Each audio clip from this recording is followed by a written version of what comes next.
Chapter 17. Continuation of the last chapter. My first assignation with M. Letter, from C. My second meeting with the nun at my splendid casino in Venice. I am happy. There can be nothing, dearer to a thinking being than life. Yet the voluptuous men, those who try to enjoy it in the best manner, are the men who practice with the greatest perfection the difficult art of shortening life, of driving it fast. They do not mean to make it shorter, for they would like to perpetuate it in the midst of pleasure, but they wish enjoyment to render its course insensible, and they are right, provided they do not fail in fulfilling their duties. Man must not, however, imagine that he has no other duties but those which gratify his senses. He would be greatly mistaken, and he might fall the victim of his own error. I think that my friend Horace made a mistake when he said to Florus, "Nec metuam quid de me judicit hears, quod non plura datis inveniat." The happiest man is the one who knows how to obtain the greatest sum of happiness without ever failing in the discharge of his duties. And the most unhappy is the man who has adopted a profession in which he finds himself constantly under the sad necessity of foreseeing the future. Perfectly certain that M. would keep her word, I went to the convent at 10 o'clock in the morning, and she joined me in the parlor as soon as I was announced. "Good heavens," she exclaimed, "are you ill?" "No, but I may well look so, for the expectation of happiness wears me out. I have lost sleep and appetite, and if my felicity were to be deferred, my life would be the forfeit." "There shall be no delay, dearest, but how impatient you are! Let us sit down. Here is the key of my casino. You will find some persons in it because we must be served, but nobody will speak to you, and you need not speak to anyone. You must be masked, and you must not go there till 2 hours after sunset. Mind, not before. Then go up the stairs opposite the street door, and at the top of those stairs you will see, by the light of a lamp, a green door which you will open to enter the apartment which you will find lighted. You will find me in the second room, and in case I should not be there you will wait for me a few minutes. You may rely upon my being punctual. You can take off your mask in that room and make yourself comfortable. You will find some books and a good fire." The description could not be clearer. I kissed the hand which was giving me the key of that mysterious temple, and I inquired from the charming woman whether I should see her in her conventual garb. "I always leave the convent with it," she said, "but I have at the casino a complete wardrobe to transform myself into an elegant woman of the world, and even to disguise myself. I hope you will do me the favor to remain in the dress of a nun." "Why so, I beg?" "I love to see you in that dress." Ah, I understand. You fancy that my head is shaved and you are afraid. But comfort yourself, dear friend, my wig is so beautifully made that it defies detection. It is nature itself." "Oh dear, what are you saying? The very name of wig is awful. But no, you may be certain that I will find you lovely under all circumstances. I only entreat you not to put on that cruel wig in my presence. Do I offend you? Forgive me. I am very sorry to have mentioned that subject. Are you sure that no one can see you leave the convent?" "You will be sure of it yourself when you have gone round the island and seen the small door on the shore.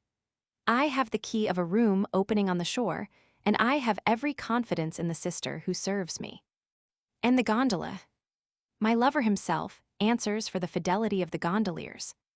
"What a man that lover is! I fancy he must be an old man."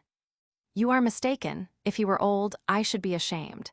He is not 40, and he has everything necessary to be loved: beauty, wit, sweet temper, and noble behavior." "And he forgives your amorous caprices." "What do you mean by caprices? A year ago he obtained possession of me, and before him I had never belonged to a man. You are the first who inspired me with a fancy. When I confessed it to him, he was rather surprised, then he laughed, and read me a short lecture upon the risk I was running in trusting a man who might prove indiscreet. He wanted me to know at least who you were before going any further, but it was too late. I answered for your discretion, and of course I made him laugh by my being so positively the guarantee of a man whom I did not know." "When did you confide in him?" "The day before yesterday, and without concealing anything from him. I have shewn him my letters and yours. He thinks you are a Frenchman, although you represent yourself as a Venetian. He is very curious to know who you are, but you need not be afraid. I promise you faithfully never to take any steps to find it out myself." and I promise you likewise not to try to find out who is this wonderful man as wonderful as you are yourself. I am very miserable when I think of the sorrow I have caused you. Do not mention that subject anymore. When I consider the matter, I see that only a conceited man would have acted differently. Before leaving her, she granted me another token of her affection through the little window, and her gaze followed me as far as the door. In the evening, at the time named by her, I repaired to the casino, and obeying all her instructions, I reached a sitting room in which I found my new conquest dressed in a most elegant costume. The room was lighted up by girandoles, which were reflected by the looking glasses, and by 4 splendid candlesticks placed on a table covered with books. M.M. struck me as entirely different in her beauty to what she had seemed in the garb of a nun. She wore no cap, and her hair was fastened behind in a thick twist, but I passed rapidly over that part of her person, because I could not bear the idea of a wig, and I could not compliment her about it. I threw myself at her feet to show her my deep gratitude, and I kissed with rapture her beautiful hands, waiting impatiently for the amorous contest which I was longing for, but M.M. thought fit to oppose some resistance. Oh, how sweet they are! Those denials of a loving mistress, who delays the happy moment only for the sake of enjoying its delights better. As a lover respectful, tender, but bold, enterprising, certain of victory, I blended delicately the gentleness of my proceedings with the ardent fire which was consuming me, and stealing the most voluptuous kisses from the most beautiful mouth, I felt as if my soul would burst from my body. We spent 2 hours in the preliminary contest, at the end of which we congratulated one another, on her part for having contrived to resist, on mine for having controlled my impatience. Wanting a little rest, and understanding each other as if by a natural instinct, she said to me, "My friend, I have an appetite which promises to do honor to the supper. Are you able to keep me good company?" "Yes," I said, knowing well what I could do in that line. "Yes, I can, and afterwards you shall judge whether I am able to sacrifice to love as well as to commuse." She rang the bell, and a woman, middle-aged but well-dressed and respectable-looking, laid out a table for 2 persons. She then placed on another table close by all that was necessary to enable us to do without attendance, and she brought, one after the other, 8 different dishes in Sevres porcelain placed on silver heaters. It was a delicate and plentiful supper. When I tasted the first dish, I at once recognized the French style of cooking, and she did not deny it. We drank nothing but Burgundy and champagne. She dressed the salad cleverly and quickly, and in everything she did I had to admire the graceful ease of her manners. It was evident that she owed her education to a lover who was a first-rate connoisseur. I was curious to know him, and as we were drinking some punch I told her that if she would gratify my curiosity in that respect, I was ready to tell her my name. "Let time, dearest," she answered, "satisfy our mutual curiosity." M.M. had, amongst the charms and trinkets fastened to the chain of her watch, a small crystal bottle exactly similar to one that I wore myself. I called her attention to that fact, and as mine was filled with cotton soaked in otto of roses, I made her smell it. "I have the same," she observed, and she made me inhale its fragrance. "It is a very scarce perfume," I said, "and very expensive." "Yes, in fact it cannot be bought." "Very true, the inventor of that essence wears a crown. It is the King of France. His Majesty made a pound of it, which cost him 30,000 crowns. Mine was a gift presented to my lover, and he gave it to me. Madame de Pompadour sent a small phial of it to M. de Mosnigo, the Venetian ambassador in Paris, through M. de B., now French ambassador here. Do you know him? I have had the honor to dine with him on the very day he came to take leave of the ambassador by whom I had been invited. M. de B. is a man whom fortune has smiled upon, but he has captivated it by his merit. He is not less distinguished by his talents than by his birth. He is, I believe, Count de Lion. I recollect that he was nicknamed Belle Babbitt, on account of his handsome face. There is a small collection of poetry written by him, which does him great honor. It was near midnight. We had made an excellent supper, and we were near a good fire. Besides, I was in love with a beautiful woman, and thinking that time was precious I became very pressing, but she resisted. "Cruel darling, have you promised me happiness only to make me suffer the tortures of Tantalus? If you will not give way to love, at least obey the laws of nature after such a delicious supper. Go to bed. Are you sleepy? Of course I am not, but it is late enough to go to bed. Allow me to undress you. I will remain by your bedside or even go away if you wish it. If you were to leave me, you would grieve me. My grief would be as great as yours, believe me, but if I remain, what shall we do? We can lie down in our clothes on this sofa. With our clothes? Well, let it be so. I will let you sleep if you wish it, but you must forgive me if I do not sleep myself, for to sleep near you and without undressing would be impossible. Wait a little. She rose from her seat, turned the sofa crosswise, opened it, took out pillows, sheets, blankets, and in 1 minute we had a splendid bed, wide and convenient. She took a large handkerchief, which she wrapped round my head, and she gave me another, asking me to render her the same service. I began my task, dissembling my disgust for the wig, but a precious discovery caused me the most agreeable surprise, for instead of the wig my hands found the most magnificent hair I had ever seen. I uttered a scream of delight and admiration which made her laugh, and she told me that a nun was under no other obligation than to conceal her hair from the uninitiated.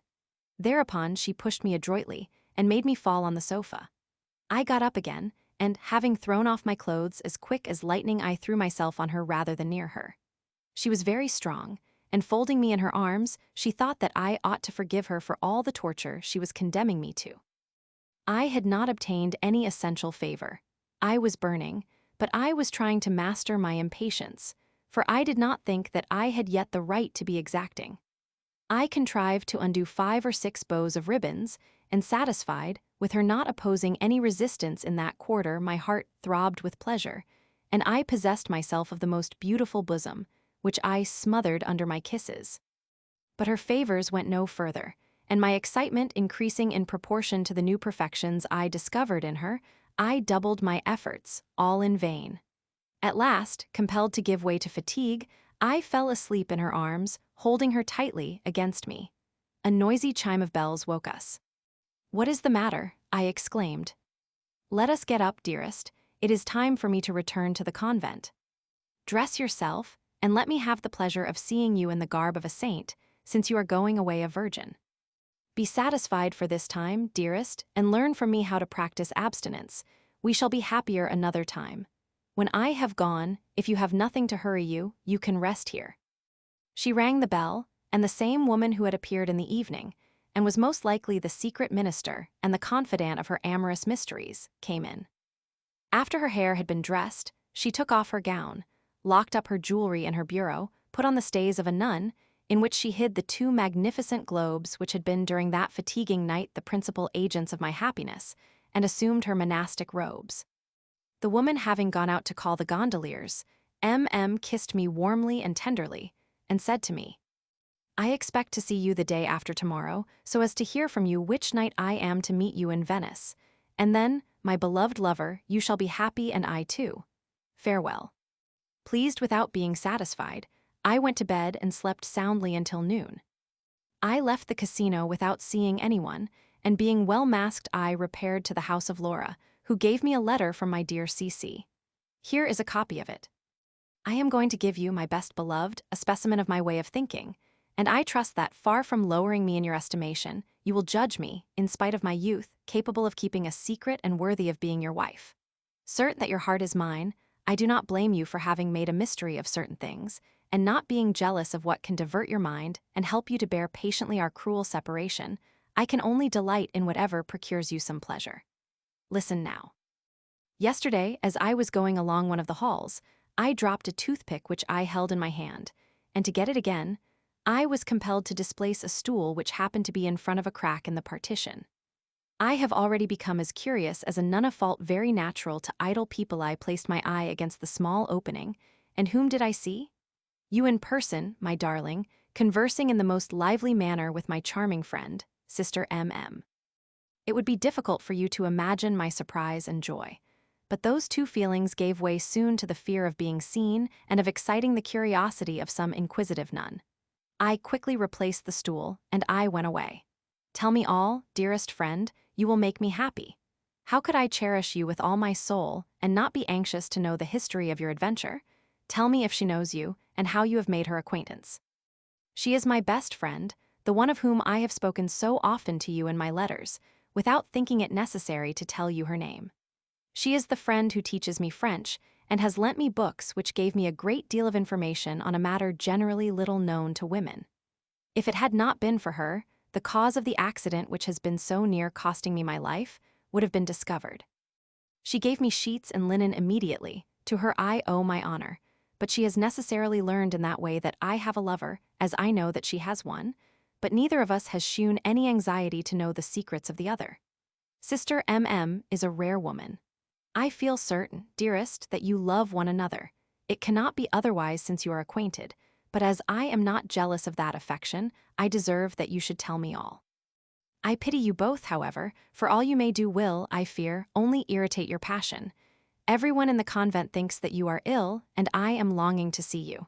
Come at least once. Adieu. The letter of C.C. inspired me with the deepest esteem for her, but it caused me great anxiety, because, although I felt every confidence in my dear little wife, the small crack in the wall might expose M.M. and myself to the inquisitive looks of other persons. Besides, I found myself compelled to deceive that amiable, trusting friend, and to tell a falsehood, for delicacy and honor forbade me to tell her the truth. I wrote to her immediately that her friendship for M.M. made it her duty to warn her friend at once that she had seen her in the parlor with a masked gentleman. I added that, having heard a great deal of M.M.'s merit, and wishing to make her acquaintance, I had called on her under an assumed name, that I entreated her not to tell her friend who I was, but she might say that she had recognized in me the gentleman who attended their church. I assured her with barefaced impudence that there was no love between M.M. and me, but without concealing that I thought her a superior woman. On St. Catherine's Day, the patroness of my dear C.C., I bethought myself of affording that lovely prisoner the pleasure of seeing me. As I was leaving the church after Mass, and just as I was going to take a gondola, I observed that a man was following me. It looked suspicious, and I determined to ascertain whether I was right. The man took a gondola and followed mine.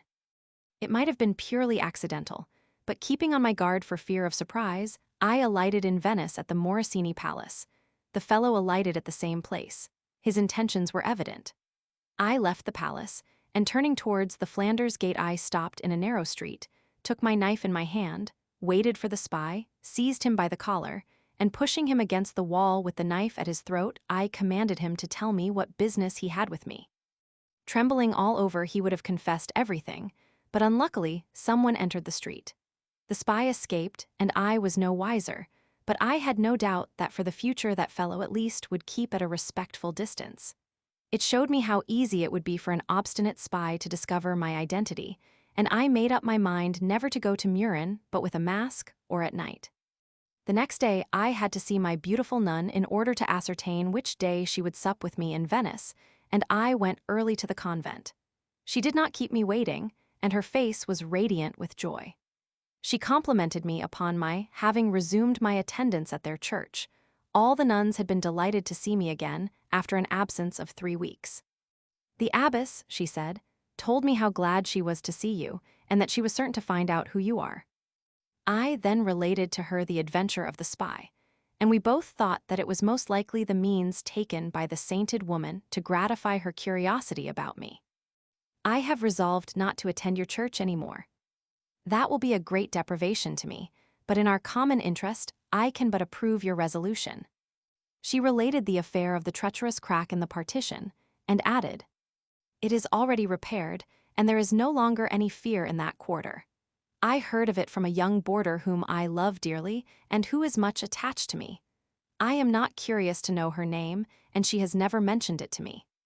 Now, darling angel, tell me whether my happiness will be postponed." "Yes, but only for 24 hours. The new professed sister has invited me to supper in her room, and you must understand I cannot invent any plausible excuse for refusing her invitation.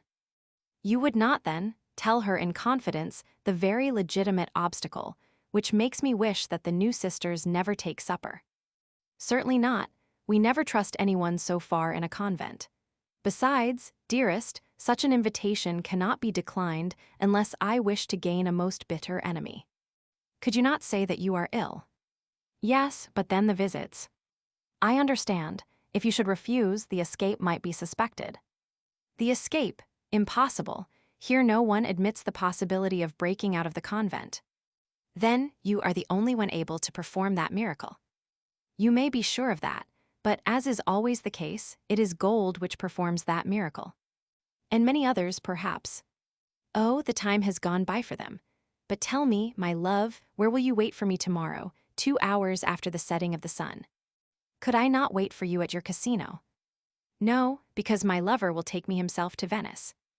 Your lover? Yes, himself. It is not possible. Yet it is true. I can wait for you in St. John and St. Paul's Square, behind the pedestal of the statue of Bartholomew of Bergamo. I have never seen either the square or the statue except in engravings. It is enough, however, and I will not fail. Nothing but very stormy weather could prevent me from coming to a rendezvous for which my heart is panting. And if the weather were bad? Then, dearest, there would be nothing lost, and you would come here again in order to appoint another day.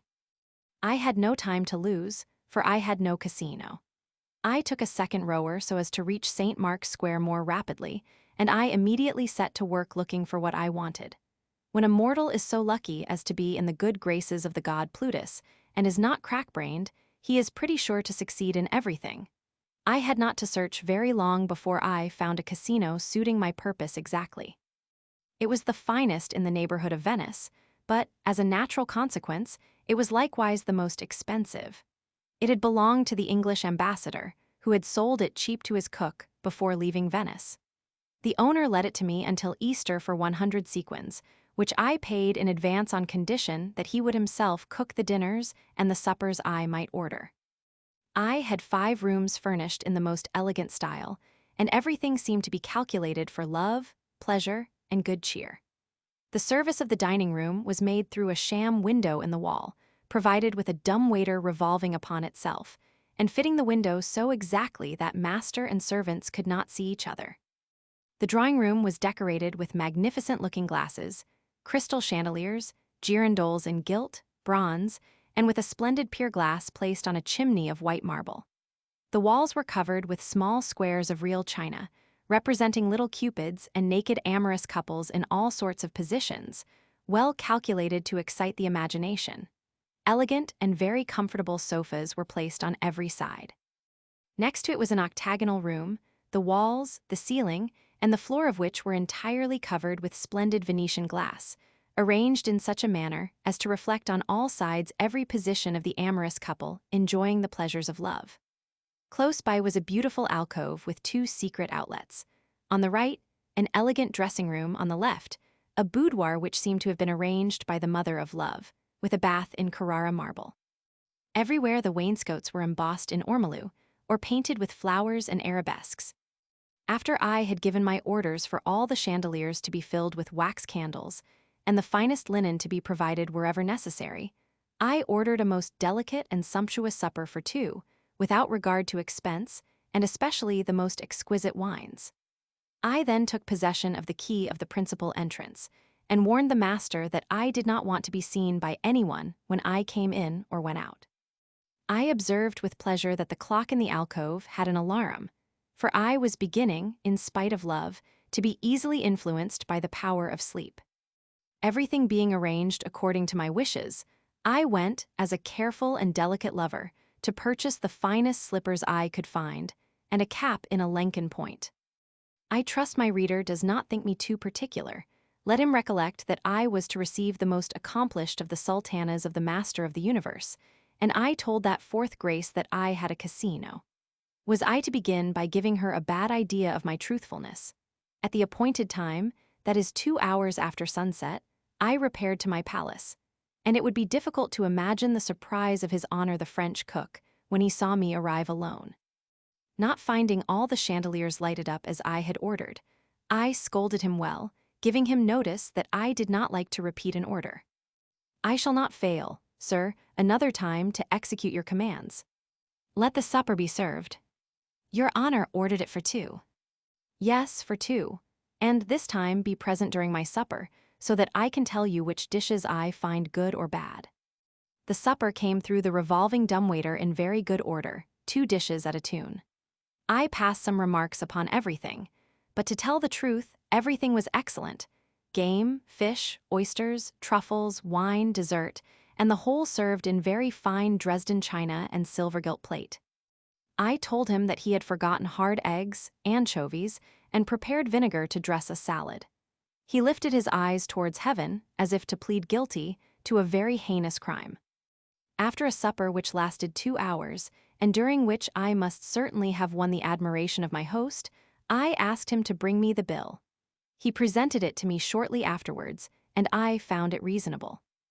I then dismissed him, and lay down in the splendid bed in the alcove. My excellent supper brought on very soon the most delicious sleep, which, without the burgundy and the champagne, might very likely not have visited me, if I had thought that the following night would see me in the same place, and in possession of a lovely divinity. It was broad daylight when I awoke, and after ordering the finest fruit and some ices for the evening I left the casino. In order to shorten a day, which my impatient desires would have caused me to find very long, I went to the faro table, and I saw with pleasure that I was as great a favorite with fortune as with love. Everything proceeded according to my wishes, and I delighted in ascribing my happy success to the influence of my nun. I was at the place of meeting 1 hour before the time appointed, and although the night was cold, I did not feel it. Precisely as the hour struck, I saw a 2-oared gondola reach the shore and a mask come out of it, speak a few words to the gondolier, and take the direction of the statue. My heart was beating quickly, but seeing that it was a man, I avoided him, and regretted not having brought my pistols. The mask, however, turning round the statue, came up to me with outstretched hands. I then recognized my angel, who was amused at my surprise and took my arm. Without speaking, we went towards St. Mark's Square and reached my casino, which was only 100 yards from the St. Moses Theatre. I found everything in good order. We went upstairs and I threw off my mask and my disguise, but M.M. took delight in walking about the rooms and in examining every nook of the charming place in which she was received. Highly gratified to see me admire the grace of her person, she wanted me likewise to admire in her attire the taste and generosity of her lover.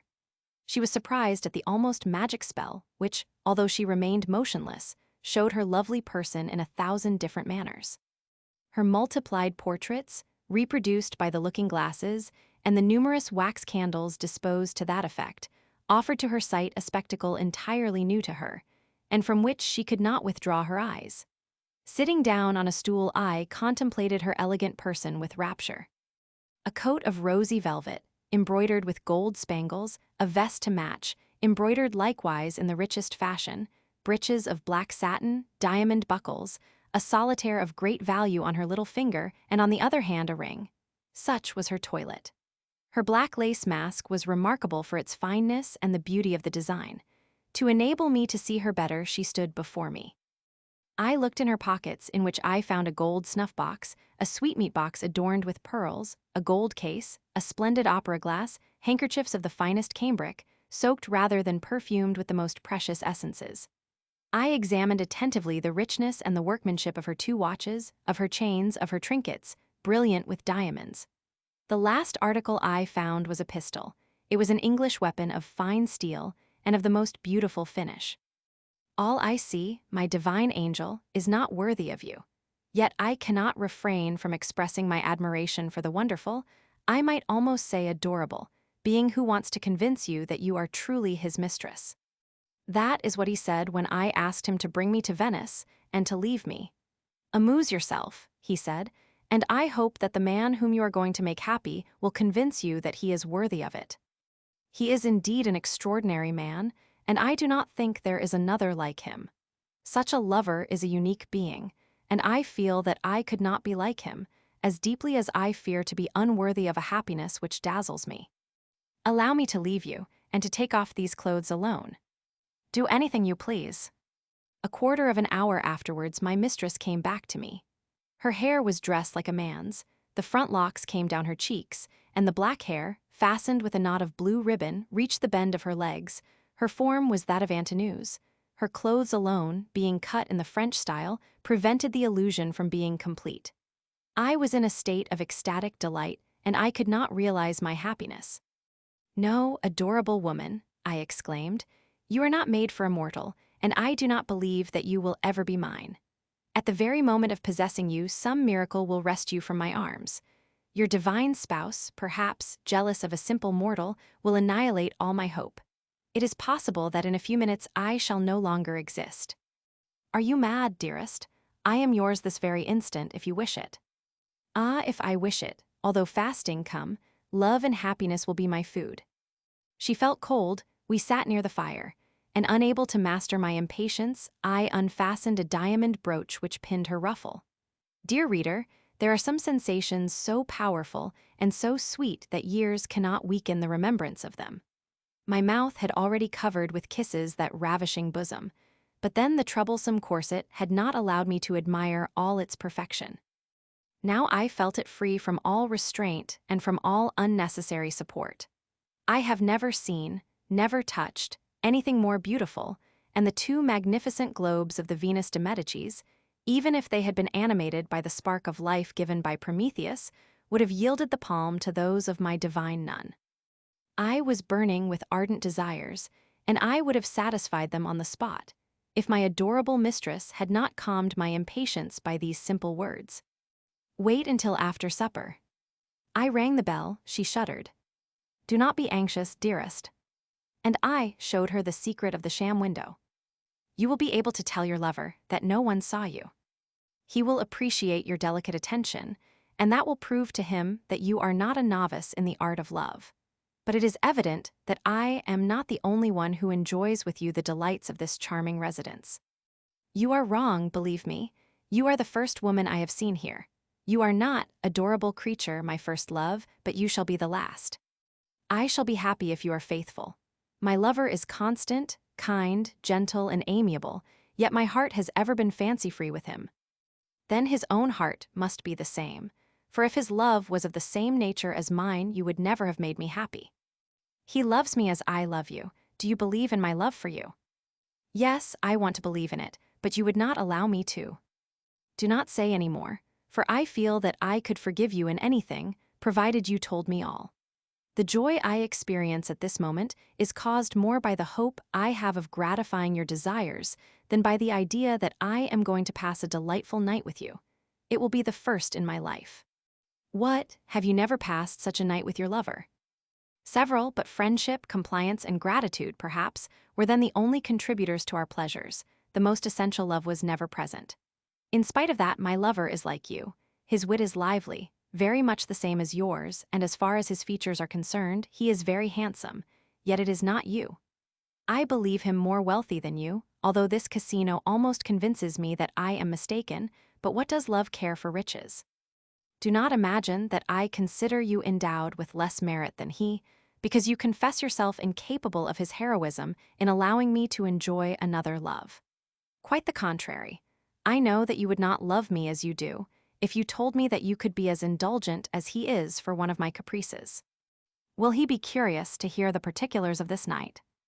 Most likely he will think that he will please me by asking what has taken place, and I will tell him everything, except such particulars as might humiliate him. After the supper, which she found excellent, she made some punch, and she was a very good hand at it. But I felt my impatience growing stronger every moment, and I said, Recollect that we have only 7 hours before us, and that we should be very foolish to waste them in this room. You reason better than Socrates, she answered, and your eloquence has convinced me. Come. She led me to the elegant dressing room, and I offered her the fine nightcap which I had bought for her, asking her at the same time to dress her hair like a woman. She took it with great pleasure, and begged me to go and undress myself in the drawing-room, promising to call me as soon as she was in bed. I had not long to wait. When pleasure is waiting for us, we all go quickly to work. I fell into her arms, intoxicated with love and happiness, and during 7 hours I gave her the most positive proofs of my ardor and of the feelings I entertained for her. It is true that she taught me nothing new, materially speaking, but a great deal in sighs, in ecstasies, in enjoyments which can have their full development only in a sensitive soul in the sweetest of all moments. I varied our pleasures in 1,000 different ways, and I astonished her by making her feel that she was susceptible of greater enjoyment than she had any idea of. At last, the fatal alarum was heard. We had to stop our amorous transports. But before she left my arms, she raised her eyes towards heaven as if to thank her divine master for having given her the courage to declare her passion to me. We dressed ourselves, and observing that I put the lace nightcap in her pocket, she assured me that she would keep it all her life as a witness of the happiness which overwhelmed her. After drinking a cup of coffee, we went out, and I left her at St. John and St. Paul's Square, promising to call on her the day after the morrow. I watched her until I saw her safe in her gondola, and I then went to bed. 10 hours of profound sleep restored me to my usual state of vigor. Chapter 18. Visit to the convent and conversation with M.A. letter from her, and my answer another interview at the Casino of Murin in the presence of her lover. According to my promise, I went to see M.M. 2 days afterwards, but as soon as she came to the parlor she told me that her lover had said he was coming, and that she expected him every minute, and that she would be glad to see me the next day. I took leave of her, but near the bridge I saw a man, rather badly masked, coming out of a gondola. I looked at the gondolier, and I recognized him as being in the service of the French ambassador. "It is he," I said to myself, and without appearing to observe him, I watched him enter the convent. I had no longer any doubt as to his identity, and I returned to Venice delighted at having made the discovery, but I made up my mind not to say anything to my mistress. I saw her on the following day, and we had a long conversation together, which I am now going to relate. "My friend," she said to me, "came yesterday in order to bid farewell to me until the Christmas holidays. He is going to Padua, but everything has been arranged so that we can sup at his casino whenever we wish. Why not in Venice? He has begged me not to go there during his absence. He is wise and prudent. I could not refuse his request. You are quite right. When shall we sup together? Next Sunday, if you like." If I like is not the right expression, for I always like. On Sunday, then, I will go to the casino towards nightfall and wait for you with a book. Have you told your friend that you were not very uncomfortable in my small palace? He knows all about it, but, dearest, he is afraid of one thing. He fears a certain fatal plumpness. On my life, I never thought of that. But, my darling, do you not run the same risk with him? No, it is impossible. I understand you. Then we must be very prudent for the future. I believe that 9 days before Christmas, the mask is no longer allowed, and then I shall have to go to your casino by water. Otherwise, I might easily be recognized by the same spy who has already followed me once. Yes, that idea proves your prudence, and I can easily show you the place.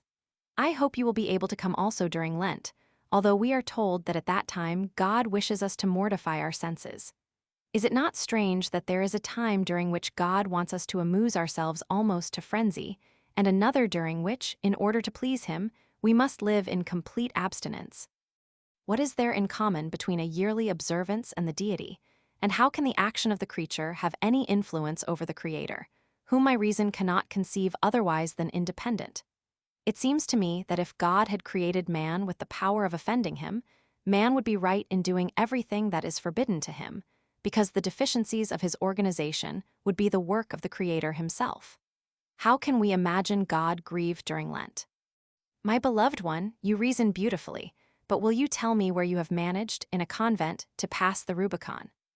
Yes, my friend has given me some good books which I have read with deep attention, and the light of truth has dispelled the darkness which blinded my eyes. I can assure you that, when I look in my own heart, I find myself more fortunate in having met with a person who has brought light to my mind than miserable at having taken the veil. For the greatest happiness must certainly consist in living, and in dying peacefully, a happiness which can hardly be obtained by listening to all the idle talk with which the priests puzzle our brains. I am of your opinion, but I admire you, for it ought to be the work of more than a few months to bring light to a mind prejudiced as yours was. There is no doubt that I should have seen light much sooner if I had not labored under so many prejudices.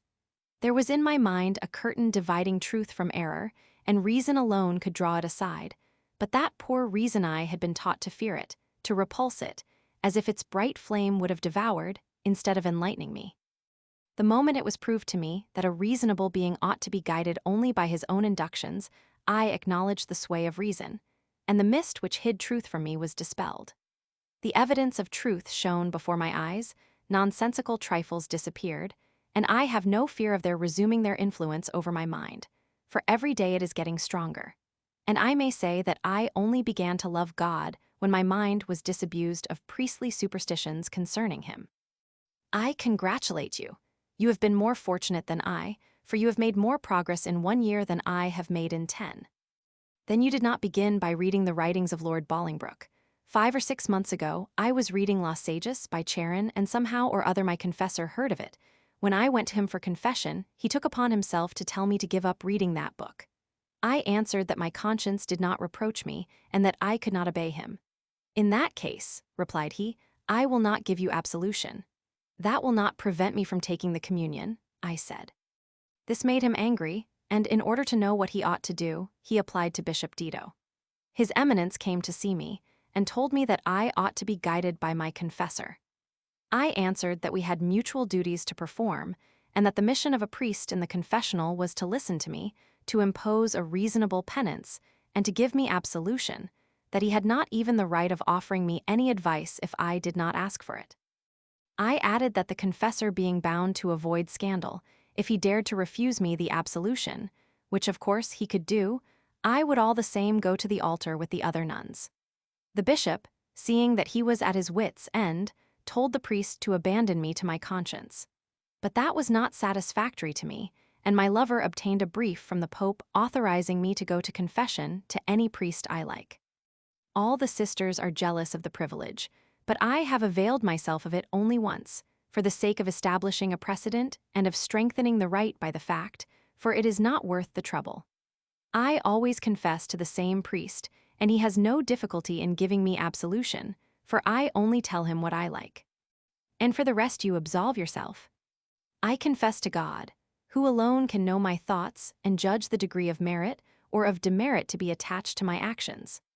Our conversation showed me that my lovely friend was what is called a free thinker, but I was not astonished at it, because she felt a greater need of peace for her conscience than of gratification for her senses. On the Sunday, after dinner, I took a 2-oared gondola and went round the island of Murin to reconnoiter the shore, and to discover the small door through which my mistress escaped from the convent. I lost my trouble and my time, for I did not become acquainted with the shore till the octave of Christmas, and with the small door 6 months afterwards. I shall mention the circumstance in its proper place. As soon as it was time, I repaired to the temple, and while I was waiting for the idle eye amused myself in examining the books of a small library in the boudoir. They were not numerous, but they were well chosen and worthy of the place. I found there everything that has been written against religion, and all the works of the most voluptuous writers on pleasure. Attractive books, the incendiary style of which compels the reader to seek the reality of the image they represent. Several folios, richly bound, contain nothing but erotic engravings. Their principal merit consisted much more in the beauty of the designs, in the finish of the work, than in the lubricity of the positions.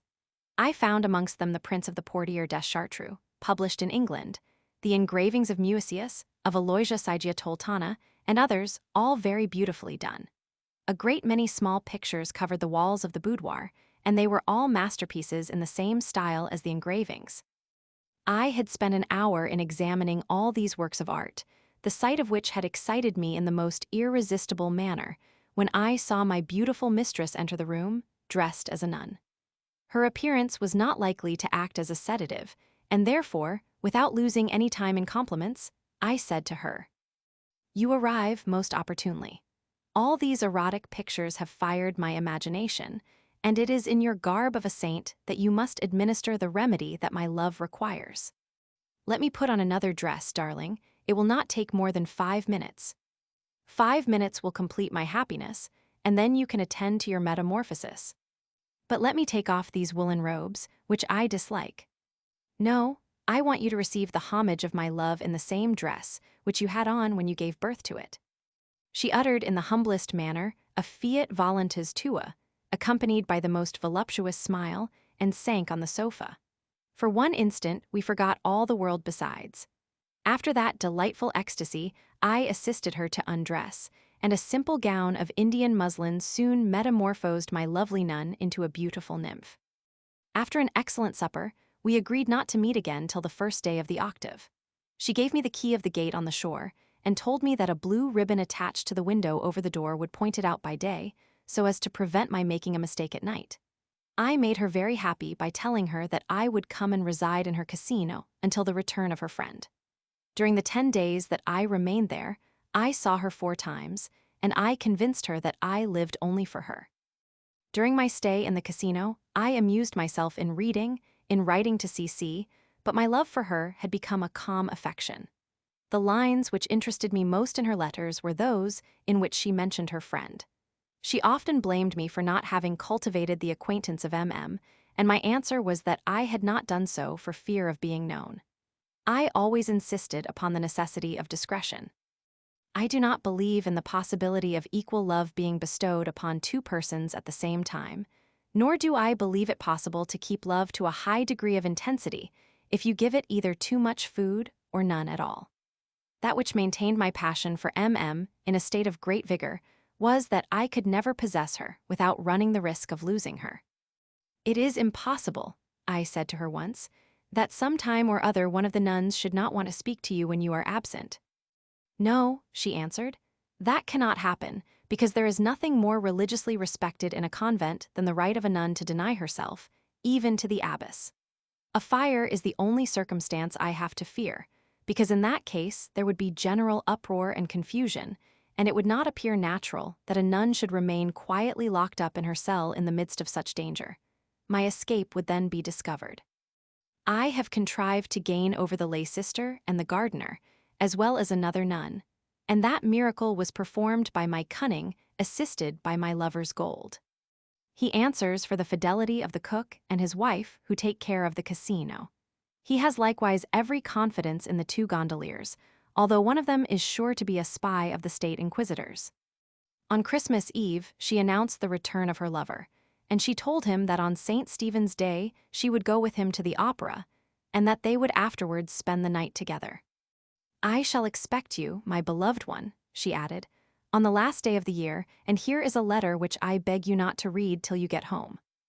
As I had to move in order to make room for her lover, I packed my things early in the morning, and, bidding farewell to a place in which during 10 days I had enjoyed so many delights, I returned to the Bragadin Palace, where I read the following letter. "You have somewhat offended me, my own darling, by telling me, respecting the mystery which I am bound to keep on the subject of my lover, that, satisfied to possess my heart, you left me mistress of my mind. That division of the heart and of the mind appears to me a pure sophism, and if it does not strike you as such you must admit that you do not love me wholly, for I cannot exist without mind, and you cannot cherish my heart if it does not agree with my mind. If your love cannot accept a different state of things, it does not excel in delicacy. However, as some circumstance might occur in which you might accuse me of not having acted towards you with all the sincerity that true love inspires, and that it has a right to demand, I have made up my mind to confide to you a secret which concerns my friend, although I am aware that he relies entirely upon my discretion. I shall certainly be guilty of a breach of confidence, but you will not love me less for it because, compelled to choose between you 2, and to deceive either one or the other, love has conquered friendship. Do not punish me for it has not been done blindly, and you will, I trust, consider the reasons which have caused the scale to weigh down in your favor. When I found myself incapable of resisting my wish to know you and to become intimate with you, I could not gratify that wish without taking my friend into my confidence, and I had no doubt of his compliance. He conceived a very favorable opinion of your character from your first letter, not only because you had chosen the parlor of the convent for our first interview, but also because you appointed his casino at Murin instead of your own. But he likewise begged of me to allow him to be present at our first meeting place, in a small closeted true hiding place, from which one can see and hear everything without being suspected by those in the drawing-room. You have not yet seen that mysterious closet, but I will show it to you on the last day of the year. Tell me, dearest, whether I could refuse that singular request to the man who was showing me such compliant kindness. I consented, and it was natural for me not to let you know it. You are therefore aware now that my friend was a witness of all we did, and said during the first night that we spent together, but do not let that annoy you, for you pleased him in everything, in your behavior towards me as well as in the witty sayings which you uttered to make me laugh. I was in great fear, when the conversation turned upon him, lest you would say something which might hurt his self-love, but very fortunately, he heard only the most flattering compliments. Such is, dearest love, the sincere confession of my treason, but as a wise lover you will forgive me because it has not done you the slightest harm. My friend is extremely curious to ascertain who you are.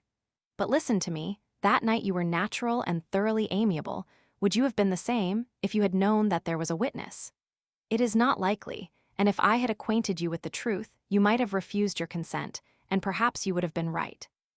Now that we know each other, and that you entertain no doubt, I trust, of my devoted love, I wish to ease my conscience and to venture all. Learn then, dearest, that on the last day of the year my friend will be at the casino, which he will leave only the next morning. You will not see him, but he will see us. As you are supposed not to know anything about it, you must feel that you will have to be natural in everything, otherwise, he might guess that I have betrayed the secret. It is especially in your conversation that you must be careful. My friend possesses every virtue except the theological one called faith, and on that subject you can say anything you like. You will be at liberty to talk literature, travels, politics, anything you please, and you need not refrain from anecdotes. In fact, you are certain of his approbation. Now, dearest, I have only this to say. Do you feel disposed to allow yourself to be seen by another man while you are abandoning yourself to the sweet voluptuousness of your senses? That doubt causes all my anxiety, and I entreat from you an answer, yes or no. Do you understand how painful the doubt is for me? I expect not to close my eyes throughout the night, and I shall not rest until I have your decision. In case you should object to show your tenderness in the presence of a third person, I will take whatever determination love may suggest to me. But I hope you will consent, and even if you were not to perform the character of an ardent lover in a masterly manner, it would not be of any consequence. I will let my friend believe that your love has not reached its apogee. That letter certainly took me by surprise, but all things considered, thinking that my part was better than the one accepted by the lover, I laughed heartily at the proposal. I confess, however, that I should not have laughed if I had not known the nature of the individual who was to be the witness of my amorous exploits. Understanding all the anxiety of my friend, and wishing to allay it, I immediately wrote to her the following lines. You wish me, heavenly creature, to answer you yes or no, and I, full of love for you, want my answer to reach you before noon, so that you may dine in perfect peace. I will spend the last night of the year with you, and I can assure you that the friend, to whom we will give a spectacle worthy of Paphos and Amathos, shall see or hear nothing likely to make him suppose that I am acquainted with his secret. You may be certain that I will play my part not as a novice, but as a master. If it is man's duty to be always the slave of his reason, if, as long as he has control over himself, he ought not to act without taking it for his guide, I cannot understand why a man should be ashamed to show himself to a friend at the very moment that he is most favored by love and nature. Yet I confess that you would have been wrong if you had confided the secret to me the first time, and that most likely I should then have refused to grant you that mark of my compliance, not because I loved you less then than I do now.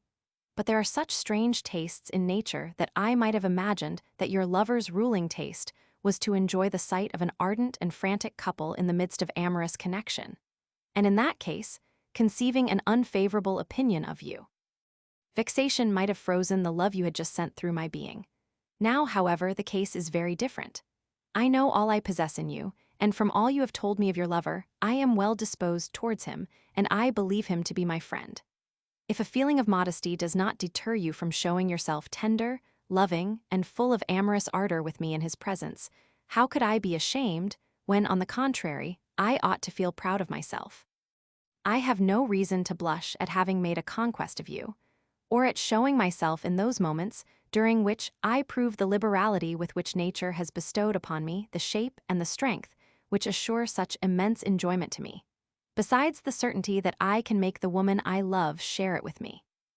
I am aware that, owing to a feeling which is called natural, but which is perhaps only the result of civilization and the effect of the prejudices inherent in youth, most men object to any witness in those moments. But those who cannot give any good reasons for their repugnance must have in their nature something of the cat. At the same time, they might have some excellent reasons, without their thinking themselves bound to give them, except to the woman, who is easily deceived. I excuse with all my heart those who know that they would only excite the pity of the witnesses, but we both have no fear of that sort. All you have told me of your friend proves that he will enjoy our pleasures. But do you know what will be the result of it? The intensity of our ardor will excite his own, and he will throw himself at my feet, begging and entreating me to give up to him the only object likely to calm his amorous excitement. What could I do in that case? Give you up. I could hardly refuse to do so with good grace, but I would go away, for I could not remain a quiet spectator. Farewell, my darling love, all will be well, I have no doubt. Prepare yourself for the athletic contest, and rely upon the fortunate being who adores you. I spent the 6 following days with my 3 worthy friends, and at the Ridotto, which at that time was opened on St. Stephen's Day. As I could not hold the cards there, the patricians alone having the privilege of holding the bank, I played morning and evening, and I constantly lost, for whoever punts must lose. But the loss of the 4,000 or 5,000 sequins I possessed, far from cooling my love, seemed only to increase its ardor. At the end of the year 1774, the Great Council promulgated a law forbidding all games of chance, the first effect of which was to close the Ridotto. This law was a real phenomenon, and when the votes were taken out of the urn, the senators looked at each other with stupefaction. They had made the law unwittingly, for 3/4 of the voters objected to it, and yet 3/4 of the votes were in favor of it. People said that it was a miracle of Saint Mark S., who had answered the prayers of Monsignor Flangini, then censor-in-chief, now cardinal, and one of the 3 state inquisitors. On the day appointed I was punctual at the place of rendezvous, and I had not to wait for my mistress.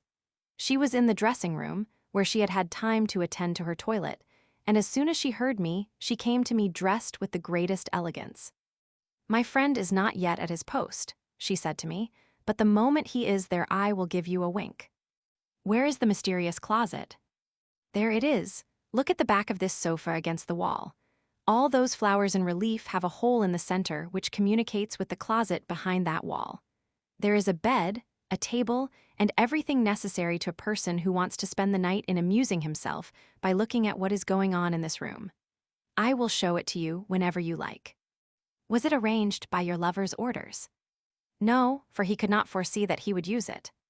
I understand that he may find great pleasure in such a sight, but being unable to possess you at the very moment nature will make you most necessary to him, what will he do? That is his business.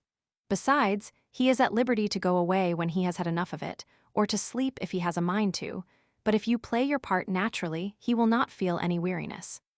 I will be most natural, but I must be more polite. No, no politeness, I beg, for if you are polite, goodbye to nature. Where have you ever seen, I should like to know, 2 lovers, excited by all the fury of love, think of politeness? You are right, darling, but I must be more delicate. Very well, delicacy can do no harm, but no more than usual. Your letter greatly pleased me. You have treated the subject like a man of experience. I have already stated that my mistress was dressed most elegantly, but I ought to have added that it was the elegance of the graces, and that it did not in any way prevent ease and simplicity. I only wondered at her having used some paint for the face, but it rather pleased me because she had applied it according to the fashion of the ladies of Versailles. The charm of that style consists in the negligence with which the paint is applied. The rouge must not appear natural. It is used to please the eyes which see in it the marks of an intoxication heralding the most amorous fury. She told me that she had put some on her face to please her inquisitive friend, who was very fond of it. That taste, I said, proves him to be a Frenchman. As I was uttering these words, she made a sign to me. The friend was at his post, and now the play began. The more I look at you, beloved angel, the more I think you worthy of my adoration. But are you not certain that you do not worship a cruel divinity? Yes, and therefore I do not offer my sacrifices to appease you, but to excite you. You shall feel all through the night the ardor of my devotion. You will not find me insensible to your offerings. I would begin them at once, but I think that, in order to ensure their efficiency, we ought to have supper first. I have taken nothing today but a cup of chocolate and a salad of whites of eggs dressed with oil from Lucca and Marseille vinegar. But dearest, it is folly, you must be ill. Yes, I am just now, but I shall be all right when I have distilled the whites of eggs, one by one, into your amorous soul. I did not think you required any such stimulants. Who could want any with you? But I have a rational fear, for if I happened to prime without being able to fire, I would blow my brains out. My dear Brownie, it would certainly be a misfortune, but there would be no occasion to be in despair on that account. You think that I would only have to prime again. Of course. While we were bantering in this edifying fashion, the table had been laid, and we sat down to supper. She ate for 2 and I for 4, our excellent appetite being excited by the delicate cheer. A sumptuous dessert was served in splendid silver-gilt plate, similar to the 2 candlesticks which held 4 wax candles each. Seeing that I admired them, she said, "They are a present from my friend." "It is a magnificent present. Has he given you the snuffers likewise?" "No. It is a proof that your friend is a great nobleman." "How so?" "Because great lords have no idea of snuffing the candle. Our candles have wicks which never require that operation." "Good, tell me who has taught you French." "Old La Forest. I have been his pupil for 6 years. He has also taught me to write poetry, but you know a great many words which I never heard from him, such as agogo, frustratoire, rater, doorloader." "Who taught you these words?" "The good company in Paris, and women particularly." We made some punch, and amused ourselves in eating oysters after the voluptuous fashion of lovers. We sucked them in, one by one, after placing them on the other's tongue. Voluptuous reader, try it, and tell me whether it is not the nectar of the gods. At last, joking was over, and I reminded her that we had to think of more substantial pleasures. "Wait here," she said. "I am going to change my dress. I shall be back in 1 minute." Left alone, and not knowing what to do, I looked in the drawers of her writing table. I did not touch the letters, but finding a box full of cert preservative sheaths against the fatal and dreaded plumpness, I emptied it, and I placed in it the following lines instead of the stolen goods. "Enfants de l'amity, ministers de la port, G. sois à l'amour, trembles, respectes le voleur et toi. Femme de Dieu, ni crains pas d'être car si te le deviens, d'il sera le pire. Est-il est dit cependant que tu veux le baron parle, G. sois tout prêt, G. me ferai chatra." My mistress soon returned, dressed like a nymph. A gown of Indian muslin, embroidered with gold lilies, showed to admiration the outline of her voluptuous form, and her fine lace cap was worthy of a queen. I threw myself at her feet, entreating her not to delay my happiness any longer. "Control your ardor a few moments," she said. "Here is the altar, and in a few minutes the victim will be in your arms. You will see," she added, going to her writing table, "how far the delicacy and the kind attention of my friend can extend." She took the box and opened it, but instead of the pretty sheaths that she expected to see, she found my poetry. After reading it aloud, she called me a thief, and smothering me with kisses, she entreated me to give her back what I had stolen, but I pretended not to understand. She then read the lines again, considered for 1 moment, and under pretense of getting a better pen, she left the room, saying, "I am going to pay you in your own coin."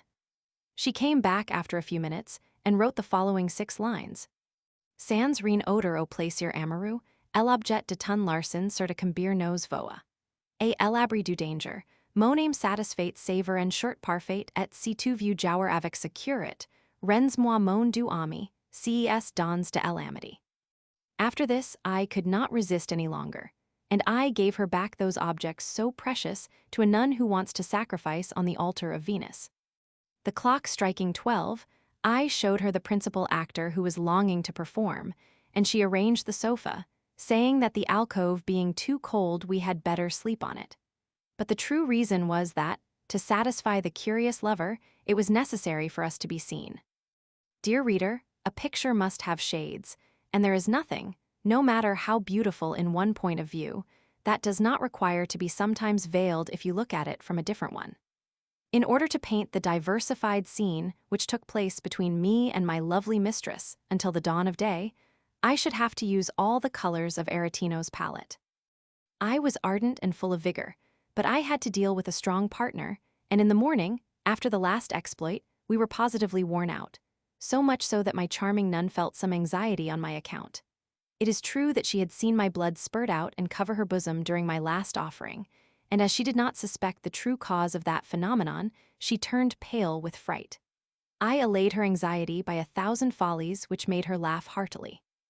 I washed her splendid bosom with rosewater, so as to purify it from the blood by which it had been dyed for the first time.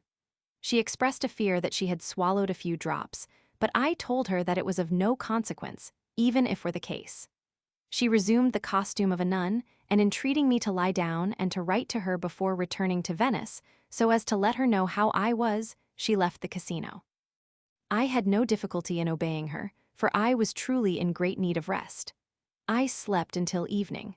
As soon as I awoke, I wrote to her that my health was excellent, and that I felt quite inclined to begin our delightful contest all over again. I asked her to let me know how she was herself, and after I had dispatched my letter, I returned to Venice. Chapter 19. I give my portrait to M.A. present from Harai, go to the opera with her she plays at the faro table, and replenishes my empty purse philosophical conversation with M.M. A letter from C.C. she knows all a ball at the convent. My exploits in the character of Pierrot C.C. comes to the casino, instead of M.I. spend the night with her in a very silly way. My dear M.M. had expressed a wish to have my portrait, something like the one I had given to C.C., only larger, to wear it as a locket. The outside was to represent some saint, and an invisible spring was to remove the sainted picture and expose my likeness. I called upon the artist who had painted the other miniature for me, and in 3 sittings I had what I wanted. He afterwards made me an annunciation, in which the angel Gabriel was transformed into a dark-haired saint, and the Holy Virgin into a beautiful, light-complexioned woman holding her arms towards the angel. The celebrated painter Mengs imitated that idea in the picture of the Annunciation, which he painted in Madrid 12 years afterwards, but I do not know whether he had the same reasons for it as my painter. That allegory was exactly of the same size as my portrait, and the jeweler who made the locket arranged it in such a manner that no one could suppose the sacred image to be there only for the sake of hiding a profane likeness. The end of January, 1754, before going to the casino, I called upon Laura to give her a letter for C.C., and she handed me one from her which amused me. My beautiful nun had initiated that young girl not only into the mysteries of Sappho, but also in high metaphysics, and C.C. had consequently become a freethinker. She wrote to me that, objecting to give an account of her affairs to her confessor, and yet not wishing to tell him falsehoods, she had made up her mind to tell him nothing. He has remarked, she added, that perhaps I do not confess anything to him because I did not examine my conscience sufficiently, and I answered him that I had nothing to say, but that if he liked, I would commit a few sins for the purpose of having something to tell him in confession. I thought this reply worthy of a thorough sophist, and laughed heartily. On the same day, I received the following letter from my adorable nun. I write to you from my bed, dearest Brownie, because I cannot remain standing on my feet. I am almost dead, but I am not anxious about it. A little rest will make me all right, for I eat well and sleep soundly. You have made me very happy by writing to me that your bleeding has not had any evil consequences, and I give you fair notice that I shall have the proof of it on 12th night, at least if you like. That is understood, and you will let me know. In case you should feel disposed to grant me that favor, my darling, I wish to go to the opera. At all events, recollect that I positively forbid the whites of eggs for the future, for I would rather have a little less enjoyment and more security respecting your health. In future, when you go to the Casino of Murin, please to inquire whether there is anybody there, and if you receive an affirmative answer, go away. My friend will do the same. In that manner you will not run the risk of meeting one another, but you need not observe these precautions for long if you wish, for my friend is extremely fond of you, and has a great desire to make your acquaintance. He has told me that, if he had not seen it with his own eyes, he never would have believed that a man could run the race that you ran so splendidly the other night. But he says that, by making love in that manner, you bid defiance to death, for he is certain that the blood you lost comes from the brain. But what will he say when he hears that you only laugh at the occurrence? I am going to make you very merry. He wants to eat the salad of whites of eggs, and he wants me to ask you for some of your vinegar, because there is none in Venice. He said that he spent a delightful night, in spite of his fear of the evil consequences of our amorous sport, and he has found my own efforts superior to the usual weakness of my sex. That may be the case, dearest Brownie, but I am delighted to have done such wonders, and to have made such trial of my strength. Without you, darling of my heart, I should have lived without knowing myself, and I wonder whether it is possible for nature to create a woman who could remain insensible in your arms, or rather one who would not receive new life by your side. It is more than love that I feel for you, it is idolatry, and my mouth, longing to meet yours, sends forth thousands of kisses which are wasted in the air. I am panting for your divine portrait, so as to quench by a sweet illusion the fire which devours my amorous lips. I trust my likeness will prove equally dear to you, for it seems to me that nature has created us for one another, and I curse the fatal instant in which I raised an invincible barrier between us. You will find enclosed the key of my Open it and take a parcel on which you will see written, "For my darling." It is a small present which my friend wishes me to offer you in exchange for the beautiful nightcap that you gave me. Adieu. The small key enclosed in the letter belonged to a bureau in the boudoir. Anxious to know the nature of the present that she could offer me at the instance of her friend, I opened the bureau and found a parcel containing a letter and a morocco leather case. The letter was as follows. That which will, I hope, render this present dear to you is the portrait of a woman who adores you. Our friend had 2 of them, but the great friendship he entertains towards you has given him the happy idea of disposing of one in your favor. This box contains 2 portraits of me, which are to be seen in 2 different ways. If you take off the bottom part of the case in its length, you will see me as a nun. And if you press on the corner, the top will open and expose me to your sight in a state of nature. It is not possible, dearest, that a woman can ever have loved you as I do. Our friend excites my passion by the flattering opinion that he entertains of you. I cannot decide whether I am more fortunate in my friend or in my lover, for I could not imagine any being superior to either one or the other. The case contained a gold snuff box, and a small quantity of Spanish snuff which had been left in it proved that it had been used. I followed the instructions given in the letter, and I first saw my mistress in the costume of a nun, standing and in half profile. The second secret spring brought her before my eyes, entirely naked, lying on a mattress of black satin, in the position of the Madeleine of Correggio. She was looking at Love, who had the quiver at his feet, and was gracefully sitting on the nun's robes. It was such a beautiful present that I did not think myself worthy of it. I wrote to M. a letter in which the deepest gratitude was blended with the most exalted love. The drawers of the bureau contained all her diamonds and 4 purses full of sequins. I admired her noble confidence in me. I locked the bureau, leaving everything undisturbed, and returned to Venice.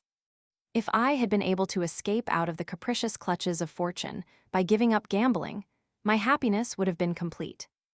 My own portrait was set with rare perfection, and as it was arranged to be worn round the neck, I attached it to 6 yards of Venetian chain, which made it a very handsome present. The secret was in the ring to which it was suspended, and it was very difficult to discover it. To make the spring work and expose my likeness, it was necessary to pull the ring with some force and in a peculiar manner. Otherwise, nothing could be seen but the Annunciation, and it was then a beautiful ornament for a nun. On 12th night, having the locket and chain in my pocket, I went early in the evening to watch near the fine statue erected to the hero Colleoni after he had been poisoned, if history does not deceive us. Sit divis, modo non vivis, is a sentence from the enlightened monarch, which will last as long as there are monarchs on earth. At 6 o'clock precisely, my mistress alighted from the gondola, well dressed and well masked, but this time in the garb of a woman. We went to the St. Samuel Opera, and after the second ballet, we repaired to the Ridotto, where she amused herself by looking at all the ladies of the nobility who alone had the right to walk about without masks. After rambling about for half an hour, we entered the hall where the bank was held. She stopped before the table of M. Mosnigo, who at that time was the best amongst all the noble gamblers. As nobody was playing, he was carelessly whispering to a masked lady, whom I recognized as Madame Marina Pitani, whose adorer he was. M. inquired whether I wanted to play, and as I answered in the negative, she said to me, "I take you for my partner." And without waiting for my answer, she took a purse and placed a pile of gold on a card. The banker, without disturbing himself, shuffled the cards, turned them up, and my friend won the parally. The banker paid, took another pack of cards, and continued his conversation with his lady, showing complete indifference for 400 sequins which my friend had already placed on the same card. The banker continuing his conversations, said to me, in excellent French, "Our stakes are not high enough to interest this gentleman, let us go." I took up the gold, which I put in my pocket, without answering de Mosnigo, who said to me, "Your mask is too exacting." I rejoined my lovely gambler, who was surrounded. We stopped soon afterwards before the bank of Pier Marcello, a charming young man who had near him Madame Venier, sister of the patrician Momolo. My mistress began to play and lost 5 rouleaux of gold one after the other. Having no more money, she took handfuls of gold from my pocket, and in 4 or 5 deals she broke the bank. She went away, and the noble banker, bowing, complimented her upon her good fortune. After I had taken care of all the gold she had won, I gave her my arm, and we left the Ridotto, but remarking that a few inquisitive persons were following us, I took a gondola which landed us according to my instructions. One can always escape prying eyes in this way in Venice. After supper I counted our winnings, and I found myself in possession of 1,000 sequins as my share. I rolled the remainder in paper, and my friend asked me to put it in her bureau. I then took my locket and threw it over her neck. It gave her the greatest delight, and she tried for a long time to discover the secret. At last I showed it her, and she pronounced my portrait an excellent likeness. Recollecting that we had but 3 hours to devote to the pleasures of love, I entreated her to allow me to turn them to good account. "Yes," she said, "but be prudent, for our friend pretends that you might die on the spot." "And why does he not fear the same danger for you, when your ecstasies are in reality much more frequent than mine? He says that the liquor distilled by us women does not come from the brain, as is the case with men, and that the generating parts of woman have no contact with her intellect. The consequence of it, he says, is that the child is not the offspring of the mother as far as the brain, the seat of reason, is concerned, but of the father, and it seems to me very true. In that important act, the woman has scarcely the amount of reason that she is in need of, and she cannot have any left to enable her to give a dose to the being she is generating. Your friend is a very learned man, but do you know that such a way of arguing opens my eyes singularly? It is evident that, if that system be true, women ought to be forgiven for all the follies which they commit on account of love, whilst man is inexcusable, and I should be in despair if I happen to place you in a position to become a mother. I shall know before long, and if it should be the case, so much the better. My mind is made up and my decision taken. And what is that decision? To abandon my destiny entirely to you both. I am quite certain that neither one nor the other would let me remain at the convent. It would be a fatal event which would decide our future destinies. I would carry you off and take you to England to marry you. My friend thinks that a physician might be bought, who, under the pretext of some disease of his own invention, would prescribe to me to go somewhere to drink the waters of permission which the bishop might grant. At the watering place I would get cured and come back here, but I would much rather unite our destinies forever. Tell me, dearest, could you manage to live anywhere as comfortably as you do here? Alas, my love, no, but with you how could I be unhappy? But we will resume that subject whenever it may be necessary. Let us go to bed. Yes, if I have a son my friend wishes to act towards him as a father. Would he believe himself to be the father? You might both of you believe it, but some likeness would soon enlighten me as to which of you two was the true father. Yes, if, for instance, the child composed poetry, then you would suppose that he was the son of your friend. How do you know that my friend can write poetry? Admit that he is the author of the 6 lines, which you wrote in answer to mine. I cannot possibly admit such a falsehood, because, good or bad, they were of my own making, and so as to leave you no doubt, let me convince you of it at once. Oh, never mind. I believe you, and let us go to bed, or love will call out the god of Parnassus. Let him do it, but take this pencil and write, I am Apollo, you may be love. G nimi batripa, gt seed la place. Si Venus est mausoer, el amor est demares, G size fair des vers. Un instant de perdu en offense pa el amor, si G li convencu. It is on my knees that I entreat your pardon, my heavenly friend, but how could I expect so much talent in a young daughter of Venice, only 22 years of age, and, above all, brought up in a convent? I have a most insatiate desire to prove myself more and more worthy of you. Did you think I was prudent at the gaming table? Prudent enough to make the most intrepid banker tremble. I do not always play so well, but I had taken you as a partner, and I felt I could set fortune at defiance. Why would you not play? Because I had lost 4,000 sequins last week, and I was without money, but I shall play tomorrow, and fortune will smile upon me. In the meantime, here is a small book which I have brought from your boudoir. The postures of Pietro Aretino, I want to try some of them.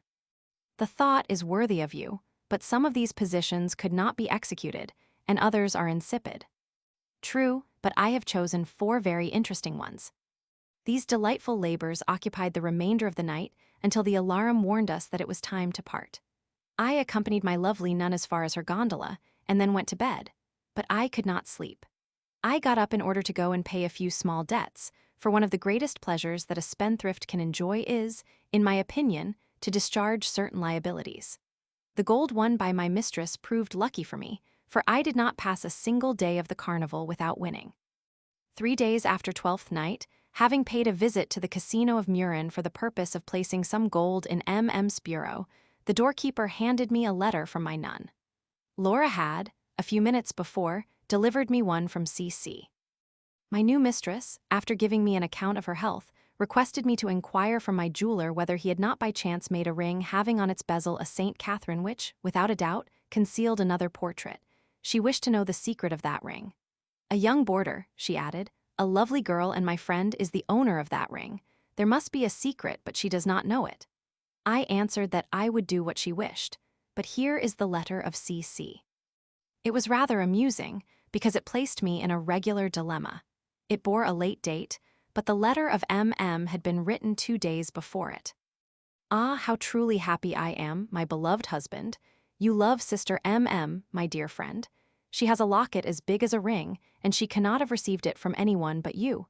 I am certain that your dear likeness is to be found under the Annunciation. I recognize the style of the artist, and it is certainly the same who painted the locket and my ring. I am satisfied that Sister M.M. has received that present from you. I am so pleased to know all that I would not run the risk of grieving her by telling her that I knew her secret, but my dear friend, either more open or more curious, has not imitated my reserve. She told me that she had no doubt of my Saint Catherine concealing the portrait of my lover. Unable to say anything better, I told her that the ring was in reality a gift from my lover, but that I had no idea of his portrait being concealed inside of it. If it is as you say, observed M.M., and if you have no objection, I will try to find out the secret, and afterwards I will let you know mine. Being quite certain that she would not discover it, I gave her my ring, saying that, if she could find out the secret, I should be very much pleased. Just as that moment my aunt paid me a visit, and I left my ring in the hands of M.M., who returned it to me after dinner, assuring me that, although she had not been able to find out the secret, she was certain there was one. I promise you that she shall never hear anything about it from me, because if she saw your portrait, she would guess everything, and then I should have to tell her who you are. I am sorry to be compelled to conceal anything from her, but I am very glad you love one another. I pity you both, however, with all my heart, because I know that you are obliged to make love through a grating in that horrid parlor. How I wish, dearest, I could give you my place. I would make 2 persons happy at the same time. Adieu. I answered that she had guessed rightly, that the locket of her friend was a present from me and contained my likeness, but that she was to keep the secret, and to be certain that my friendship for M.M. interfered in no way with the feeling which bound me to her forever. I certainly was well aware that I was not behaving in a straightforward manner, but I endeavored to deceive myself. So true it is that a woman, weak as she is, has more influence by the feeling she inspires than man can possibly have with all his strength. At all events, I was foolishly trying to keep up an intrigue which I knew to be near its denouement through the intimacy that had sprung up between these 2 friendly rivals. Laura having informed me that there was to be on a certain day a ball in the large parlor of the convent, I made up my mind to attend it in such a disguise that my two friends could not recognize me. I decided upon the costume of a Pierrot because it conceals the form and the gait better than any other. I was certain that my two friends would be behind the grating, and that it would afford me the pleasant opportunity of seeing them together and of comparing them. In Venice, during the carnival, that innocent pleasure is allowed in convents. The guests dance in the parlor, and the sisters remain behind the grating, enjoying the sight of the ball, which is over by sunset. Then all the guests retire, and the poor nuns are for a long time happy in the recollection of the pleasure enjoyed by their eyes. The ball was to take place in the afternoon of the day appointed for my meeting with M.M., in the evening at the Casino of Murin, but that could not prevent me from going to the ball. Besides, I wanted to see my dear C.C. I have said before that the dress of a Pierrot is the costume which disguises the figure and the gait most completely. It has also the advantage, through a large cap, of concealing the hair, and the white gauze which covers the face does not allow the color of the eyes or of the eyebrows to be seen. But in order to prevent the costume from hindering the movements of the mask, he must not wear anything underneath, and in winter a dress made of light calico is not particularly agreeable. I did not, however, pay any attention to that, and taking only a plate of soup I went to Murin in a gondola. I had no cloak, and in my pockets I had nothing but my handkerchief, my purse, and the key of the casino. I went at once to the convent. The parlor was full, but thanks to my costume of Pierrot, which was seen in Venice but very seldom, everybody made room for me. I walked on, assuming the gait of a booby, the true characteristic of my costume, and I stopped near the dancers. After I had examined the pantaloons, punches, harlequins, and Merry Andrews, I went near the grating, where I saw all the nuns and boarders, some seated, some standing, and without appearing to notice any of them in particular, I remarked my two friends together and very intent upon the dancers. I then walked round the room, eyeing everybody from head to foot and calling the general attention upon myself. I chose for my partner in the minuet a pretty girl dressed as a columbine, and I took her hand in so awkward a manner and with such an air of stupidity that everybody laughed and made room for us. My partner danced very well according to her costume, and I kept my character with such perfection that the laughter was general. After the minuet, I danced 12 forlanas with the greatest vigor. Out of breath, I threw myself on a sofa, pretending to go to sleep, and the moment I began to snore, everybody respected the slumbers of Pierrot. The quadrille lasted 1 hour, and I took no part in it, but immediately after it, a harlequin approached me with the impertinence which belongs to his costume, and flogged me with his wand.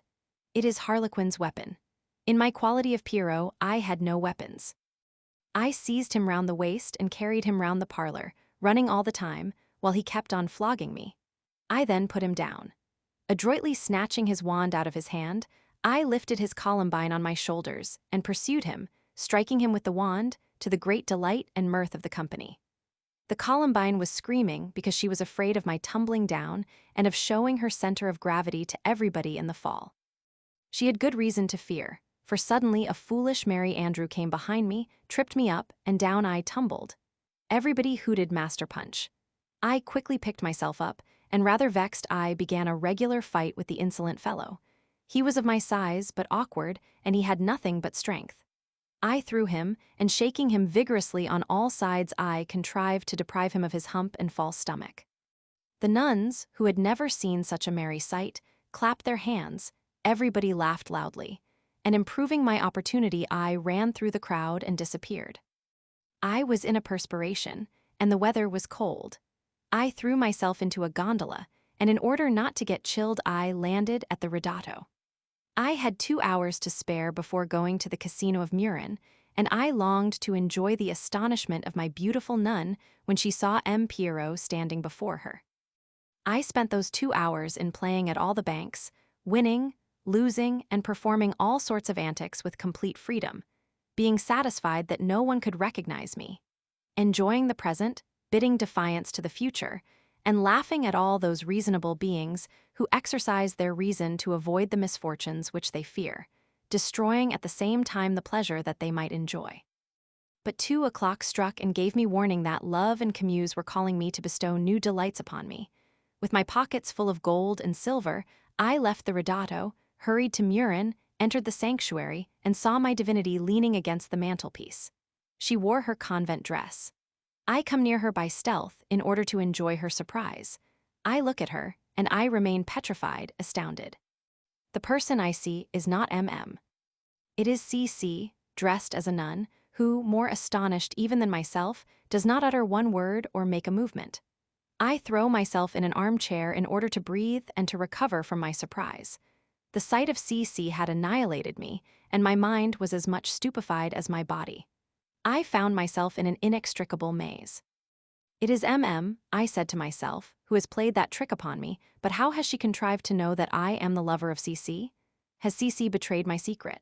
But if she has betrayed it, how could MM deprive herself of the pleasure of seeing me and consent to her place being taken by her friend and rival?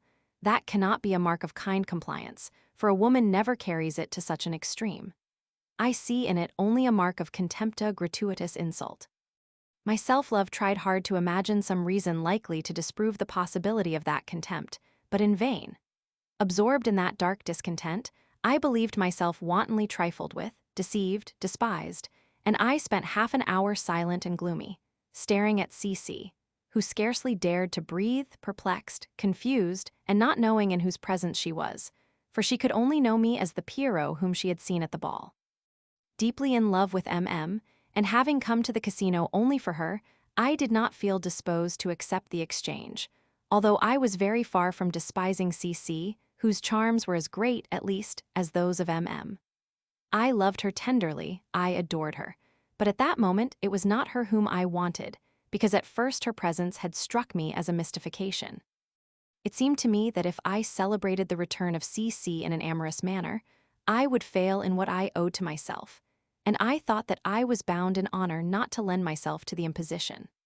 Besides, without exactly realizing that feeling, I was not sorry to have it in my power to reproach MM with an indifference very strange in a woman in love, and I wanted to act in such a manner that she should not be able to say that she had procured me a pleasure.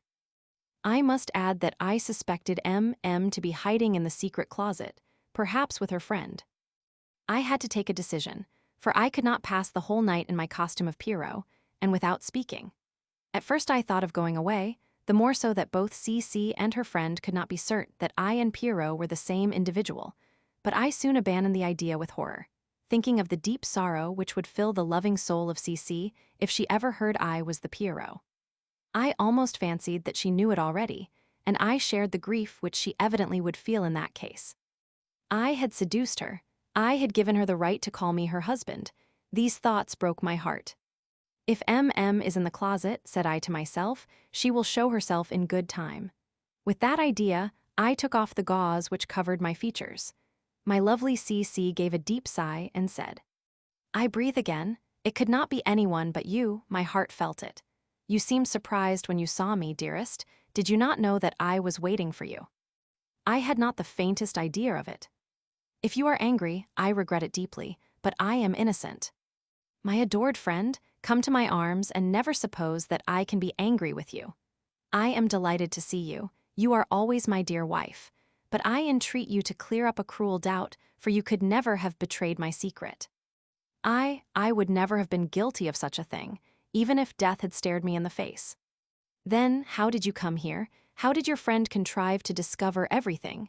No one but you could tell her that I am your husband. Laura, perhaps. No, Laura is faithful, dearest, and I cannot guess how it was. But how could you be persuaded to assume that disguise and to come here? You can leave the convent, and you have never apprised me of that important circumstance. Can you suppose that I would not have told you all about it if I had ever left the convent, even once?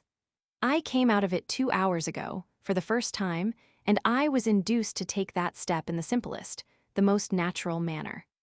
Tell me all about it, my love. I feel extremely curious. I am glad of it, and I would conceal nothing from you. You know how dearly MM and I love each other. No intimacy could be more tender than ours. You can judge of it by what I told you in my letters. Well, 2 days ago, my dear friend begged the abbess and my aunt to allow me to sleep in her room in the place of the lay sister, who, having a very bad cold, had carried her cough to the infirmary. The permission was granted, and you cannot imagine our pleasure in seeing ourselves at liberty, for the first time, to sleep in the same bed. Today, shortly after you had left the parlor, where you so much amused us, without our discovering that the delightful Pierrot was our friend, my dear M.M. retired to her room, and I followed her. The moment we were alone, she told me that she wanted me to render her a service from which depended our happiness. I need not tell you how readily I answered that she had only to name it. Then she opened a drawer, and much to my surprise, she dressed me in this costume. She was laughing, and I did the same without suspecting the end of the joke.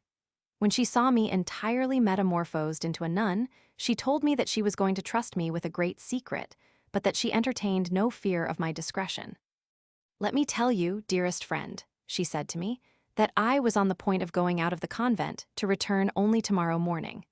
I have, however, just decided that you shall go instead. You have nothing to fear, and you do not require any instructions, because I know that you will meet with no difficulty. In an hour, a lay sister will come here. I will speak a few words apart to her, and she will tell you to follow her. You will go out with her through the small gate and across the garden as far as the room leading out to the low shore. There you will get into the gondola and say to the gondolier these words, 'To the casino.'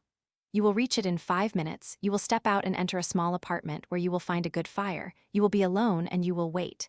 "For whom?" I inquired. "For nobody. You need not know any more. You may only be certain that nothing unpleasant will happen to you. Trust me for that. You will sup at the casino and sleep, if you like, without being disturbed. Do not ask any questions, for I cannot answer them. Such is, my dear husband, the whole truth. Tell me now what I could do after that speech of my friend, and after she had received my promise to do whatever she wished. Do not distrust what I tell you, for my lips cannot utter a falsehood." I laughed, and not expecting anything else but an agreeable adventure, I followed the lay sister and soon found myself here. After a tedious hour of expectation, Pierrot made his appearance. Be quite certain that the very moment I saw you my heart knew who it was, but a minute after I felt as if the lightning had struck me when I saw you step back, for I saw clearly enough that you did not expect to find me. Your gloomy silence frightened me, and I would never have dared to be the first in breaking it, the more so that, in spite of the feelings of my heart, I might have been mistaken. The dress of Pierrot might conceal some other man, but certainly no one that I could have seen in this place without horror. Recollect that for the last 8 months I have been deprived of the happiness of kissing you, and now that you must be certain of my innocence, allow me to congratulate you upon knowing this casino. You are happy, and I congratulate you with all my heart. M.M. is, after me, the only woman worthy of your love, the only one with whom I could consent to share it. I used to pity you, but I do so no longer, and your happiness makes me happy. Kiss me now. I should have been very ungrateful. I should even have been cruel if I had not then folded in my arms with the warmth of true love the angel of goodness and beauty who was before me, thanks to the most wonderful effort of friendship. After assuring her that I no longer entertained any doubt of her innocence, I told her that I thought the behavior of her friend very ambiguous. I said that, notwithstanding the pleasure I felt in seeing her, the trick played upon me by her friend was a very bad one, that it could not do otherwise than displease me greatly, because it was an insult to me. "I am not of your opinion," replied Cece. "My dear M.M. has evidently contrived, somehow or other, to discover that before you were acquainted with her, you were my lover. She thought very likely that you still loved me, and she imagined, for I know her well, that she could not give us a greater proof of her love than by procuring us, without forewarning us, that which two lovers fond of each other must wish for so ardently. She wished to make us happy, and I cannot be angry with her for it.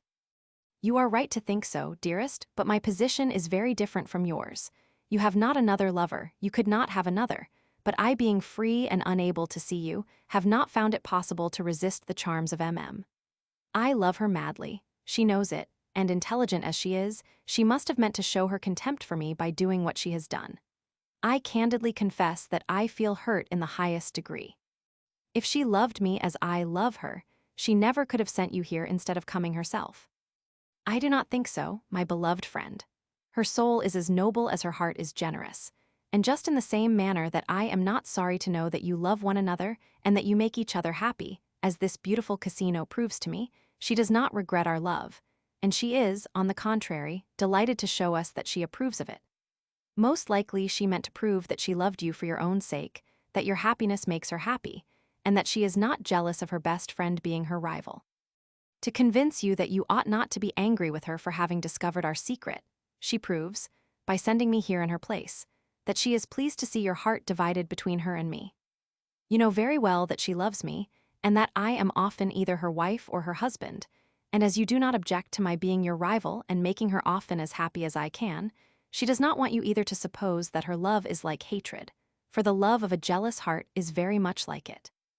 You plead the cause of your friend with the eloquence of an angel, but dear little wife, you do not see the affair in its proper light. You have intelligence and a pure soul, but you have not my experience. M's love for me has been nothing but a passing fancy, and she knows that I am not such an idiot as to be deceived by all this affair. I am miserable, and it is her doing. Then I should be right if I complained of her also, because she makes me feel that she is the mistress of my lover, and she shows me that, after seducing him from me, she gives him back to me without difficulty. Then she wishes me to understand that she despises also my tender affection for her, since she places me in a position to show that affection for another person. Now, dearest, you speak without reason, for the relations between you two are of an entirely different nature. Your mutual love is nothing but trifling nonsense, mere illusion of the senses. The pleasures which you enjoy together are not exclusive. To become jealous of one another, it would be necessary that one of you two should feel a similar affection for another woman, but could no more be angry at your having a lover than you could be so yourself if she had one. Provided, however, that the lover should not belong to the other. But that is precisely our case, and you are mistaken. We are not angry at your loving us both equally. Have I not written to you that I would most willingly give you my place near Then you must believe that I despise you likewise. My darling, that wish of yours to give me up your place, when you did not know that I was happy with arose from your friendship rather than from your love, and for the present I must be glad to see that your friendship is stronger than your love, but I have every reason to be sorry when feels the same. I love her without any possibility of marrying her. Do you understand me, dearest? As for you, knowing that you must be my wife, I am certain of our love, which practice will animate with new life. It is not the same with that love cannot spring up again into existence. Is it not humiliating for me to have inspired her with nothing but a passing fancy? I understand your adoration for her very well. She has initiated you into all her mysteries, and you owe her eternal friendship and everlasting gratitude. It was midnight, and we went on wasting our time in this desultory conversation, when the prudent and careful servant brought us an excellent supper. I could not touch anything, my heart was too full, but my dear little wife supped with a good appetite. I could not help laughing when I saw a salad of whites of eggs, and Cece thought it extraordinary because all the yolks had been removed. In her innocence, she could not understand the intention of the person who had ordered the supper. As I looked at her, I was compelled to acknowledge that she had improved in beauty. In fact, Cece was remarkably beautiful, yet I remained cold by her side. I have always thought that there is no merit in being faithful to the person we truly love. 2 hours before daylight, we resumed our seats near the fire, and Cece, seeing how dull I was delicately attentive to me. She attempted no allurement, all her movements wore the stamp of the most decent reserve, and her conversation, tender in its expressions and perfectly easy, never conveyed the shadow of a reproach for my coolness. Towards the end of our long conversation, she asked me what she should say to her friend on her return to the convent. My dear expects to see me full of joy and gratitude for the generous present she thought she was making me by giving me this night. But what shall I tell her? The whole truth. Do not keep from her a single word of our conversation, as far as your memory will serve you, and tell her especially that she has made me miserable for a long time. No, for I should cause her too great a sorrow. She loves you dearly and cherishes the locket which contains your likeness. I mean, on the contrary, to do all I can to bring peace between you two, and I must succeed before long, because my friend is not guilty of any wrong, and you only feel some spite, although with no cause. I will send you my letter by Laura, unless you promise me to go and fetch it yourself at her house. Your letters will always be dear to me, but mark my words, will not enter into any explanation. She will believe you in everything, except in one. I suppose you mean our passing a whole night together as innocently as if we were brother and sister. If she knows you as well as I do, she will indeed think it most wonderful. In that case, you may tell her the contrary if you like. Nothing of the sort. I hate falsehoods, and I will certainly never utter one in such a case as this. It would be very wrong. I do not love you less on that account, my darling, although, during this long night, you have not condescended to give me the slightest proof of your love. Believe me, dearest, I am sick from unhappiness. I love you with my whole soul, but I am in such a situation that— What, you are weeping, my love? Oh, I entreat you, spare my heart. I am so sorry to have told you such a thing, but I can assure you I never meant to make you unhappy. I am sure that in a quarter of an hour will be crying likewise. The alarm struck, and having no longer any hope of seeing come to justify herself, I kissed CC. I gave her the key of the casino, requesting her to return it for me to and my young friend having gone back to the convent, I put on my mask and left the casino. Chapter 20. I am in danger of perishing in the Lagune's illness letters from CC and the quarrel is made up meeting at the casino of Muranai learn the name of M's friend, and consent to give him a supper at my casino in the company of our common mistress. The weather was fearful. The wind was blowing fiercely, and it was bitterly cold. When I reached the shore, I looked for a gondola. I called the gondoliers, but in contravention to the police regulations, there was neither gondola nor gondolier. What was I to do? Dressed in light linen, I was hardly in a fit state to walk along the wharf for an hour in such weather. I should most likely have gone back to the casino if I had had the key, but I was paying the penalty of the foolish spite which had made me give it up. The wind almost carried me off my feet, and there was no house that I could enter to get a shelter. I had in my pockets 300 philippes that I had won in the evening, and a purse full of gold.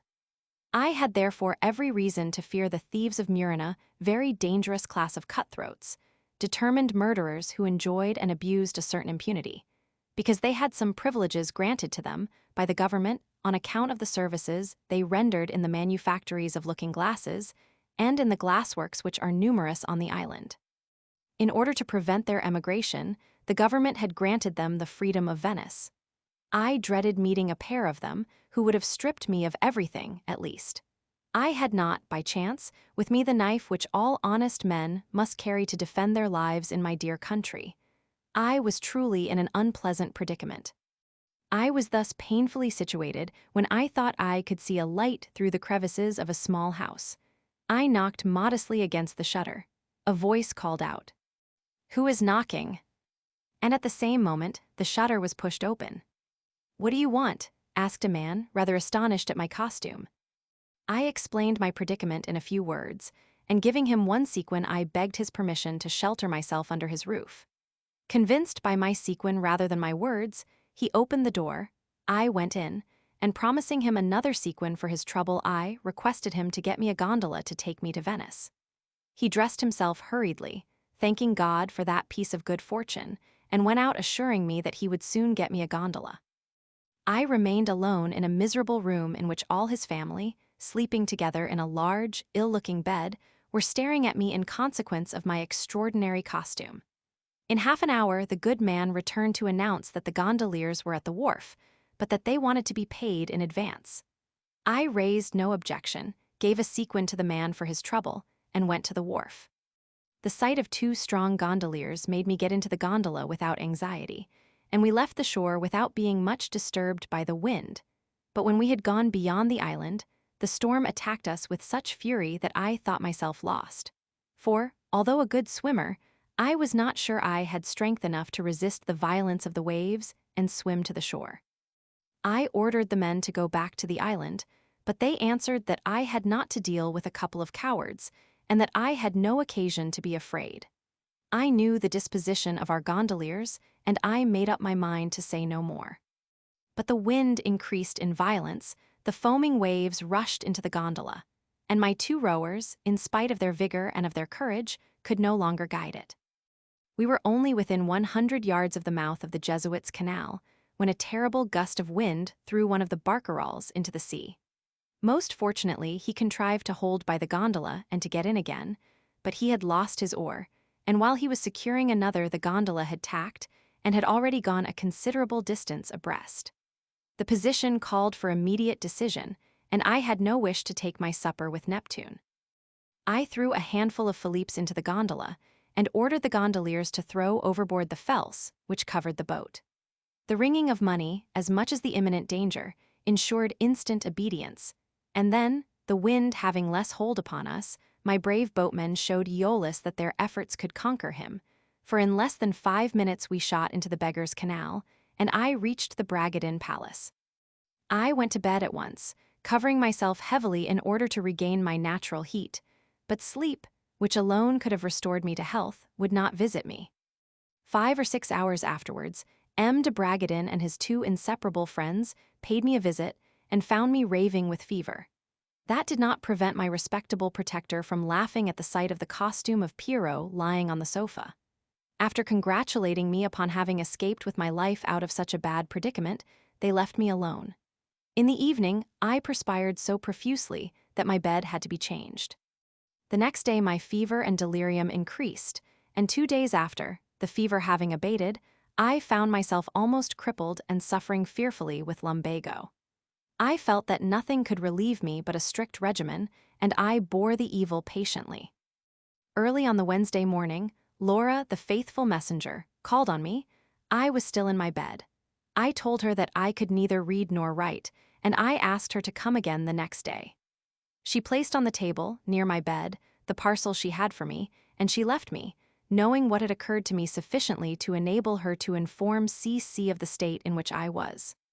Feeling a little better towards the evening, I ordered my servant to lock me in my room, and I opened C.C.'s letter. The first thing I found in the parcel, and which caused me great pleasure, was the key of the casino which she returned to me. I had already repented having given it up, and I was beginning to feel that I had been in the wrong. It acted like a refreshing balm upon me. The second thing, not less dear after the return of the precious key, was a letter from M.M., the seal of which I was not long in breaking, and I read the following lines.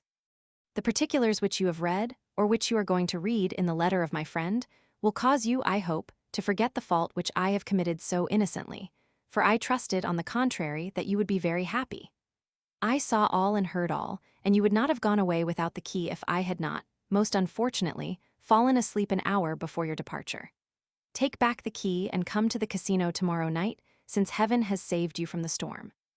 Your love may, perhaps, give you the right to complain, but not to ill-treat a woman who certainly has not given you any mark of contempt.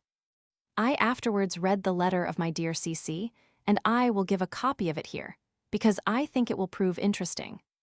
I entreat you, dear husband, not to send back this key, unless you have become the most cruel of men, unless you find pleasure in tormenting 2 women who love you ardently and who love you for yourself only. Knowing your excellent heart, I trust you will go to the casino tomorrow evening and make it up with M.M., who cannot go there tonight. You will see that you are in the wrong, dearest, and that, far from despising you, my dear friend loves you only. In the meantime, let me tell you what you are not acquainted with, and what you must be anxious to know.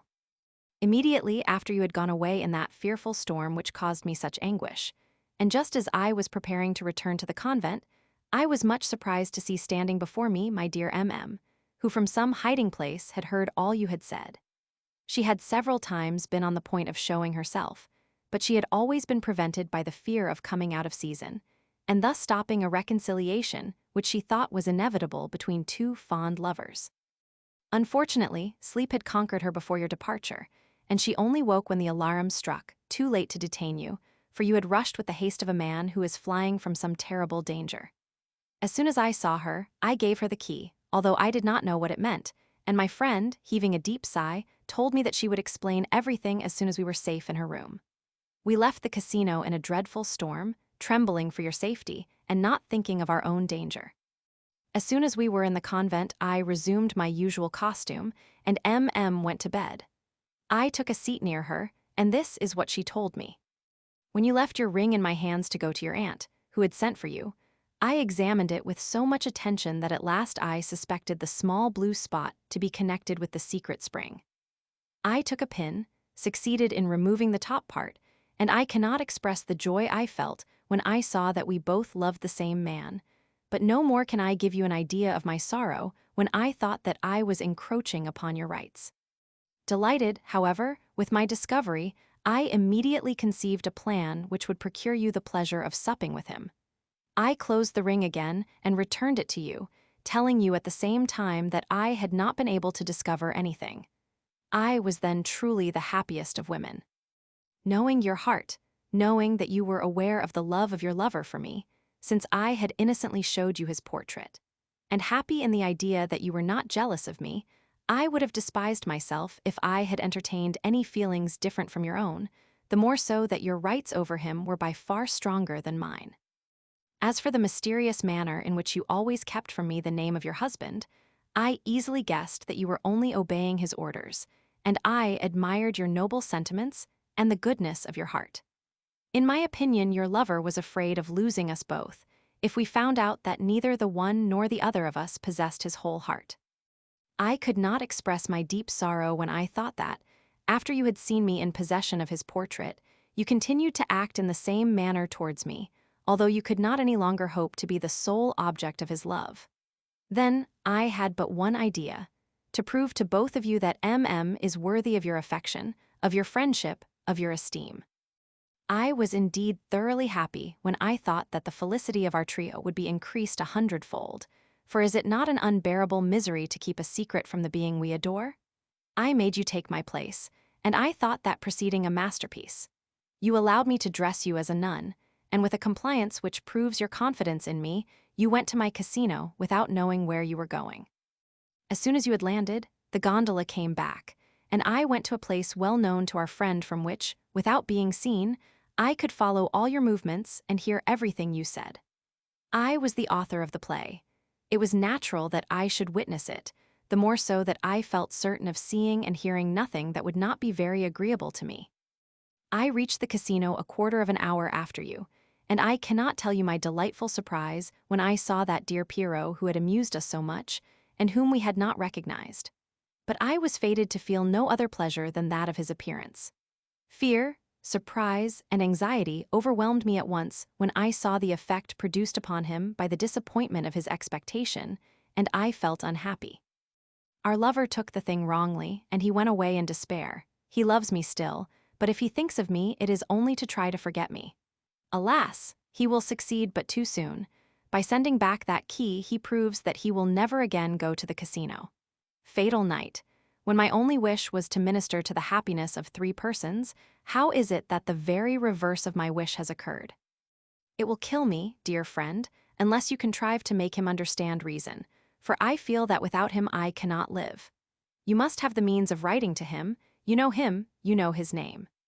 In the name of all goodness, send back this key to him with a letter to persuade him to come to the casino tomorrow or on the following day, if it is only to speak to me, and I hope to convince him of my love and my innocence.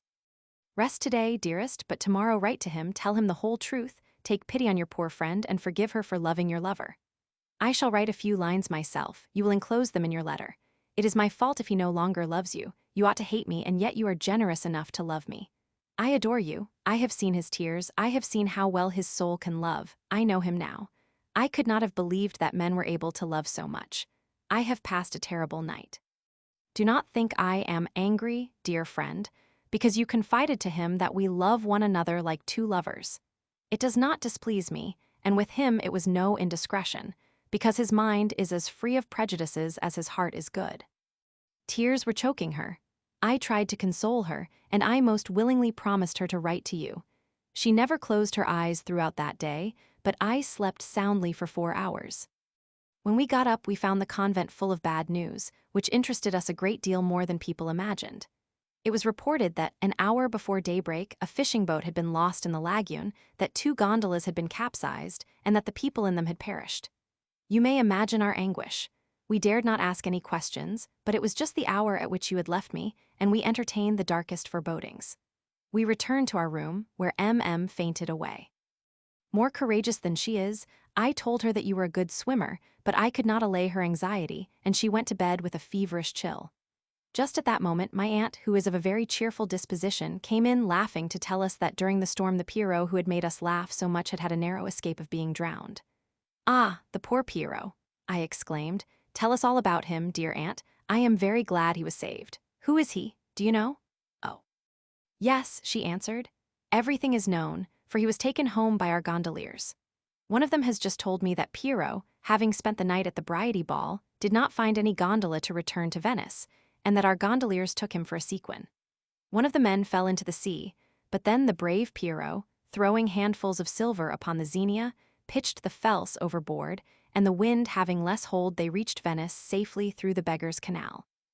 This morning, the lucky gondoliers divided 30 philippes which they found in the gondola, and they have been fortunate enough to pick up their False. Pierrot will remember Murin and the ball at Bridie. The man says that he is the son of M. de Bragadin, the procurator's brother. He was taken to the palace of that nobleman nearly dead from cold, for he was dressed in light calico and had no cloak. When my aunt had left us, we looked at one another for several minutes without uttering a word, but we felt that the good news had brought back life to us. M. asked me whether you were really the son of M. de Bragadin. "It might be so," I said to her, "but his name does not show my lover to be the bastard of that nobleman, and still less his legitimate child, for M. de Bragadin was never married." "I should be very sorry," said M., "if he were his son." I thought it right, then, to tell her your true name, and of the application made to my father by M. de Bragadin for my hand, the consequence of which was that I had been shut up in the convent. Therefore, my own darling, your little wife has no longer any secret to keep from M., and I hope you will not accuse me of indiscretion, for it is better that our dear friend should know all the truth than only half of it. We have been greatly amused, as you may well suppose, by the certainty with which people say that you spent all the night at the Bridie Ball. When people do not know everything, they invent, and what might be as often accepted in the place of what is in reality. Sometimes it proves very fortunate. At all events, the news did a great deal of good to my friend, who is now much better. She has had an excellent night, and the hope of seeing you at the casino has restored all her beauty. She has read this letter 3 or 4 times and has smothered me with kisses. I long to give her the letter which you are going to write to her. The messenger will wait for it. Perhaps I shall see you again at the casino, and in a better temper, I hope. Adieu. It did not require much argument to conquer me. When I had finished the letter, I was at once the admirer of C.C. and the ardent lover of M. But alas, although the fever had left me, I was crippled. Certain that Laura would come again early the next morning, I could not refrain from writing to both of them a short letter, it is true, but long enough to assure them that reason had again taken possession of my poor brain.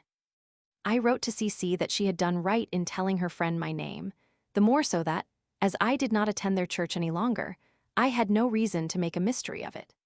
In everything else, I freely acknowledged myself in the wrong, and I promised her that I would atone by giving M. the strongest possible proofs of my repentance as soon as I could go again to her casino. This is the letter that I wrote to my adorable nun. I gave C.C. the key of your casino to be returned to you, my own charming friend, because I believed myself trifled with and despised, of malice aforethought, by the woman I worship. In my error, I thought myself unworthy of presenting myself before your eyes, and in spite of love, horror made me shudder. Such was the effect produced upon me by an act which would have appeared to me admirable, if my self-love had not blinded me and upset my reason. But, dearest, to admire it would have been necessary for my mind to be as noble as yours, and I have proved how far it is from being so. I am inferior to you in all things, except in passionate love, and I will prove it to you at our next meeting, when I will beg on my knees a generous pardon. Believe me, beloved creature, if I wish ardently to recover my health, it is only to have it in my power to prove by my love 1,000 times increased how ashamed I am of my errors. My painful lumbago has alone prevented me from answering your short note yesterday to express to you my regrets, and the love which has been enhanced in me by your generosity, alas, so badly rewarded. I can assure you that in the lagunes, with death staring me in the face, I regretted no one but you, nothing but having outraged you. But in the fearful danger then threatening me, I only saw a punishment from heaven. If I had not cruelly sent back to you the key of the casino, I should most likely have returned there, and should have avoided the sorrow as well as the physical pains which I am now suffering as an expiation. I thank you 1,000 times for having recalled me to myself, and you may be certain that for the future I will keep better control over myself. Nothing shall make me doubt your love. But darling, what do you say of CC? Is she not an incarnate angel who can be compared to no one but you? You love us both equally. I am the only one weak and faulty, and you make me ashamed of myself. Yet I feel that I would give my life for her as well as for you. I feel curious about one thing, but I cannot trust it to paper. You will satisfy that curiosity the first time I shall be able to go to the casino before 2 days at the earliest. I will let you know 2 days beforehand. In the meantime, I entreat you to think a little of me and to be certain of my devoted love. Adieu. The next morning, Laura found me sitting up in bed and in a fair way to recover my health. I requested her to tell CC that I felt much better, and I gave her the letter I had written. She had brought me one from my dear little wife, in which I found enclosed a note from MM. Those 2 letters were full of tender expressions of love, anxiety for my health, and ardent prayers for my recovery. 6 days afterwards, feeling much stronger, I went to Murin, where the keeper of the casino handed me a letter from MM. She wrote to me how impatient she was for my complete recovery, and how desirous she was to see me in possession of her casino, with all the privileges which she hoped I would retain forever. Let me know, I entreat you, she added, when we are likely to meet again, either at Murin or in Venice, as you please. Be quite certain that whenever we meet we shall be alone and without a witness. I answered at once, telling her that we would meet the day after the morrow at her casino, because I wanted to receive her loving absolution in the very spot where I had outraged the most generous of women. I was longing to see her again, for I was ashamed of my cruel injustice towards her, and panting to atone for my wrongs. Knowing her disposition, and reflecting calmly upon what had taken place, it was now evident to me that what she had done, very far from being a mark of contempt, was the refined effort of a love wholly devoted to me. Since she had found out that I was the lover of her young friend, could she imagine that my heart belonged only to herself? In the same way that her love for me did not prevent her from being compliant with the ambassador, she admitted the possibility of my being the same with CC. She overlooked the difference of constitution between the 2 sexes and the privileges enjoyed by women. Now that age has whitened my hair and deadened the ardor of my senses, my imagination does not take such a high flight, and I think differently. I am conscious that my beautiful nun sinned against womanly reserve and modesty, the 2 most beautiful appanages of the fair sex. But if that unique, or at least rare, woman was guilty of an eccentricity which I then thought a virtue, she was at all events exempt from that fearful venom called jealousy and unhappy passion, which devours the miserable being who is laboring under it, and destroys the love that gave it birth. 2 days afterwards, on the 4th of February, 1754, I had the supreme felicity of finding myself again alone with my beloved mistress. She wore the dress of a nun. As we both felt guilty, the moment we saw each other, by a spontaneous movement, we fell both on our knees, folded in each other's arms. We had both ill-treated love. She had treated him like a child. I had adored him after the fashion of a Jansenist. But where could we have found the proper language for the excuses we had to address to each other, for the mutual forgiveness we had to entreat and to grant? Kisses that mute, yet expressive language, that delicate, voluptuous contact, which sends sentiment coursing rapidly through the veins, which expresses at the same time the feeling of the heart and the impressions of the mind, that language was the only one we had recourse to, and without having uttered one syllable, dear reader, oh, how well we agreed. Both overwhelmed with emotion, longing to give one another some proofs of the sincerity of our reconciliation and of the ardent fire which was consuming us, we rose without unclasping our arms and falling a most amorous group. On the nearest sofa, we remained there until the heaving of a deep sigh which we would not have stopped, even if we had known that it was to be the last. Thus was completed our happy reconciliation, and the calm infused into the soul by contentment burst into a hearty laugh when we noticed that I had kept on my cloak and my mask. After we had enjoyed our mirth, I unmasked myself, and I asked her whether it was quite true that no one had witnessed our reconciliation. She took up one of the candlesticks, and seizing my hand, "Come," she said. She led me to the other end of the room, before a large cupboard which I had already suspected of containing the secret. She opened it, and when she had moved a sliding plank, I saw a door through which we entered a pretty closet furnished with everything necessary to a person wishing to pass a few hours there. Near the sofa was a sliding panel. Removed it, and through 20 holes placed at a distance from each other I saw every part of the room in which nature and love had performed for our curious friend a play in 6 acts, during which I did not think he had occasion to be dissatisfied with the actors. "Now," said "I am going to satisfy the curiosity which you were prudent enough not to trust to paper. But you cannot guess." "Silence, dearest.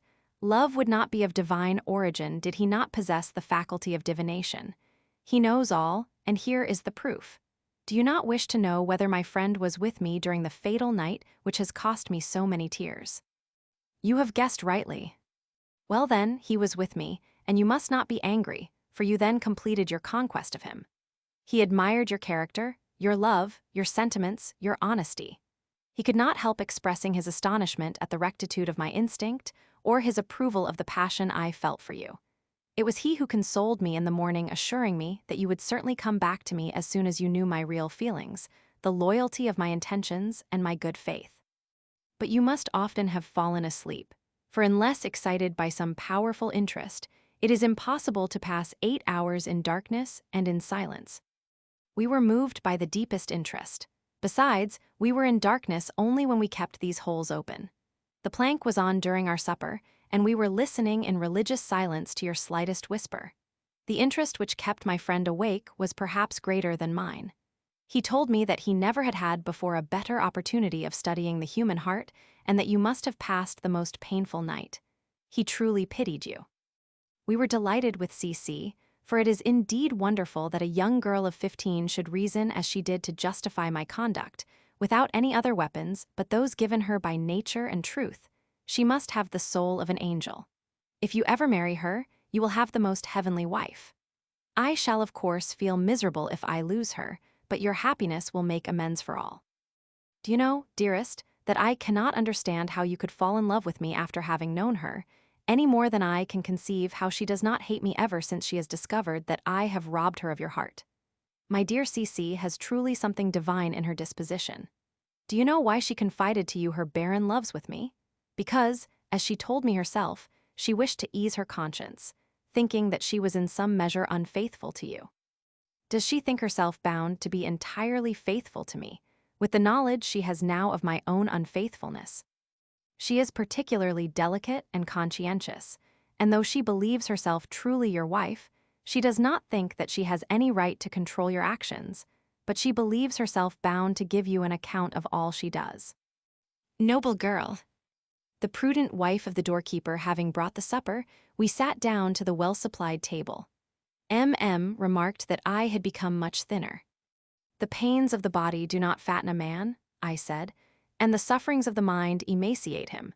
But we have suffered sufficiently, and we must be wise enough never to recall anything which can be painful to us. You are quite right, my love. The instants that man is compelled to give up to misfortune or to suffering are as many moments stolen from his life, but he doubles his existence when he has the talent of multiplying his pleasures, no matter of what nature they may be." We amused ourselves in talking over past dangers, Pierrot's disguise, and the ball at Bryety, where she had been told that another Pierrot had made his appearance. Wondered at the extraordinary effect of a disguise, for, said she to me, "The Pierrot in the parlor of the convent seemed to me taller and thinner than you. If chance had not made you take the convent gondola, if you had not had the strange idea of assuming the disguise of Pierrot, I should not have known who you were, for my friends in the convent would not have been interested in you. I was delighted when I heard that you were not a patrician, as I feared, because, had you been one, I might in time have run some great danger." I knew very well what she had to fear, but pretending complete ignorance. "I cannot conceive," I said, "what danger you might run on account of my being a patrician. My darling, I cannot speak to you openly, unless you give me your word to do what I am going to ask you." "How could I hesitate, my love, in doing anything to please you, provided my honor is not implicated? Have we not now everything in common? Speak, idol of my heart, Tell me your reasons and rely upon my love. It is the guarantee of my ready compliance in everything that can give you pleasure. Very well. I want you to give a supper in your casino to me and my friend, who is dying to make your acquaintance. And I foresee that after supper, you will leave me to go with him. You must feel that propriety compels me to do so. Your friend already knows, I suppose, who I am. I thought it was right to tell him, because if I had not told him, he could not have entertained the hope of supping with you, and especially at your house. I understand. I guess your friend is one of the foreign ambassadors. Precisely. But may I hope that he will so far honor me as to throw up his incognito? That is understood. I shall introduce him to you according to accepted forms, telling his name and his political position. Then it is all for the best, darling. How could you suppose that I would have any difficulty in procuring you that pleasure, when on the contrary, nothing could please me more myself? Name the day, and be quite certain that I shall anxiously look for it. I should have been sure of your compliance if you had not given me cause to doubt it. It is a home thrust, but I deserve it. And I hope it will not make you angry. Now I am happy. Our friend is M. de Bernis, the French ambassador. He will come masked, and as soon as he shows his features, I shall present him to you. Recollect that you must treat him as my lover, but you must not appear to know that he is aware of our intimacy. I understand that very well, and you shall have every reason to be pleased with my urbanity. The idea of that supper is delightful to me, and I hope that the reality will be as agreeable. You were quite right, my love, to dread my being a patrician, for in that case the state inquisitors, who very often think of nothing but of making a show of their zeal, would not have failed to meddle with us, and the mere idea of the possible consequences makes me shudder. I under the leads you dishonored the abbess the convent. Good God, yes, if you had told me what you thought, I would have given you my name, and I could have done so all the more easily that my reserve was only caused by the fear of being known, and of C.C. being taken to another convent by her father. But can you appoint a day for the supper? I long to have it all arranged. Today is the 4th, well then, in 4 days. That will be the 8th. Exactly so. We will go to your casino after the second ballet. Give me all necessary particulars to enable us to find the house without inquiring from anyone. I sat down and I wrote down the most exact particulars to find the casino either by land or by water. Delighted with the prospect of such a party of pleasure, I asked my mistress to go to bed, but I remarked to her that, being convalescent and having made a hearty supper, I should be very likely to pay my first homages to Morpheus. Yielding to the circumstances, she set the alarm for 10 o'clock, and we went to bed in the alcove. As soon as we woke up, Love claimed our attention and he had no cause of complaint, but towards midnight we fell asleep, our lips fastened together, and we found ourselves in that position in the morning when we opened our eyes. Although there was no time to lose, we could not make up our minds to part without making one more offering to Venus. I remained in the casino after the departure of my divinity and slept until noon. As soon as I had dressed myself, I returned to Venice, and my first care was to give notice to my cook, so that the supper of the 8th of February should be worthy of the guests and worthy of me. Episode 9, The False Nun. Chapter 21. Supper at my casino with M. and M. de Bernis, the French ambassador. A proposal from M. I accept it. Consequences. C.C. is unfaithful to me, and I cannot complain. I felt highly pleased with the supper party I had arranged with M., and I ought to have been happy. Yet I was not so, but whence came the anxiety which was a torment to me? Whence? From my fatal habit of gambling. That passion was rooted in me. To live and to play were to me two identical things, and as I could not hold the bank, I would go and punt at the Ridotto, where I lost my money morning and night. That state of things made me miserable. Perhaps someone will say to me, "Why did you play when there was no need of it, when you were in want of nothing, when you had all the money you could wish to satisfy your fancies?" That would be a troublesome question if I had not made it a law to tell the truth. Well, then, dear inquisitive reader, if I played with almost the certainty of losing, although no one, perhaps, was more sensible than I was to the losses made in gambling, it is because I had in me the evil spirit of avarice. It is because I loved prodigality, and because my heart bled when I found myself compelled to spend any money that I had not won at the gaming table. It is an ugly vice, dear reader, I do not deny it. However, all I can say is that, during the 4 days previous to the supper, I lost all the gold won for me by M.M. On the anxiously expected day, I went to my casino, where at the appointed hour M.M. came with her friend, whom she introduced to me as soon as he had taken off his mask. "I had an ardent wish, sir," said M. de Bernis to me, "to renew acquaintance with you, since I heard from Madame that we had known each other in Paris." With these words, he looked at me attentively, as people will do when they are trying to recollect a person whom they have lost sight of. I then told him that we had never spoken to one another, and that he had not seen enough of me to recollect my features now. "I had the honor," I added, "to dine with your Excellency at M. de Mosnigo's house, but you talked all the time with Marshal Keith, the Prussian ambassador, and I was not fortunate enough to attract your attention. As you were on the point of leaving Paris to return to Venice, you went away almost immediately after dinner, and I have never had the honor of seeing you since that time." "Now I recollect you," he answered, "and I remember asking whether you were not the secretary of the embassy. But from this day we shall not forget each other again, for the mysteries which unite us are of a nature likely to establish a lasting intimacy between us." The amiable couple were not long before they felt thoroughly at ease, and we sat down to supper, of which, of course, I did the honors.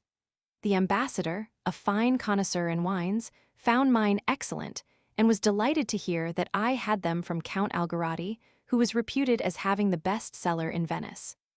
My supper was delicate and abundant, and my manners towards my handsome guests were those of a private individual receiving his sovereign and his mistress.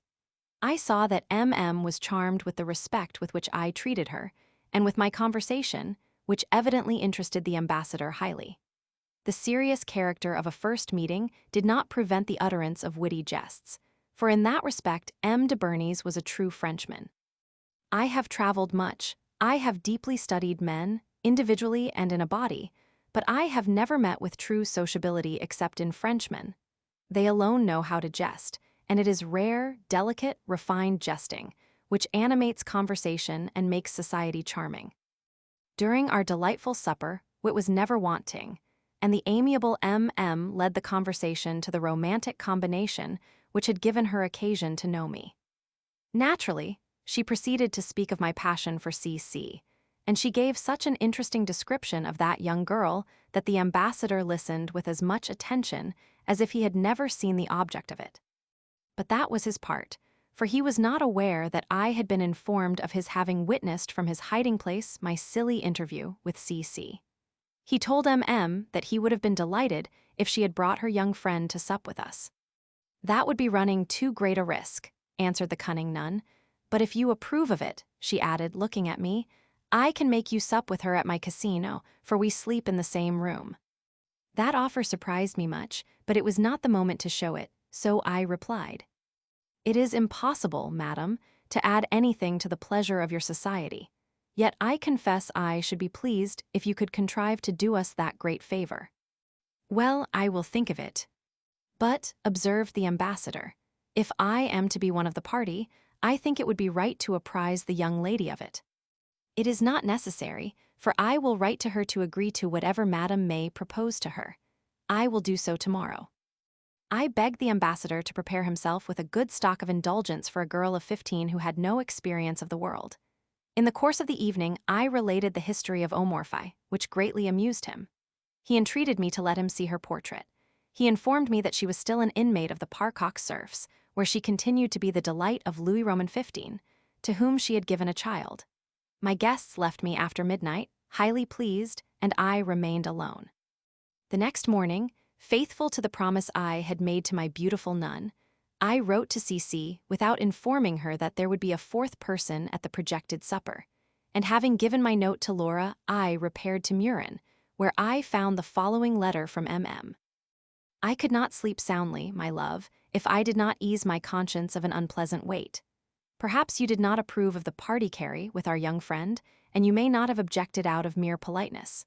Tell me the truth, dearest, for, should you not look forward to that meeting with pleasure, I can contrive to undo it without implicating you in any way. Trust me for that.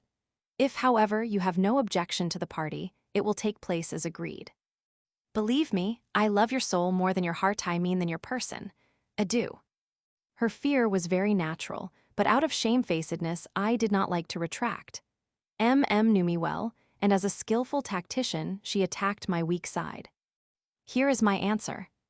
I expected your letter, my best beloved, and you cannot doubt it because, as you know me thoroughly, you must be aware that I know you as well. Yes, I know your mind, and I know what idea you must entertain of mine, because I have exposed to you all my weakness and irritability by my sophisms. I do penance for it, dearest, when I think that having raised your suspicions, your tenderness for me must have been weakened. Forget my visions, I beg, and be quite certain that for the future my soul will be in unison with yours. The supper must take place, it will be a pleasure for me, but let me confess that in accepting it, I have shewn myself more grateful than polite. CC is a novice, and I am not sorry to give her an opportunity of seeing the world. In what school could she learn better than yours? Therefore I recommend her to you, and you will please me much by continuing to show your care and friendship towards her, and by increasing, if possible, the sum of your goodness. I fear that you may entice her to take the veil, and if she did I would never console myself. Your friend has quite captivated me. He is a superior man, and truly charming. Thus did I wittingly deprive myself of the power of drawing back, but I was able to realize the full force of the situation. I had no difficulty in guessing that the ambassador was in love with CC, and that he had confessed as much to who, not being in a position to object to it, was compelled to show herself compliant, and to assist him in everything that could render his passion successful. She could certainly not do anything without my consent, and she had evidently considered the affair too delicate to venture upon proposing the party point-blank to me. They had, no doubt, put their heads together, so that by bringing the conversation on that subject I should find myself compelled, for the sake of politeness and perhaps of my inward feelings, to fall into the snare. The ambassador, whose profession it was to carry on intrigue skillfully, had succeeded well, and I had taken the bait as he wished. There was nothing left for me but to put a good face on the matter, not only so as not to show myself a very silly being, but also in order not to prove myself shamefully ungrateful towards a man who had granted me unheard-of privileges. Nevertheless, the consequence of it all was likely to be some coolness in my feelings towards both my mistresses. Had become conscious of this after she had returned to the convent, and wishing to screen herself from all responsibility, she had lost no time in writing to me that she would cause the projected supper to be abandoned, in case I should disapprove of it, but she knew very well that I would not accept her offer. Self-love is a stronger passion even than jealousy. It does not allow a man who has some pretension to wit to show himself jealous, particularly towards a person who is not tainted by that base passion and has proved it. The next day, having gone early to the casino, I found the ambassador already there, and he welcomed me in the most friendly manner. He told me that, if he had known me in Paris, he would have introduced me at the court, where I should certainly have made my fortune. Now, when I think of that, I say to myself, that might have been the case, but of what good would it have been to me? Perhaps I should have fallen a victim of the revolution, like so many others. De Bernis himself would have been one of those victims if fate had not allowed him to die in Rome in 1794. He died there unhappy, although wealthy, unless his feelings had undergone a complete change before his death, and I do not believe it.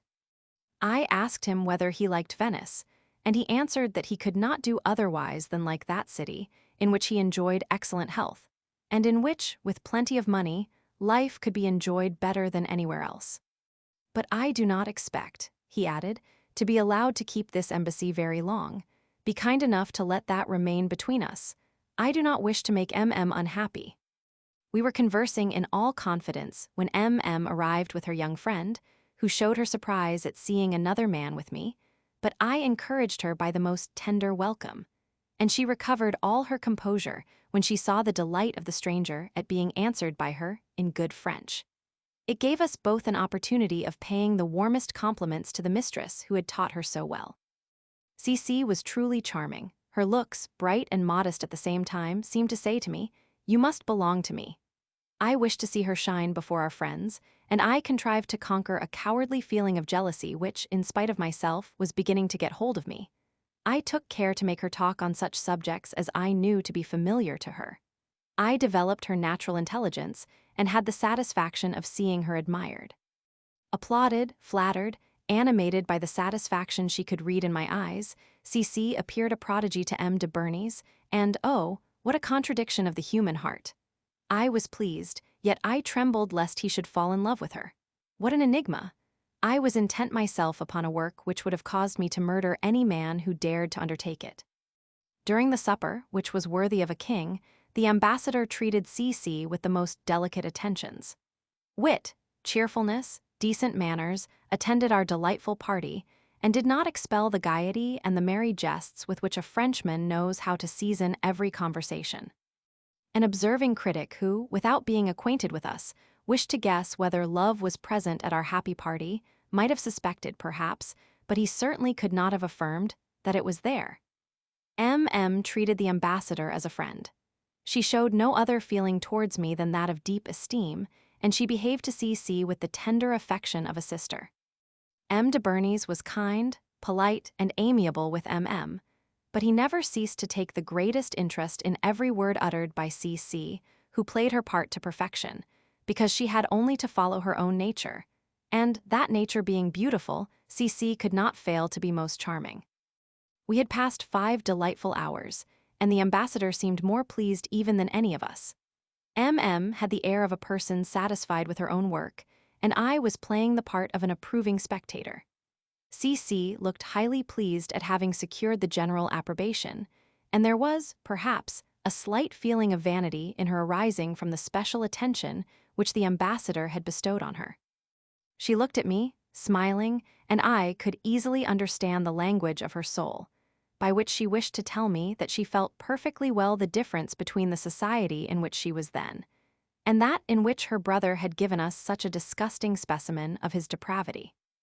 After midnight, it was time to think of our departure, and M. de Bernis undertook all the complimentary part. Thanking M. for the most agreeable supper he had ever made in his life, he contrived to make her offer a repetition of it for 2 days afterwards, and he asked me, for the sake of appearance, whether I should not find as much delight in that second meeting as himself. Could he have any doubt of my answering affirmatively? I believe not, for I had placed myself under the necessity of being compliant. All being agreed, we parted company. The next day, when I thought of that exemplary supper, I had no difficulty in guessing what the ultimate result would be. The ambassador owed his great fortune entirely to the fair sex, because he possessed to the highest degree the art of coddling love. And as his nature was eminently voluptuous, he found his advantage in it, because he knew how to call desires into existence, and this procured him enjoyments worthy of his delicate taste. I saw that he was deeply in love with CC, and I was far from supposing him the man to be satisfied with looking at her lovely eyes. He certainly had some plan arranged, and M., in spite of all her honesty, was the prime manager of it. I knew that she would carry it on with such delicate skill that I should not see any evidence of it. Although I did not feel disposed to show more compliance than was strictly just, I foresaw that in the end I should be the dupe, and my poor CC the victim, of a cunningly contrived trick.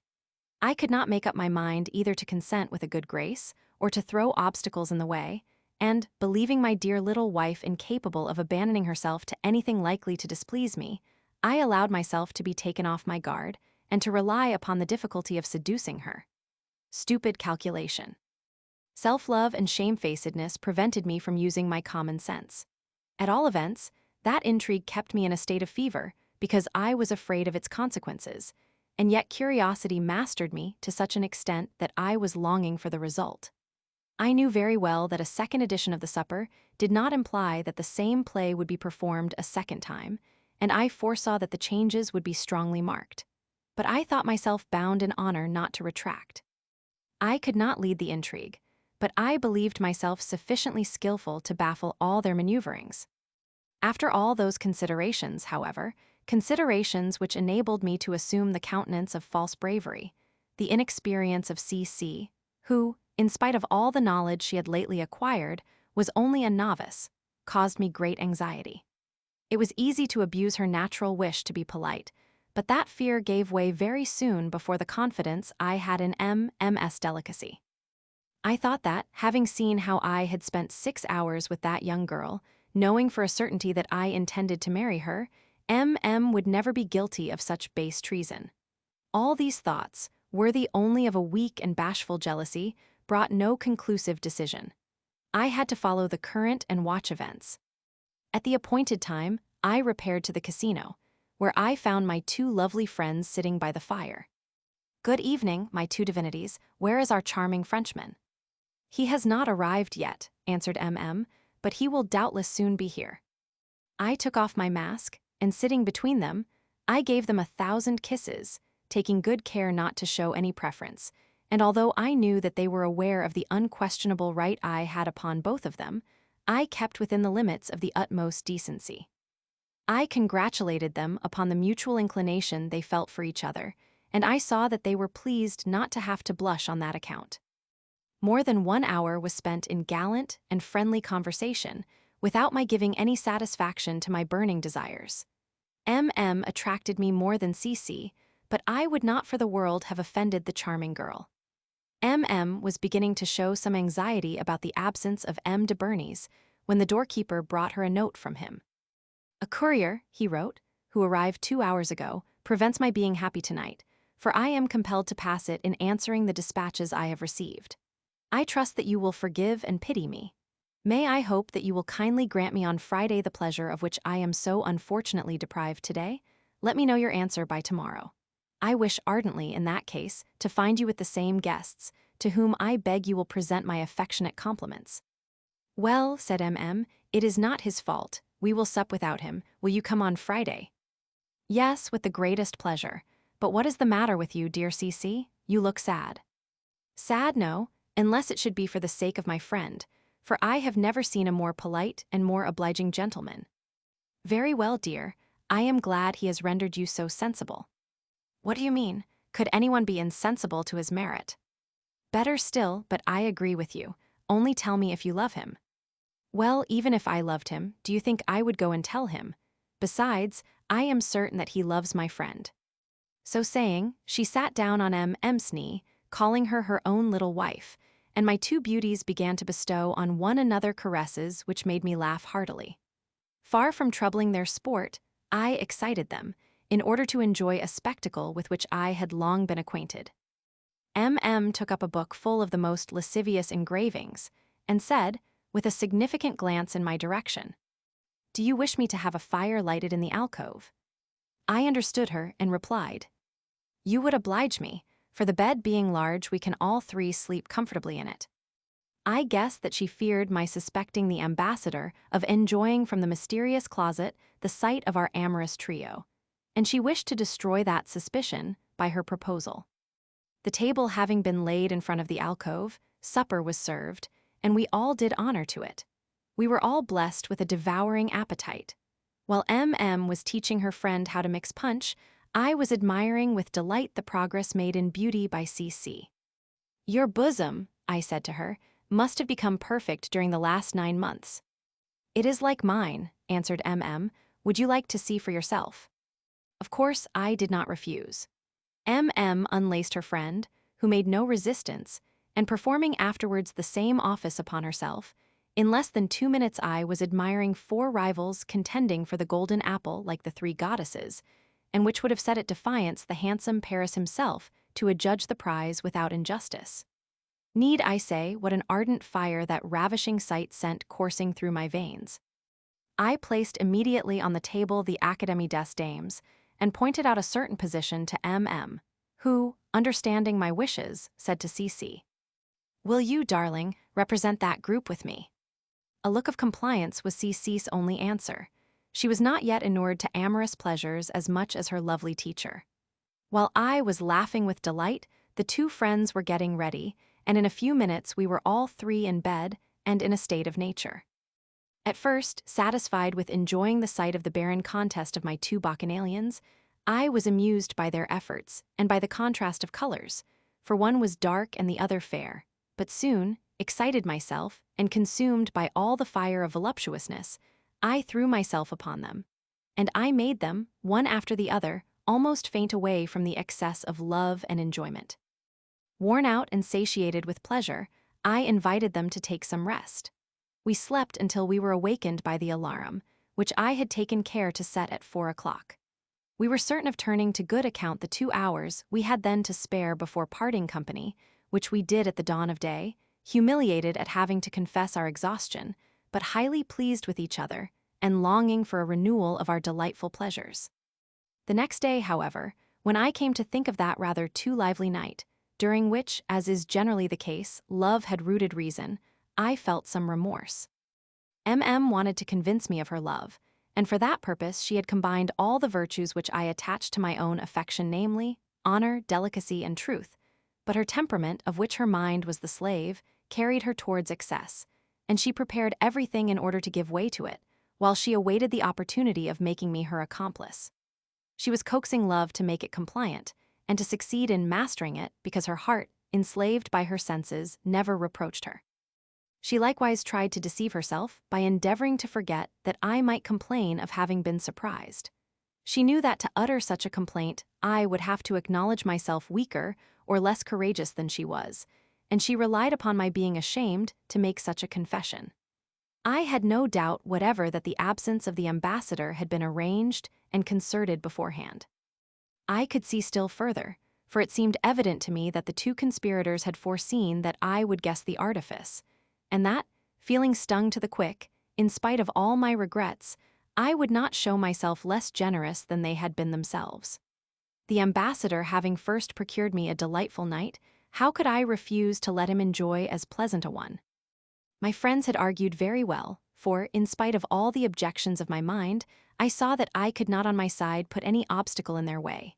CC was no impediment to them. They were certain of conquering her the moment she was not hindered by my presence. It rested entirely with who had perfect control over her. Poor girl, I saw her on the high road to debauchery, and it was my own doing. I sighed when I thought how little I had spared them in our last orgy, and what would become of me if both of them should happen to be, by my doing, in such a position as to be compelled to run away from the convent. I could imagine both of them thrown upon my hands, and the prospect was not particularly agreeable. It would be an embarras de richesse.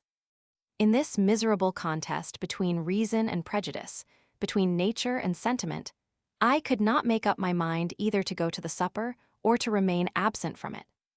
If I go, said I to myself, that night will pass with perfect decency, but I shall prove myself very ridiculous, jealous, ungrateful, and even wanting in common politeness. If I remain absent, CC is lost, at least, in my estimation, for I feel that my love will no longer exist, and then goodbye to all idea of a marriage with her. In the perplexity of mind in which I found myself, I felt a want of something more certain than mere probabilities to base my decision upon. I put on my mask and repaired to the mansion of the French ambassador.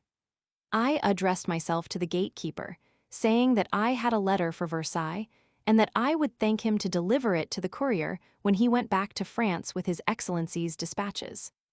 "But, sir," answered the man, "we have not had a special courier for the last 2 months. "What, did not a special cabinet messenger arrive here last night? Then he must have come in through the garret window or down the chimney, for, on the word of an honest man, none entered through the gate. But the ambassador worked all night." "That may be, sir, but not here, for His Excellency dined with the Spanish ambassador, and did not return till very late." I had guessed rightly. I could no longer entertain any doubt. It was all over. I could not draw back without shame. CC must resist. If the game was distasteful to her, no violence would of course be offered to her. The die was cast. Towards evening, I went to the Casino of Murin, and wrote a short note to requesting her to excuse me if some important business of M. de Bragadin prevented me from spending the night with her and with our 2 friends, to whom I sent my compliments as well as my apologies. After that, I returned to Venice, but in rather an unpleasant mood. To divert myself, I went to the gaming table and lost all night. 2 days afterwards, being certain that a letter from awaited me at Murin, I went over, and the doorkeeper handed me a parcel in which I found a note from my nun and a letter from CC, for everything was now in common between them. Here is CC's letter. "We were very sorry, dearest friend, when we heard that we should not have the happiness of seeing you. My dear M's friend came shortly afterwards, and when he read your note, he likewise expressed his deep regret. We expected to have a very dull supper, but the witty sayings of that gentleman enlivened us, and you cannot imagine of what follies we were guilty after partaking of some champagne punch. Our friend had become as gay as ourselves, and we spent the night in trios, not very fatiguing, but very pleasant. I can assure you that that man deserves to be loved, but he must acknowledge himself inferior to you in everything. Believe me, dearest, I shall ever love you, and you must forever remain the master of my heart. In spite of all my vexation, that letter made me laugh, but the note of M.M. was much more singular. Here are the contents of it. I am certain, my own beloved, that you told a story out of pure politeness, but you had guessed that I expected you to do so. You have made our friend a splendid present in exchange for the one he made you when he did not object to his M.M. bestowing her heart upon you. You possess that heart entirely, dearest, and you would possess it under all circumstances, but how sweet it is to flavor the pleasures of love with the charms of friendship. I was sorry not to see you, but I knew that if you had come we would not have had much enjoyment, for our friend, notwithstanding all his wit, is not exempt from some natural prejudices. As for C.C., her mind is now quite as free of them as our own, and I am glad she owes it to me. You must feel thankful to me for having completed her education, and for rendering her in every way worthy of you. I wish you had been hiding in the closet, where I am certain you would have spent some delightful hours. On Wednesday next, I shall be yours, and all alone with you in your casino in Venice. Let me know whether you will be at the usual hour near the statue of the hero Colleone. In case you should be prevented, name any other day. I had to answer those 2 letters in the same spirit in which they had been written, and in spite of all the bitter feelings which were then raging in my heart, my answers were to be as sweet as honey. I was in need of great courage, but I said to myself, George Dandin, tu l'as voulu? I could not refuse to pay the penalty of my own deeds, and I have never been able to ascertain whether the shame I felt was what is called shamefacedness. It is a problem which I leave to others. In my letter to C.C. I had the courage or the effrontery to congratulate her, and to encourage her to imitate M.M., the best model, I said, I could propose to her.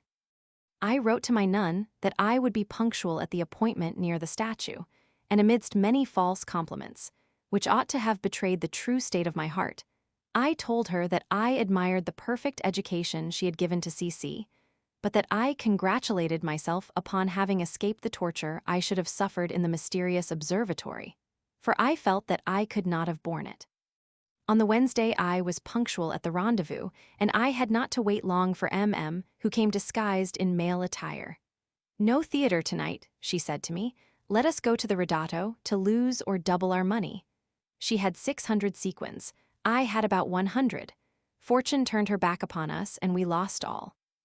I expected that we would then leave that cutthroat place, but M.M., having left me for a minute, came back with 300 sequins which had been given to her by her friend, whom she knew where to find. That money given by love or by friendship brought her luck for a short time, and she soon won back all we had lost, but in our greediness or imprudence we continued to play, and finally we lost our last sequin. When we could play no longer, M.M. said to me, Now that we need not fear thieves, let us go to our supper. That woman, religious and a free thinker, a libertine and gambler, was wonderful in all she did. She had just lost 500 pounds, and she was as completely at her ease as if she had won a very large sum.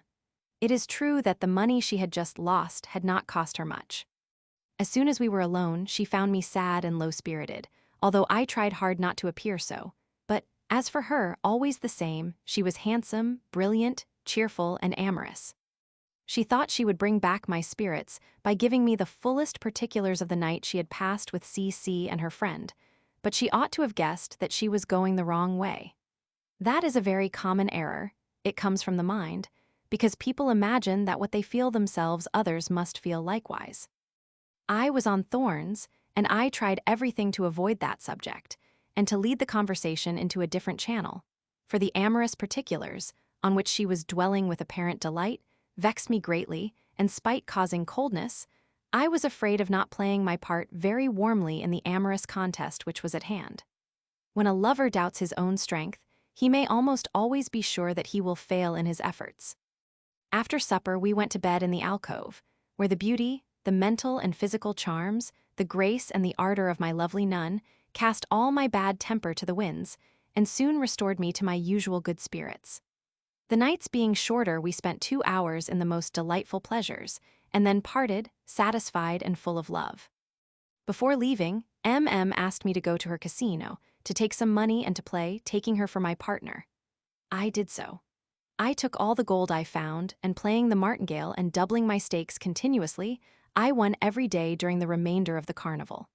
I was fortunate enough never to lose the 6 card, and if I had lost it, I should have been without money to play, for I had 2,000 sequins on that card.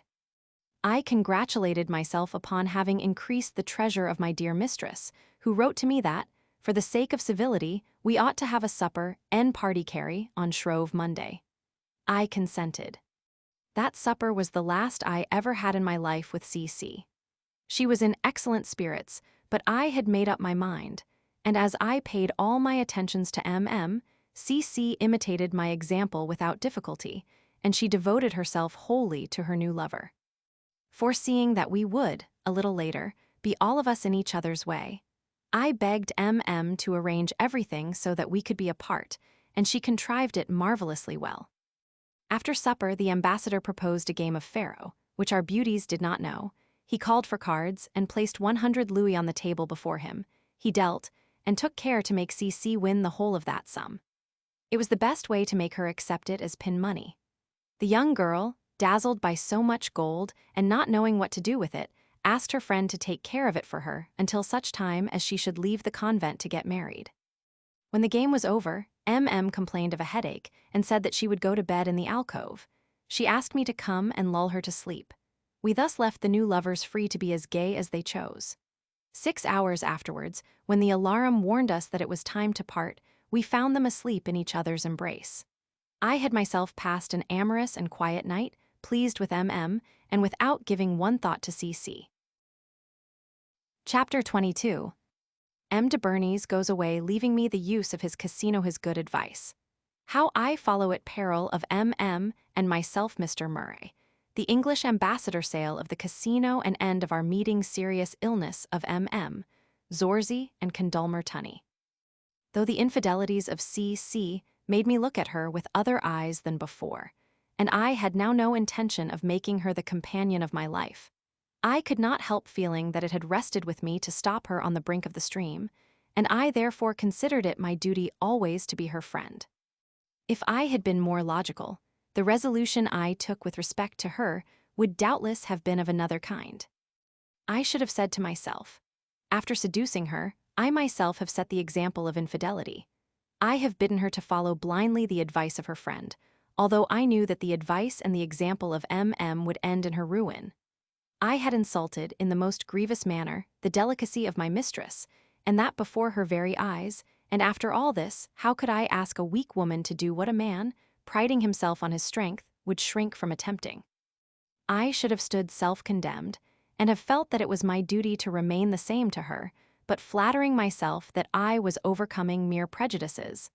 I was in fact that most degraded of slaves, he who uses his strength to crush the weak. The day after Shrove Tuesday, going to the Casino of Murin, I found there a letter from who gave me 2 pieces of bad news: that C.C. had lost her mother, and that the poor girl was in despair, and that the lay sister, whose room was cured, had returned to take her place. Thus C.C. was deprived of her friend at a time when she would have given her consolation, of which she stood in great need. C.C., it seemed, had gone to share the rooms of her aunt, who, being very fond of her, had obtained permission from the superior. This circumstance would prevent the ambassador taking any more suppers with her, and I should have been delighted if chance had put this obstacle in his path a few days sooner. All these misfortunes seemed of small account compared with what I was afraid of, for C.C. might have to pay the price for her pleasures, and I so far regarded myself as the origin of her unhappiness as to feel bound never to abandon her, and this might have involved me in terrible complications. Asked me to sup with her and her lover on the following Monday. I went and found them both sad, he for the loss of his new mistress, and she because she had no longer a friend to make the seclusion of the convent pleasant. About midnight de Bernis left us, saying in a melancholy manner that he feared he should be obliged to pass several months in Vienna on important diplomatic business. Before parting, we agreed to sup together every Friday. When we were alone, M.M. told me that the ambassador would be obliged to me if in the future I would come to the casino 2 hours later. I understood that the good-natured and witty profligate had a very natural prejudice against indulging his amorous feelings, except when he was certain of being alone. M. de Bemis came to all our suppers till he left for Vienna, and always went away at midnight.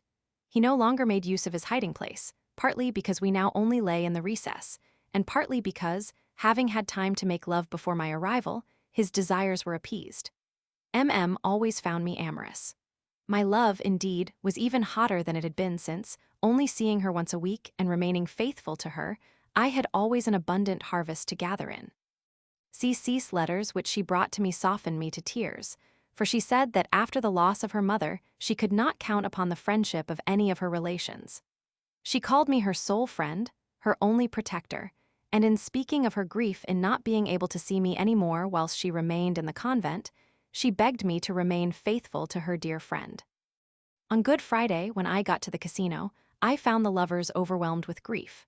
Supper was served, but the ambassador, downcast and absent, neither ate nor spoke, and M.M. was like a statue that moves at intervals by some mechanism.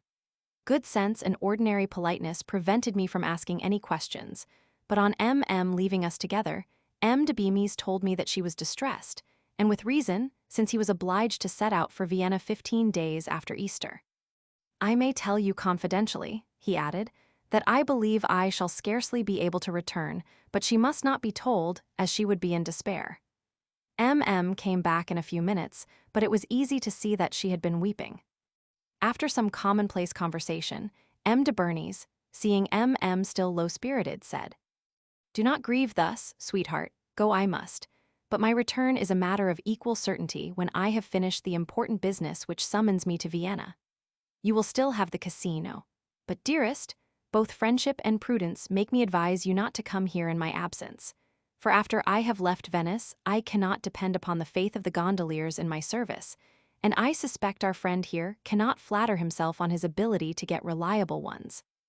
I may also tell you that I have strong reasons for suspecting that our intercourse is known to the state inquisitors, who conceal their knowledge for political reasons, but I fancy the secret would soon come to light when I am no longer here, and when the nun who connives at your departure from the convent knows that it is no longer for me that you leave it.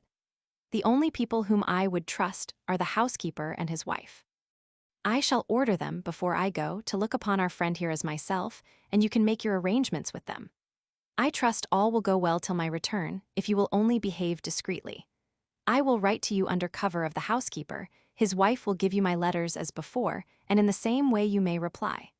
I must needs go, dearest one, but my heart is with you, and I leave you, till my return, in the hands of a friend, whom I rejoice to have known. He loves you, he has a heart and knowledge of the world, and he will not let you make any mistakes." M.M. was so affected by what the ambassador had said that she entreated us to let her go, as she wished to be alone and to lie down. As she went, we agreed to sup together on the following Thursday. As soon as we were alone, the ambassador impressed me with the absolute necessity of concealing from her that he was going to return no more. "I am going," said he, "to work in concert with the Austrian cabinet on a treaty which will be the talk of Europe. I entreat you to write to me unreservedly, and as a friend, and if you love our common mistress, have a care for her honor, and above all have the strength of mind to resist all projects which are certain to involve you in misfortune, and which will be equally fatal to both. You know what happened to Madame de Riva, a nun in the convent of Saint.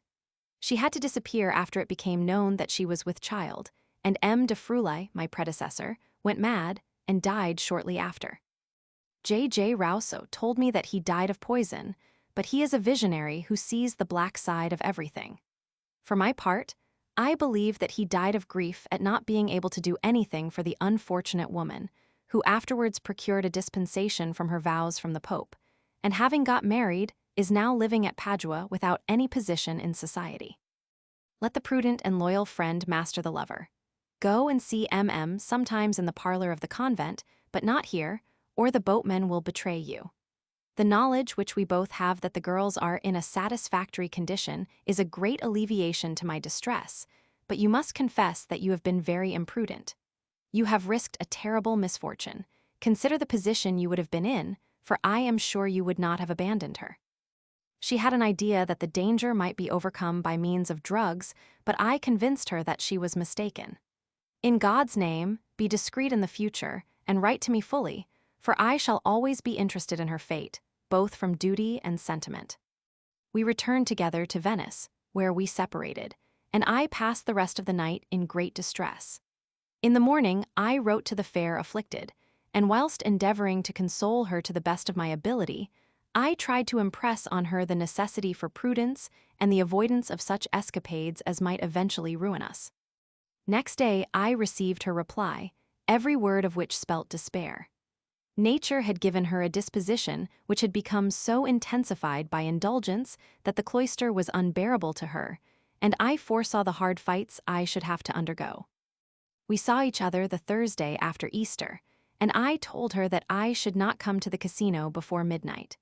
She had had 4 hours to pass with her lover in tears and regrets, amongst which she had often cursed her cruel fate and the foolish resolution which made her take the veil. We supped together, and although the meal was a rich and delicate one, we did it little honor. When we had finished, the ambassador left, entreating me to remain, which I did, without thinking at all of the pleasures of a party of two, for love lighteth not his torch at the hearts of two lovers who are full of grief and sorrow. M.M. had grown thin, and her condition excited my pity and shut out all other feelings. I held her a long time in my arms, covering her with tender and affectionate kisses, but I showed no intention of consoling her by amusements in which her spirit could not have taken part. She said, before we parted, that I had shewn myself a true lover, and she asked me to consider myself from henceforth as her only friend and protector. Next week, when we were together as usual, M. de Bemis called the housekeeper just before supper, and in his presence executed a deed in my behalf, which he made him sign. In this document, he transferred to me all rights over the contents of the casino, and charged him to consider me in all things as his master. We arranged to sup together 2 days after, to make our farewells, but on my arrival I found by herself, standing up, and pale as death, or rather as white as a statue of Carrara marble. "He is gone," she said, "and he leaves me to your care. Fatal being, whom perchance I shall see no more, whom I thought I loved but as a friend, now you are lost to me, I see my mistake. Before I knew him I was not happy, but neither was I unhappy as I now am." I passed the whole night beside her, striving by the most delicate attentions to soften her grief, but without success. Her character, as abandoned to sorrow as to pleasure, was displayed to me during that long and weary night. She told me at what hour I should come to the convent parlor, the next day, and on my arrival I was delighted to find her not quite so sad. She showed me a letter which her lover had written to her from Trevisa, and she then told me that I must come and see her twice a week, warning me that she would be accompanied sometimes by one nun and sometimes by another, for she foresaw that my visits would become the talk of the convent, when it became known that I was the individual who used to go to Mass at their church. She therefore told me to give in another name, to prevent C.'s aunt from becoming suspicious. "Nevertheless," she added, "this will not prevent my coming alone when I have any matter of importance to communicate to you. Promise me, sweetheart, to sup and sleep at the casino at least once a week, and write me a note each time by the housekeeper's wife." I made no difficulty in promising her that much. We thus passed a fortnight quietly enough, as she was happy again, and her amorous inclinations had returned in full force. About this time, she gave me a piece of news which delighted me, namely, that C.C. had no longer anything to fear. Full of amorous wishes, and having to be content with the teasing pleasure of seeing one another through a wretched grating, we racked our brains to find out some way to be alone together, to do what we liked, without any risk. "I am assured," she said, "of the good faith of the gardener's sister. I can go out and come in without fear of being seen, for the little door leading to the convent is not overlooked by any window. Indeed, it is thought to be walled up. Nobody can see me crossing the garden to the little stream, which is considered unnavigable. All we want is a one-oared gondola, and I cannot believe that with the help of money you will be unable to find a boatman on whom we may rely." I understood from these expressions that she suspected me of becoming cold towards her, and this suspicion pierced me to the heart. "Listen," said I will be the boatman myself. I will come to the quay, pass by the little door, and you shall lead me to your room where I will pass the whole night with you, and the day, too, if you think you can hide me." "That plan," said she, "makes me shudder. I tremble at the danger to which you might be exposed. No, I should be too unfortunate if I were to be the cause of your misfortune. But, as you can row, come in the boat, let me know the time as closely as possible. The trusty woman will be on the watch, and I will not keep you 4 minutes waiting. I will get into the boat, we will go to our beloved casino, and then we shall be happy without fearing anything. I will think it over." The way I took to satisfy her was as follows. I bought a small boat, and without telling her I went one night all by myself round the island to inspect the walls of the convent on the side of the lagoon. With some difficulty, I made out a little door, which I judged to be the only one by which she could pass. But to go from there to the casino was no small matter, since one was obliged to fetch a wide course, and with one oar I could not do the passage in less than a quarter of an hour, and that with much toil. Nevertheless, feeling sure of success, I told my pretty nun of the plan, and never was news received with so much pleasure. We set our watches together, and fixed our meeting for the Friday following. On the day appointed, an hour before sunset, I betook myself to St. Francis de la Vigne, where I kept my boat, and having set it in order and dressed myself as a boatman, I got upon the poop and held a straight course for the little door, which opened the moment I arrived. Came out wrapped in a cloak, and someone shutting the door after her, she got on board my frail bark, and in a quarter of an hour we were at the casino. Made haste to go in, but I stayed to belay my boat with a lock and chain against thieves, who pass the night pleasantly by stealing whatever they can lay hands on. Though I had rowed easily enough, I was in a bath of perspiration, which, however, by no means hindered my charming mistress from falling on my neck. The pleasure of meeting seemed to challenge her love, and, proud of what I had done, I enjoyed her transports. Not dreaming that I should have any occasion for a change of linen, I had brought none with me, but she soon found a cure for this defect. For after having undressed me, she dried me lovingly, gave me one of her smocks, and I found myself dressed to admiration. We had been too long deprived of our amorous pleasures to think of taking supper before we had offered a plenteous sacrifice to love. We spent 2 hours in the sweetest of intoxications, our bliss seeming more acute than at our first meeting. In spite of the fire which consumed me, in spite of the ardor of my mistress, I was sufficiently master of myself to disappoint her at the critical moment, for the picture which our friend had drawn was always before my eyes. Joyous and wanton, having me for the first time in the character of boatman, augmented our delights by her amorous caprices. But it was useless for her to try to add fuel to my flame, since I loved her better than myself. The night was short, for she was obliged to return at 3 in the morning, and it struck 1 as we sat down to table. As the climax of ill luck, a storm came on whilst we were at supper. Our hair stood on end. Our only hope was founded in the nature of these squalls, which seldom last more than an hour. We were in hopes, also, that it would not leave behind it too strong a wind, as is sometimes the case. For though I was strong and sturdy, I was far from having the skill or experience of a professional boatman. In less than half an hour the storm became violent, one flash of lightning followed another, the thunder roared, and the wind grew to a gale. Yet after a heavy rain, in less than an hour, the sky cleared, but there was no moon, it being the day after the Ascension.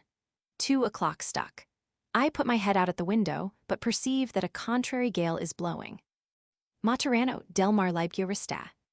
This Libcio, which Ariosto calls and with good reason the tyrant of the sea, is the southwesterly wind, which is commonly called Garbin at Venice. I said nothing, but I was frightened.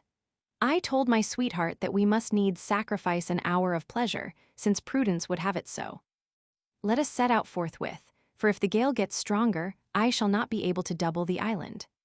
She saw my advice was not to be questioned, and taking the key of her strong box, whence she desired to get some money, she was delighted to find her store increased 4-fold. She thanked me for having told her nothing about it, assuring me she would have of me nothing but my heart, and following me she got into my boat and lay down at full length so as not to hinder its motion. I got upon the poop, as full of fear as courage, and in 5 minutes I had the good luck to double the point. But there it was that the tyrant was waiting for me, and it was not long before I felt that my strength would not outlast that of the winds. I rowed with all my strength, but all I could do was to prevent my boat from going back. For half an hour I was in this pitiful state, and I felt my strength failing without daring to say a word. I was out of breath, but could not rest a moment, since the least relaxation would have let the boat slip a far way back, and this would have been a distance hard to recover. Lay still and silent, for she perceived I had no breath wherewith to answer her. I began to give ourselves up as lost. At that instant I saw in the distance a bark coming swiftly towards us. What a piece of luck! I waited till she caught us up, for if I had not done so I should not have been able to make myself heard, but as soon as I saw her at my left hand, 12 feet off, I shouted, "Help! I will give 2 sequins." They lowered sail and came towards me, and on their hailing me I asked for a man to take us to the opposite point of the island. They asked a sequin in advance, I gave it them, and promised the other to the man who would get on my poop and help me to make the point. In less than 10 minutes we were opposite to the little stream leading to the convent, but the secret of it was too dear to be hazarded, so as soon as we reached the point I paid my preserver and sent him back. Henceforth the wind was in our favor, and we soon got to the little door, where landed, saying to me, "Go and sleep in the casino." I thought her advice wise, and I followed it, and having the wind behind me I got to the casino without trouble and slept till broad day. As soon as I had risen I wrote to my dear mistress that I was well and that we should see each other at the grating. Having taken my boat back to St. Francis, I put on my mask and went to Liston. In the morning, came to the grating by herself, and we made all such observations as our adventures of the night would be likely to suggest. But in place of deciding to follow the advice which prudence should have given us, namely, not to expose ourselves to danger for the future, we thought ourselves extremely prudent in resolving that if we were again threatened by a storm we would set out as soon as we saw it rising.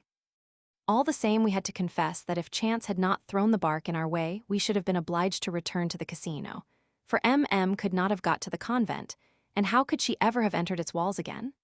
I should have been forced to leave Venice with her, and that forever. My life would have been finally and irretrievably linked with hers, and without doubt, the various adventures which at the age of 72 years impel me to write these memoirs would never have taken place.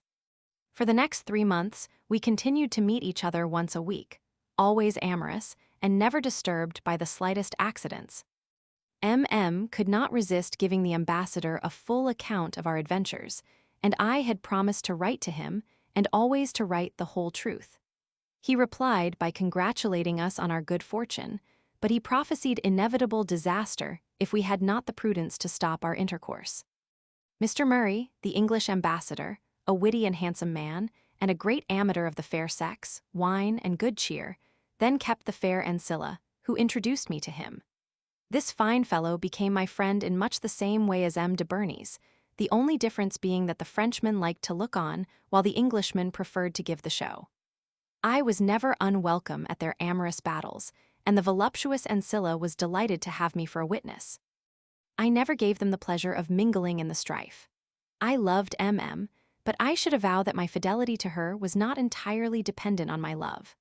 Though Ancilla was handsome, she inspired me with repugnance, for she was always hoarse, and complained of a sharp pain in the throat, and though her lover kept well, I was afraid of her, and not without cause, for the disease which ended the days of Francis I of France brought her to the grave in the following autumn. A quarter of an hour before she died, her brave Briton, yielding to the lascivious requests of this new Messalina, offered in my presence the last sacrifice, in spite of a large sore on her face which made her look hideous. This truly heroic action was known all over the town, and it was Murray himself who made it known, citing me as his witness. This famous courtesan, whose beauty was justly celebrated, feeling herself eaten away by an internal disease, promised to give 100 louis to a doctor named Lucchesi, who by dint of mercury undertook to cure her. But Ancilla specified on the agreement that she was not to pay the aforesaid sum till Lucchesi had offered with her an amorous sacrifice. the doctor having done his business as well as he could wish to be paid without submitting to the conditions of the treaty. But Ancilla held her ground, and the matter was brought before a magistrate. In England, where all agreements are binding, Ancilla would have won her case, but at Venice she lost it. The judge, in giving sentence, set a condition, criminal per se, not fulfilled, did not invalidate an agreement to sentence abounding in wisdom, especially in this instance. 2 months before this woman had become disgusting, my friend M. Memo, afterwards procurator, asked me to take him to her house. In the height of the conversation, what should come but a gondola, and we saw Count Rosenberg, the ambassador from Vienna, getting out of it. M. Memo was thunderstruck, for a Venetian noble conversing with a foreign ambassador becomes guilty of treason to the state, and ran in hot haste from Ancilla's room, I after him, but on the stair he met the ambassador, who, seeing his distress, burst into a laugh and passed on. I got directly into M. Memo's gondola, and we went forthwith to M. Cavalli, secretary to the state inquisitors. M. Memo could have taken no better course to avoid the troublesome consequences which this fatal meeting might have had, and he was very glad that I was with him to testify to his innocence and to the harmlessness of the occurrence. M. Cavalli received M. Memo with a smile, and told him he did well to come to confession without wasting any time. M. Memo, much astonished at this reception, told him the brief history of the meeting, and the secretary replied with a grave air that he had no doubt as to the truth of his story, as the circumstances were in perfect correspondence with what he knew of the matter. We came away extremely puzzled at the secretary's reply, and discussed the subject for some time.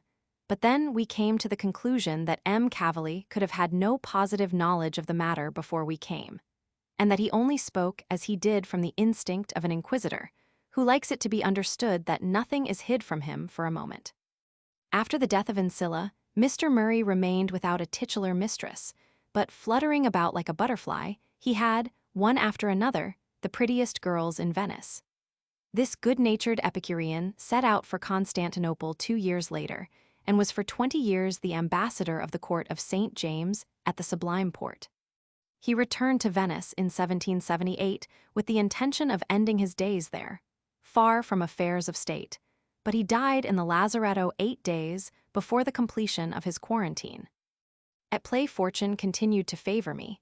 My commerce with M. could not be discovered now that I was my own waterman, and the nuns who were in the secret were too deeply involved not to keep it.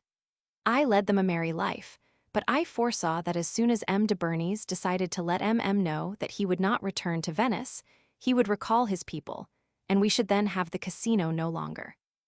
I knew, besides, that when the rough season came on, it would be impossible for me by myself to continue our voyages.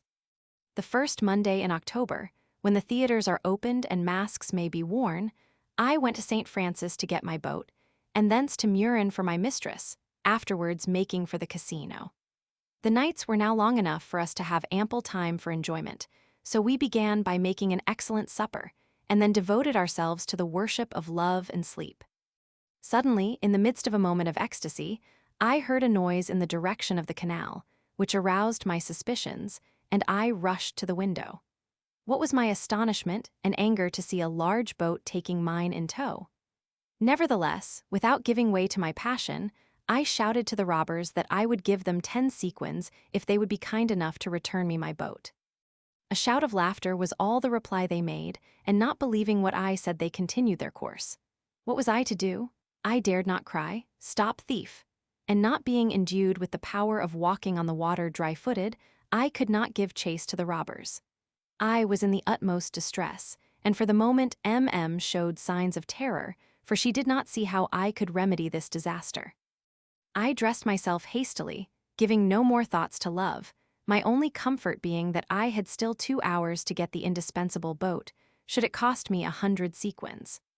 I should have been in no perplexity if I had been able to take one, but the gondoliers would infallibly make proclamation over the whole of Murin that they had taken a nun to such a convent, and all would have been lost.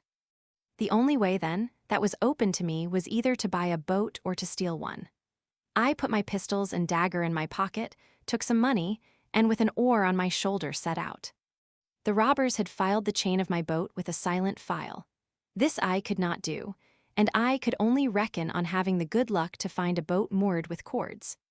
Coming to the large bridge, I saw boats and to spare, but there were people on the quay, and I would not risk taking one. Seeing a tavern open at the end of the quay, I ran like a madman and asked if there were any boatmen there. The drawer told me there were two, but that they were drunk. I came up to them and said, "Who will take me to Venice for 80 sous?" I, and they began to quarrel as to who should go. I quieted them by giving 40 sous to the more drunken of the two, and I went out with the other. As soon as we were on our way, I said, "You are too drunk to take me. Lend me your boat, and I will give it you back tomorrow." "I don't know you." "I will deposit 10 sequins, but your boat is not worth that. Who will be your surety?" He took me back to the tavern, and the drawer went bail for him. Well pleased, I took my man to the boat, and having furnished it with a second oar and 2 poles, he went away, chuckling at having made a good bargain, while I was as glad to have had the worst of it. I had been an hour away, and on entering the casino found my dear M.M. in an agony, but as soon as she saw my beaming face, all the laughter came back on hers. I took her to the convent, and then went to St. Francis, where the keeper of the boathouse looked as if he thought me a fool, when I told him that I had trucked away my boat for the one I had with me. I put on my mask, and went forthwith to my lodging and to bed, for these annoyances had been too much for me.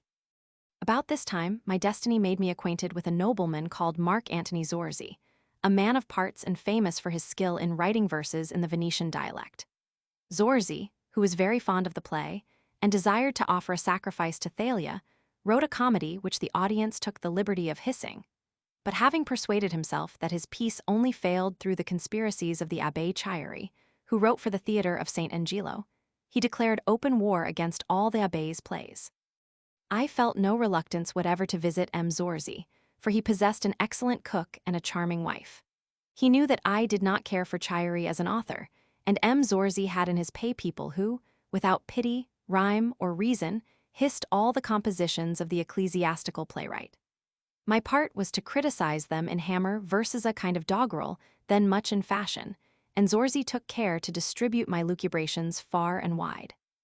These maneuvers made me a powerful enemy in the person of M. Condulmer, who liked me none the better for having all the appearance of being in high favor with Madame Zorzi, to whom before my appearance he had paid diligent court. This M. Condulmer was to be excused for not caring for me, for, having a large share in the St. Angelo Theatre, the failure of the Abbé's pieces was a loss to him, as the boxes had to be let at a very low rent, and all men are governed by interested motives. This M. Condulmer was 60 years old, but with all the greenness of youth he was still fond of women, gaming, and money, and he was, in fact, a money-lender, but he knew how to pass for a saint, as he took care to go to Mass every morning at St. Mark's, and never omitted to shed tears before the crucifix. The following year he was made a councillor, and in that capacity he was for 8 months a state inquisitor. Having thus attained this diabolically eminent, or eminently diabolical, position, he had not much difficulty in showing his colleagues the necessity of putting me under the Leads as a disturber of the peace of the Republic.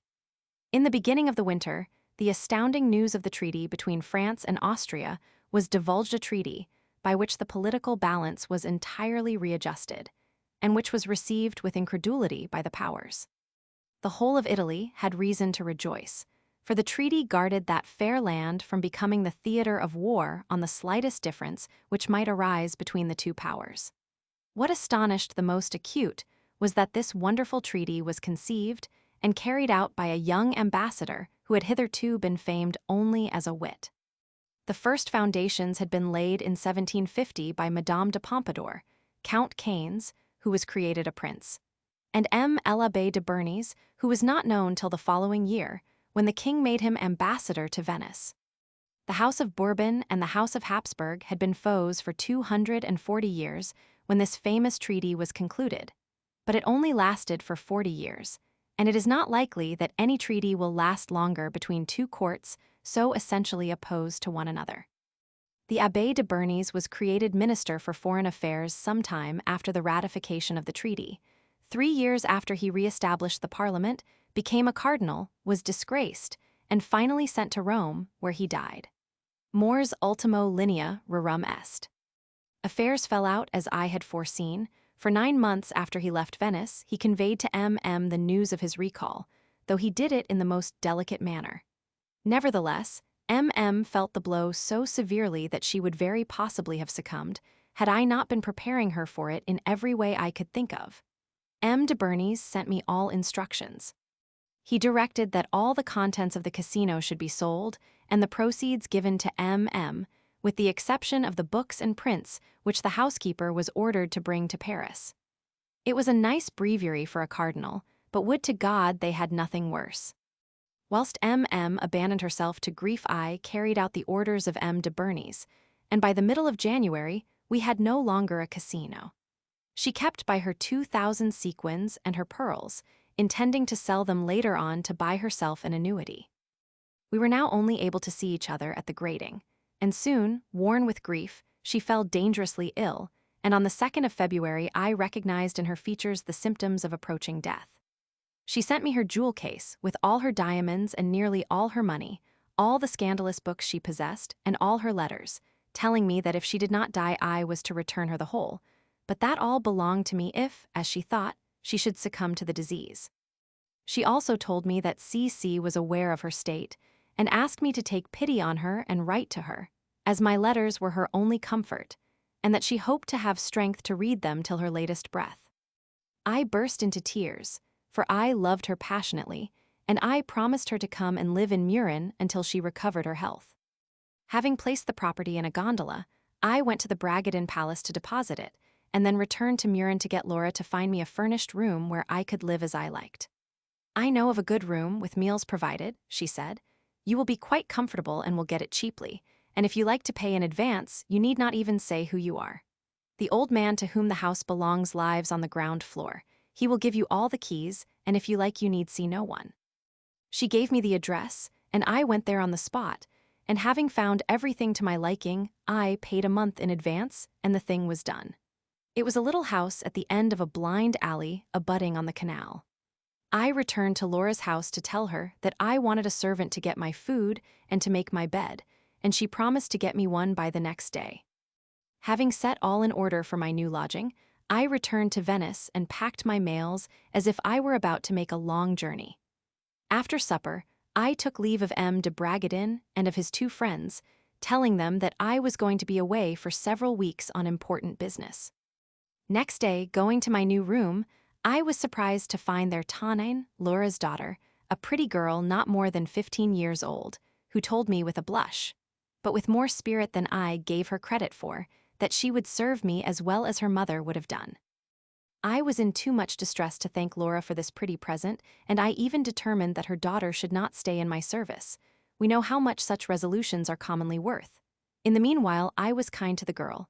"I am sure," I said, "of your goodwill, but I must talk to your mother. I must be alone," I added, "as I have to write all day, and I shall not take anything till the evening." She then gave me a letter begging pardon for not having given it me sooner. "You must never forget to deliver messages," I said, "for if you had waited any longer before bringing me this letter, it might have had the most serious consequences." She blushed, begged pardon, and went out of the room. The letter was from C.C., who told me that her friend was in bed and that the doctor had pronounced her illness to be fever.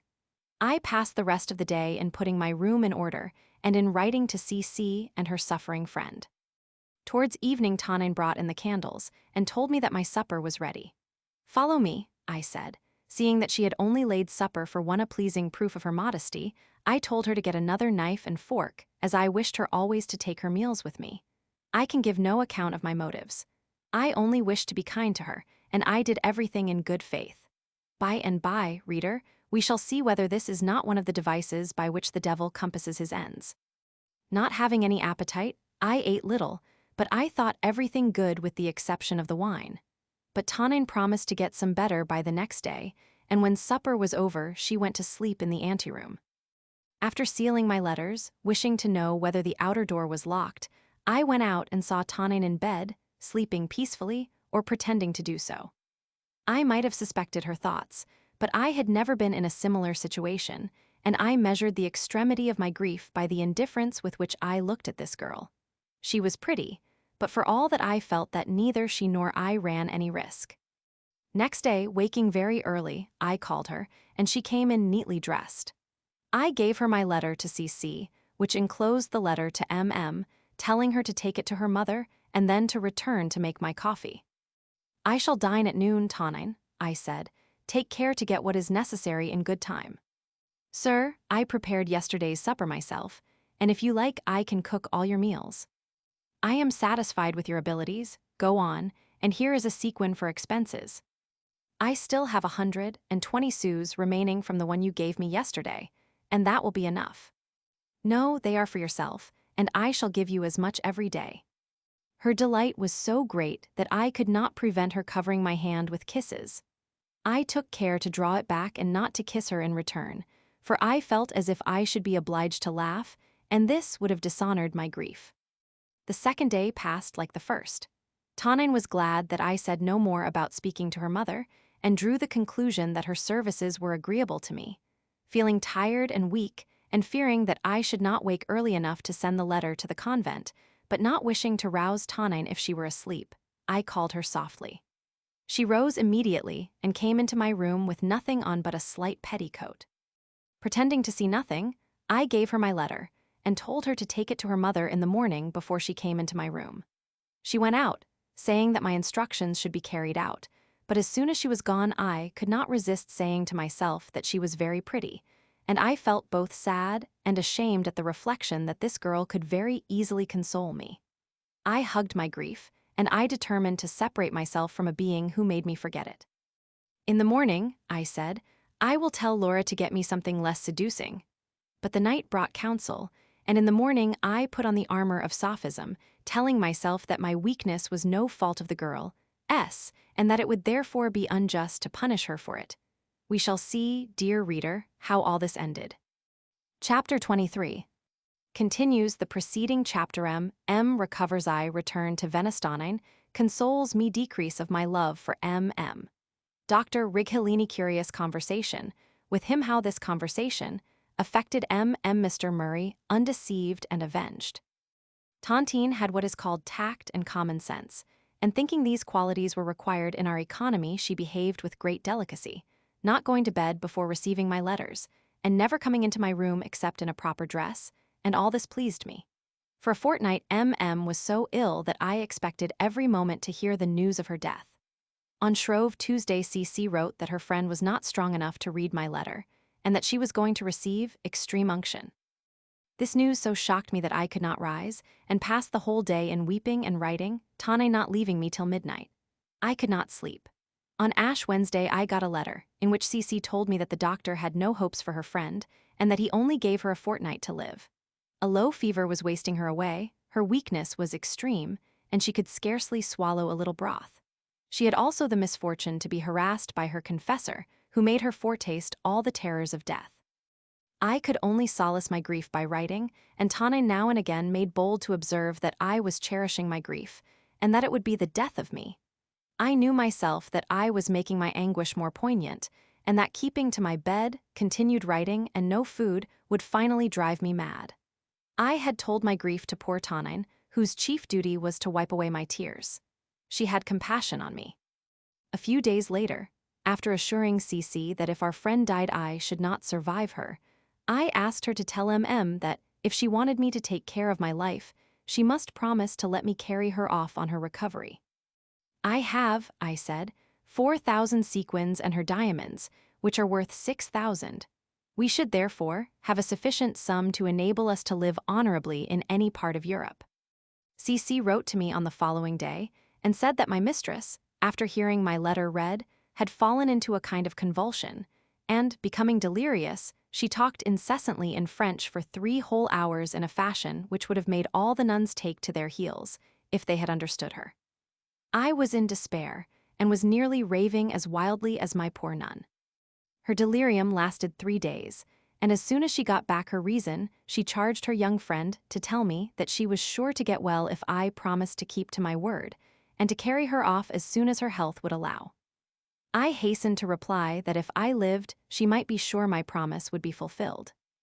Thus continuing to deceive each other in all good faith, we got better, for every letter from CC, telling me how the convalescence of her friend was progressing, was to me as balm. And as my mind grew more composed, my appetite also grew better, and my health improving day by day, I soon, though quite unconsciously, began to take pleasure in the simple ways of Tonine, who now never left me at night before she saw that I was asleep.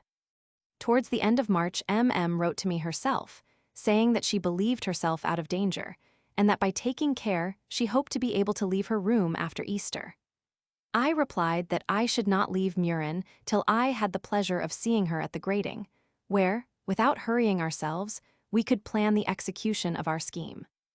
It was now 7 weeks since M. de Bragadin had seen me, and thinking that he would be getting anxious, I resolved to go and see him that very day.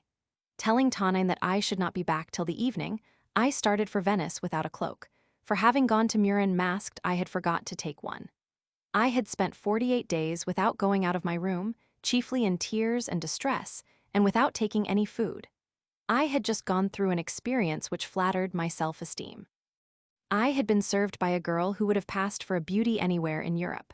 She was gentle, thoughtful, and delicate, and without being taxed with foppishness, I think I may say that, if she was not in love with me, she was at all events inclined to please me to the utmost of her ability.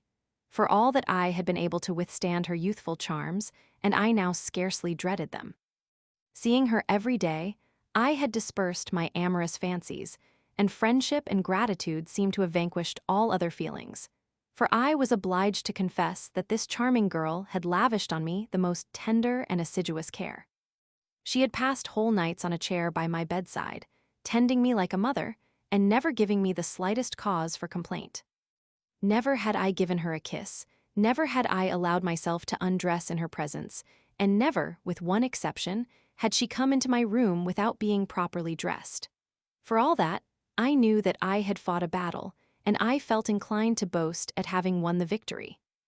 There was only one circumstance that vexed me, namely, that I was nearly certain that neither M.M. nor C.C. would consider such continence to be within the bounds of possibility. If they heard of it, and that Laura herself, to whom her daughter would tell the whole story, would be skeptical, though she might out of kindness pretend to believe it all. I got to M. de Bragadin's just as the soup was being served. He welcomed me heartily, and was delighted at having foreseen that I should thus surprise them. Besides my 2 other old friends, there were de la Haye, Beauvoir, and Dr. Righelini at table. "What, you without a cloak?" said M. Dandolo. "Yes," said I, "for having gone out with my mask on I forgot to bring one." At this they laughed, and without putting myself out, I sat down. No one asked where I had been so long, for it was understood that that question should be left to me to answer or not. Nevertheless, de la Haye, who was bursting with curiosity, could not refrain from breaking some jests on me. "You have got so thin," said he, "that uncharitable people will be rather hard on you. I trust they will not say that I have been passing my time with the Jesuits. You are sarcastic. They may say, perhaps, that you have passed your time in a hothouse under the influence of mercury. Don't be afraid, sir, for to escape this hasty judgment, I shall go back this evening." No, I am quite sure you will not." "Believe me, sir," said I, with a bantering tone, "that I deem your opinion of too much consequence not to be governed by it."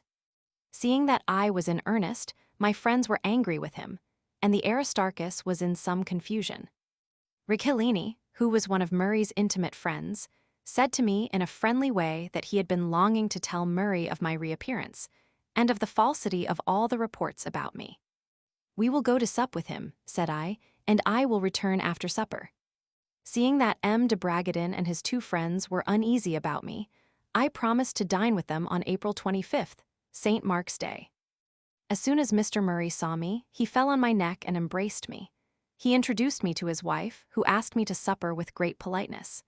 After Murray had told me the innumerable stories which had been made about my disappearance, he asked me if I knew a little story by the Abbé Chieri, which had come out at the end of the carnival. As I said that I knew nothing about it, he gave me a copy, telling me that I should like it. He was right. It was a satire in which the Zorzi clique was pulled to pieces, and in which I played a very poor part. I did not read it till some time after, and in the meantime put it in my pocket. After a very good supper, I took a gondola to return to Murin. It was midnight and very dark, so that I did not perceive the gondola to be ill-covered and in wretched order. A fine rain was falling when I got in, and the drops getting larger I was soon wet to the skin. No great harm was done, as I was close to my quarters. I groped my way upstairs and knocked at the door of the anteroom, where Tonine, who had not waited for me, was sleeping. Awake in a moment, she came to open the door in her smock, and without a light. As I wanted one, I told her to get the flint and steel, which she did, warning me in a modest voice that she was not dressed. "That's of no consequence," said I, "provided you are covered." She said no more, and soon lighted a candle, but she could not help laughing when she saw me dripping wet. "I only want you, my dear," said I, "to dry my hair." She quickly set to work with powder and powder puff in hand, but her smock was short and loose at the top, and I repented, rather too late, that I had not given her time to dress. I felt that all was lost, all the more as having to use both her hands she could not hold her smock and conceal two swelling spheres more seductive than the apples of the Hesperides.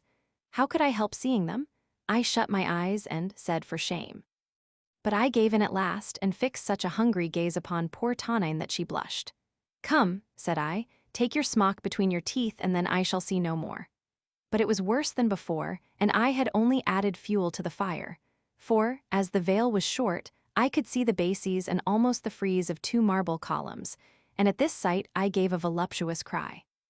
Not knowing how to conceal everything from my gaze, Tonine let herself fall on the sofa, and I, my passions at fever heat, stood beside her, not knowing what to do.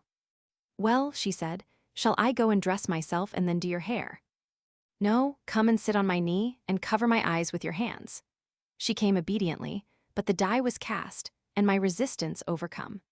I clasped her between my arms, and without any more thoughts of playing at blind man's buff, I threw her on the bed and covered her with kisses.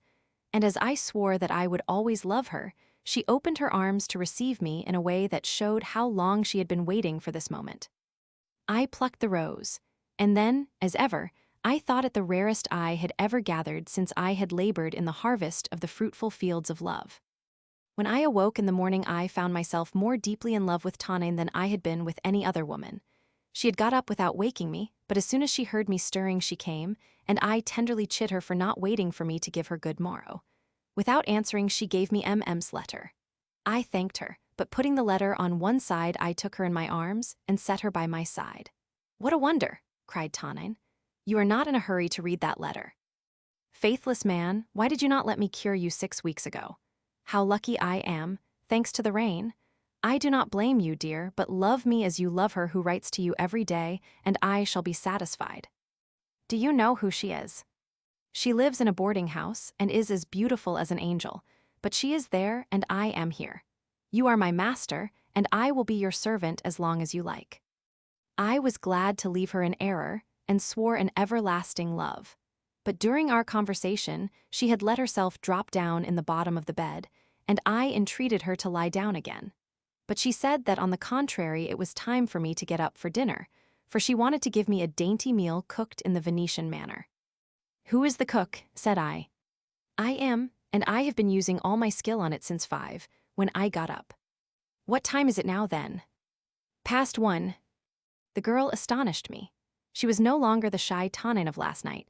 She had that exultant air which happiness bestows, and the look of pleasure which the delights of love give to a young beauty. I could not understand how I had escaped from doing homage to her beauty when I first saw her at her mother's house. But I was then too deeply in love with C.C., I was in too great distress, and moreover, Tonine was then unformed. I got up, and making her bring me a cup of coffee, I asked her to keep the dinner back for a couple of hours. I found M.M.'s letter affectionate, but not so interesting as it would have been the day before. I set myself to answer it, and was almost thunderstruck to find the task, for the first time, a painful one. However, my short journey to Venice supplied me with talk which covered 4 pages. I had an exquisite dinner with my charming Tonine. Looking at her as at the same time my wife, my mistress, and my housekeeper, I was delighted to find myself made happy at such a cheap rate. We spent the whole day at the table talking of our love, and giving each other 1,000 little marks of it. For there is no such rich and pleasant matter for conversation as when they who talk are parties to an amorous suit. She told with charming simplicity that she knew perfectly well that she could not make me amorous of her, because I loved another, and that her only hope was therefore in a surprise, and that she had foreseen the happy moment when I told her that she need not dress herself to light a candle. Tonine was naturally quick-witted, but she did not know either how to read or to write. She was enchanted to see herself become rich, for she thought herself so, without a soul at Murin being able to breathe a word against her honor. I passed 3 weeks in the company of this delightful girl weeks, which I still reckon among the happiest of my life. And what embitters my old age is that, having a heart as warm as ever, I have no longer the strength necessary to secure a single day as blissful as those which I owed to this charming girl. Towards the end of April, I saw M.M. at the grating, looking thin and much changed, but out of danger. I therefore returned to Venice. In my interview, calling my attachment and tender feelings to my aid, I succeeded in behaving myself in such wise that she could not possibly detect the change which a new love had worked in my heart. I shall be, I trust, easily believed when I say that I was not imprudent enough to let her suspect that I had given up the idea of escaping with her, upon which she counted more than ever. I was afraid lest she should fall ill again if I took this hope away from her. I kept my casino, which cost me little, and as I went to see M.M. twice a week, I slept there on those occasions and made love with my dashing Tonine. Having kept my word with my friends by dining with them on St. Mark's Day, I went with Dr. Righelini to the parlor of the Virges to see the taking of the veil. The convent of the Virges is within the jurisdiction of the Doge, whom the nuns style Most Serene Father. They all belong to the first families in Venice. While I was praising the beauty of Mother M.E. to Dr. Righelini, he whispered to me that he could get her me for a money payment if I were curious in the matter. 100 sequins for her and 10 sequins for the go-between was the price fixed on. He assured me that Murray had had her and could have her again. Seeing my surprise, he added that there was not a nun whom one could not have by paying for her. That Murray had the courage to disburse 500 sequins for a nun of Murina rare beauty, who was afterwards the mistress of the French ambassador. Though my passion for M.M. was on the wane, I felt my heart gripped as by a hand of ice, and it was with the greatest difficulty that I made no sign. Notwithstanding, I took the story for an atrocious calumny, but yet the matter was too near my heart for me to delay in bringing it to light at the earliest opportunity. I therefore replied to Righelini in the calmest manner possible, that 1 or 2 nuns might be had for money, but that it could happen very rarely on account of the difficulties in most convents. As for the nun of Murin, justly famous for her beauty, if she be M.M., nun of the convent, I not only disbelieve that Murray ever had her, but I am sure she was never the French ambassador's mistress. If he knew her, it could only have been at the grating, where I really cannot say what happens. Righelini, who was an honorable and spirited man, answered me coldly that the English ambassador was a man of his word, and that he had the story from his own lips. If Mr. Murray, he continued, had not told it me under the seal of secrecy, I would make him tell it you himself. I shall be obliged if you will take care that he never knows I told you of it. You may rely on my discretion. The same evening, supping at Murray's casino with Righelini, having the matter at heart, and seeing before me the 2 men who could clear up everything to my satisfaction, I began to speak with enthusiasm of the beauty of M.E., whom I had seen at the Virges. Here the ambassador struck in, taking the ball on the hop. Between friends, said he, you can get yourself the enjoyment of those charms, if you are willing to sacrifice a sum of money, not too much either, but you must have the key. Do you think you have it? No, I am sure, and had less trouble than you might suppose. If you are sure, I congratulate you and doubt no more. I envy your fortune, for I don't believe a more perfect beauty could be found in all the convents of Venice. There you are wrong. Mother M.M. at Murin is certainly handsomer. I have heard her talked of, and I have seen her once, but I do not think it possible that she can be procured for money. I think so, said he laughing, and when I think I mostly have good reasons. You surprise me, but all the same I don't mind betting you are deceived. You would lose. As you have only seen her once, I suppose you would not recognize her portrait. I should indeed, as her face left a strong impression on my mind. Wait a minute. He got up from the table, went out, and returned a minute after with a box containing 8 or 10 miniatures, all in the same style, namely, with hair in disorder and bare necks. "These," said I, "are rare charms, with which you have doubtless a near acquaintance." "Yes, and if you recognize any of them, be discreet." "You need not be afraid. Here are 3 I recognize, and this looks like M.M., but confess that you may have been deceived at least, that you did not have her in the convent or here, for there are women like her." "Why do you think I have been deceived? I have had her here in her religious habit, and I have spent a whole night with her, and it was to her individually that I sent a purse containing 500 sequins. I gave 50 to the good procurer. You have, I suppose, visited her in the parlor, after having her here." "No, never, as she was afraid her titular lover might hear of it. You know that was the French ambassador." "But she only saw him in the parlor. She used to go to his house in secular dress whenever he wanted her. I was told that by the man who brought her here." "Have you had her several times?" "Only once, and that was enough, but I can have her whenever I like for 100 sequins." "All that may be the truth, but I would wager 500 sequins that you have been deceived." "You shall have your answer in 3 days." I was perfectly certain, I repeat, that the whole affair was a piece of knavery, but it was necessary to have it proved, and I shuddered when the thought came into my head that after all it might be a true story. In this case, I should have been freed from a good many obligations, but I was strongly persuaded of her innocence. At all events, if I were to find her guilty, which was amongst possible occurrences, I resigned myself to lose 500 sequins as the price of this horrible discovery in addition to my experience of life. I was full of restless anguish, though worst, perhaps, of the torments of the mind. If the honest Englishman had been the victim of a mystification, or rather knavery, my regard for M.M.'s honor compelled me to find a way to undeceive him without compromising her, and such was my plan, and thus fortune favored me. 3 or 4 days after, Mr. Murray told the doctor that he wished to see me. We went to him, and he greeted me thus: "I have one. For 100 sequins I can have the fair nun." "Alas," said I, "there go my 500 sequins." "No, not 500, my dear fellow, for I should be ashamed to win so much of you, but the 100 she would cost me.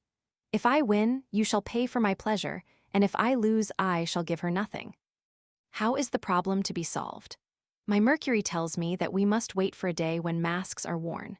He is endeavoring at present to find out a way to convince both of us, for otherwise neither you nor I would feel compelled to pay the wager, and if I really have M.M., my honor would not allow me to let her suspect that I had betrayed the secret. No, that would be an unpardonable crime. Hear my plan, which will satisfy us both, for after it has been carried out each of us will be sure that he has fairly won or fairly lost. As soon as you have possessed yourself of the real or pretended nun, leave her on some pretext and meet me in a place to be agreed upon. We will then go together to the convent, and I will ask for M.M. Will seeing her and speaking to her convince you that the woman you have left at home is a mere impostor? Perfectly, and I shall pay my wager with the greatest willingness. I may say the same. If, when I summon M.M. to the parlor, the lay sister tells us she is ill or busy, we will go, and the wager will be yours. You will sup with the fair, and I will go elsewhere. So be it. But since all this will be at night time, it is possible that when you ask for her, the sister will tell you that no one can be seen at such an hour. Then I shall lose. You are quite sure, then, that if she be in the convent she will come down. That's my business. I repeat, if you don't speak to her, I shall hold myself to have lost 100 sequins, or 1,000 if you like. One can't speak plainer than that, my dear fellow, and I thank you beforehand. The only thing I ask you is to come sharp to time, and not to come too late for a convent. Will an hour after sunset suit you? Admirably. I shall also make it my business to compel my masked mistress to stop where she is, even though it be M.M. herself. Some won't have long to wait, if you will take her to a casino which I myself possess at Murin, and where I secretly keep a girl of whom I am amorous. I will take care that she shall not be there on the appointed day, and I will give you the key of the casino. I shall also see that you find a delicate cold supper ready. That is admirable, but I must be able to point out the place to my Mercury. True, I will give you a supper tomorrow, the greatest secrecy to be observed between us. We will go to my casino in a gondola, and after supper we will go out by the street door. Thus you will know the way by land and water. You will only have to tell the procurer the name of the canal and of the house, and on the day fixed you shall have the key. You will only find there an old man who lives on the ground floor, and he will see neither those who go out nor those who come in. My sweetheart will see nothing and will not be seen, and all, trust me, will turn out well. I begin to think that I have lost my bet, said the Englishman, who was delighted with the plan. But it matters not, I can gaily encounter either loss or gain. We made our appointment for the next day and separated. On the following morning, I went to Murin to warn Tonine that I was going to sup with her, and to bring 2 of my friends.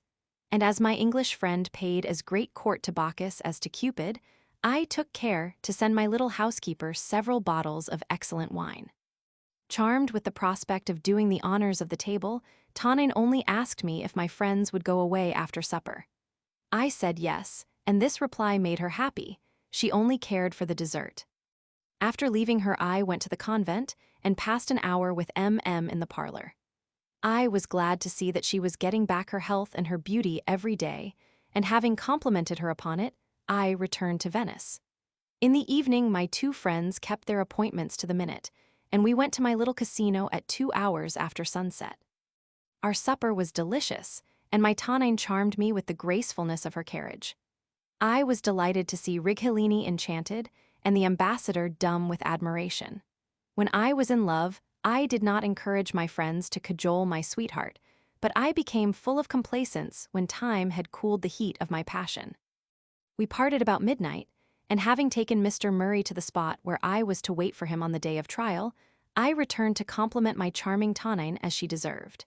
She praised my 2 friends, and could not express her surprise at seeing our English friend going away, fresh and nimble on his feet, notwithstanding his having emptied by himself 6 bottles of my best wine. Murray looked like a fine Bacchus after Rubens. On Whit Sunday, Righelini came to tell me that the English ambassador had made all arrangements with the pretended procurer of M.M. for Whit Tuesday. I gave him the keys of my abode at Murin, and told him to assure Murray that I would keep the appointment at the exact time arranged upon. My impatience brought on palpitation of the heart, which was extremely painful, and I passed the 2 nights without closing an eye, for although I was convinced of M.M.'s innocence, my agitation was extreme. But whence all this anxiety? Merely from a desire to see the ambassador undeceived. M.M. must in his eyes have seemed a common prostitute, and the moment in which he would be obliged to confess himself the victim of roguery would re-establish the honor of the nun. Mr. Murray was as impatient as myself, with this difference that whereas he, looking upon the adventure as a comic one, only laughed, I who found it too tragic shuddered with indignation.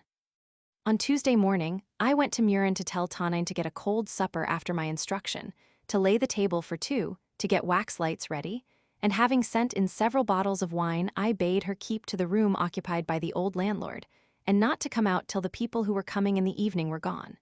She promised to do so, and asked no questions. After leaving her, I went to the convent parlor, and asked to see M.M. Not expecting to see me, she asked me why I had not gone to the pageant of the Bucentaur, which, the weather being favorable, would set out on this day. I do not know what I answered, but I know that she found my words little to the purpose. I came at last to the important point, and told her I was going to ask a favor of her, on which my peace of mind depended, but which she must grant blindly without asking any questions. "Tell me what I am to do, sweetheart," said she, "and be sure I will refuse nothing which may be in my power. I shall be here this evening an hour after sunset, and ask for you at this grating. Come. I shall be with another man, to whom I beg of you to say a few words of politeness. You can then leave us. Let us find some pretext to justify the unseasonable hour. I will do what you ask, but you cannot imagine how troublesome it is in a convent, for at 6 o'clock the parlors are shut up, and the keys are taken to the abbess' room. However, as you only want me for 5 minutes, I will tell the abbess that I am expecting a letter from my brother, and that it can be sent to me on this evening only. You must give me a letter that the nun who will be with me may be able to say that I have not been guilty of deception." "You will not come alone, then?" I should not dare even to ask for such a privilege. Very good, but try to come with some old nun who is short-sighted. I will keep the light in the background. Pray do not do so, my beloved. On the contrary, place it so that you may be distinctly seen. All this is very strange, but I have promised passive obedience, and I will come down with 2 lights. May I hope that you will explain this riddle to me at your next interview. By tomorrow, at latest, you shall know the whole story. My curiosity will prevent me from sleeping. Not so, dear heart, sleep peacefully and be sure of my gratitude.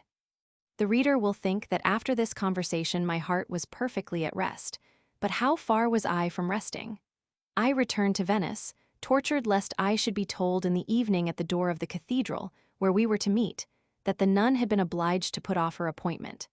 If that had happened, I should not have exactly suspected M.M., but the ambassador would have thought that I had caused the scheme to miscarry. It is certain that in that case, I should not have taken my man to the parlor, but should have gone there sadly by myself. I passed the whole day in these torments, thinking it would never come to an end, and in the evening I put a letter in my pocket and went to my post at the hour agreed upon. Fortunately, Murray kept the appointment exactly. "Is the nun there?" said I, as soon as he was near me. "Yes, my dear fellow. We will go, if you like, to the parlor, but you will find that we shall be told she is ill or engaged. If you like, the bet shall be off." "God forbid, my dear fellow, I cling to that 100 ducats. Let us be gone."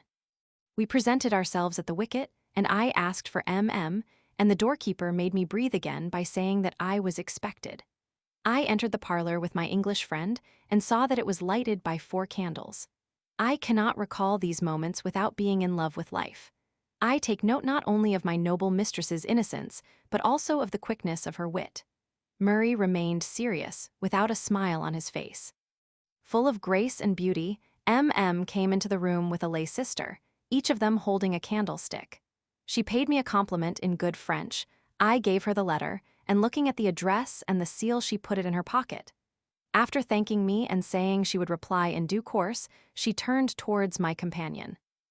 "I shall, perhaps, make you lose the first act of the opera," said she. "The pleasure of seeing you, madam, is worth all the operas in the world. You are English, I think." "Yes, madam. The English are now the greatest people in the world because they are free and powerful. Gentlemen, I wish you a very good evening." I had never seen M.M. looking so beautiful as then, and I went out of the parlor ablaze with love, and glad as I had never been before. I walked with long strides towards my casino, without taking notice of the ambassador, who did not hurry himself in following me. I waited for him at my door. "Well," said I, "are you convinced now that you have been cheated?" "Be quiet, we have time enough to talk about that. Let us go upstairs." "Shall I come?" "Do. What do you think I could do by myself for 4 hours with that creature who is waiting for me? We will amuse ourselves with her." "Had we not better turn her out?" "No, her master is coming for her at 2 o'clock in the morning. She would go and warn him, and he would escape my vengeance.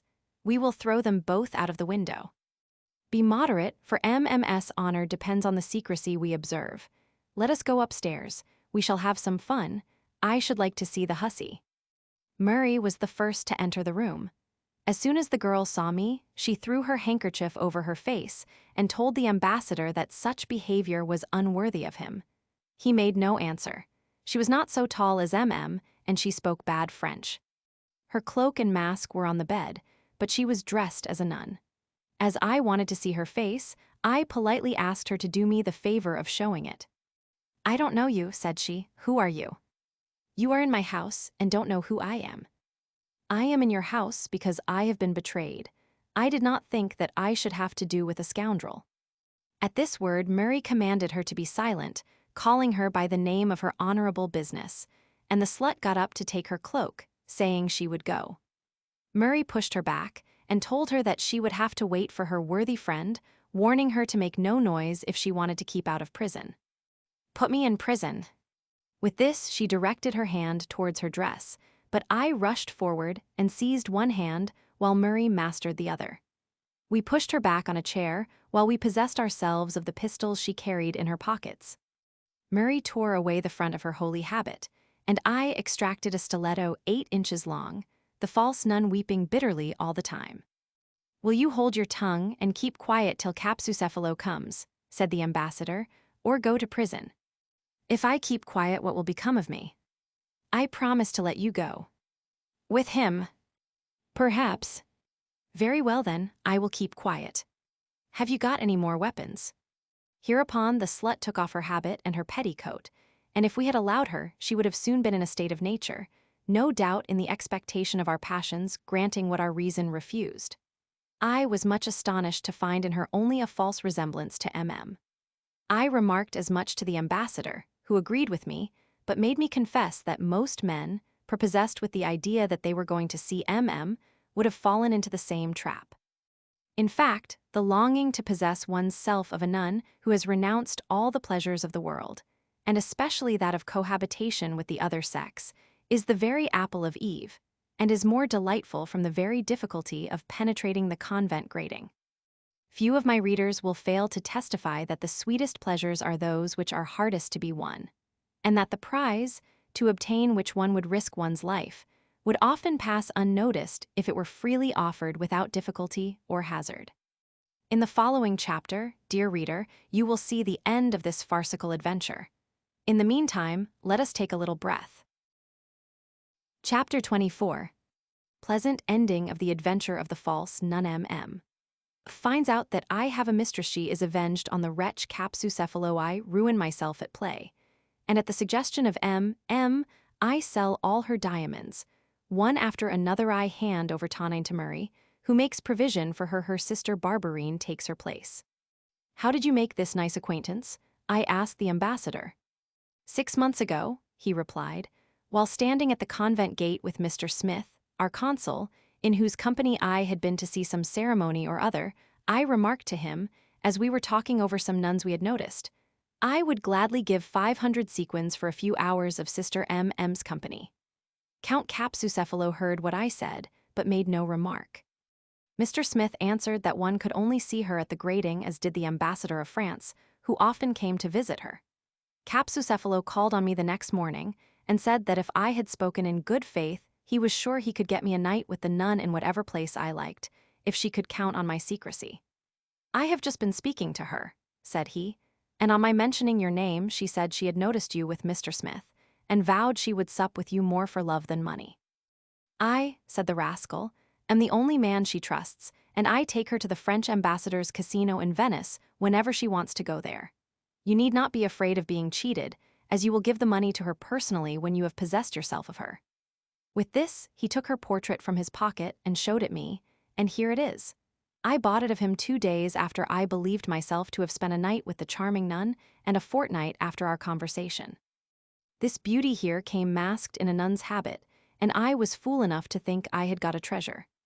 I am vexed with myself for not having suspected the cheat at all events when I saw her hair, as I know that nuns' hair should be cut short. But when I said something about it to the hussy, she told me they were allowed to keep their hair under their caps, and I was weak enough to believe her. I knew that on this particular Murray had not been deceived, but I did not feel compelled to tell him so then and there. I held the portrait Murray had given me in my hand, and compared it with the face before me. In the portrait the breast was bare, and as I was remarking that painters did those parts as best they could, the impudent wench seized the opportunity to show me that the miniature was faithful to nature. I turned my back upon her with an expression of contempt which would have mortified her, if these creatures were ever capable of shame. As we talked things over, I could not help laughing at the axiom, "Things which are equal to the same thing are equal to one another," for the miniature was like M.M. and like the courtesan, and yet the two women were not like each other. Murray agreed with me, and we spent an hour in a philosophical discussion on the matter. As the false M.M. was named Innocent, we expressed a wish to know how her name agreed with her profession, and how the knave had induced her to play the part she had taken, and she told us the following story. "I have known Count Capsucephalo for 2 years, and have found him useful, for, though he has given me no money, he has made me profit largely through the people he has introduced to me. About the end of last autumn he came to me one day, and said that if I could make up as a nun with some clothes he would get me, and in that character pass a night with an Englishman, I should be the better by 500 sequins. You need not be afraid of anything, said he, as I myself will take you to the casino where the dupe will be awaiting you, and I will come and take you back to your imaginary convent towards the end of the night. He showed me how I must behave, and told me what to reply if my lover asked any questions about the discipline of the convent. I liked the plot, gentlemen, and I told him I was ready to carry it out. And be pleased to consider that there are not many women of my profession who would hesitate over a chance of getting 500 sequins. Finding the scheme both agreeable and profitable, I promised to play my part with the greatest skill. The bargain was struck, and he gave me full instructions as to my dialogue. He told me that the Englishman could only talk about my convent and any lovers I might have had, that on the latter point I was to cut him short, and to answer with a laugh that I did not know what he was talking about, and even to tell him that I was a nun in appearance only, and that in the course of toying I might let him see my hair. That, said Capsucephalo, won't prevent him from thinking you a nun, yes. And the very nun he is amorous of, for he will have made up his mind that you cannot possibly be anyone else. Seizing the point of the jest, I did not take the trouble to find out the name of the nun I was to represent, nor the convent whence I was to come.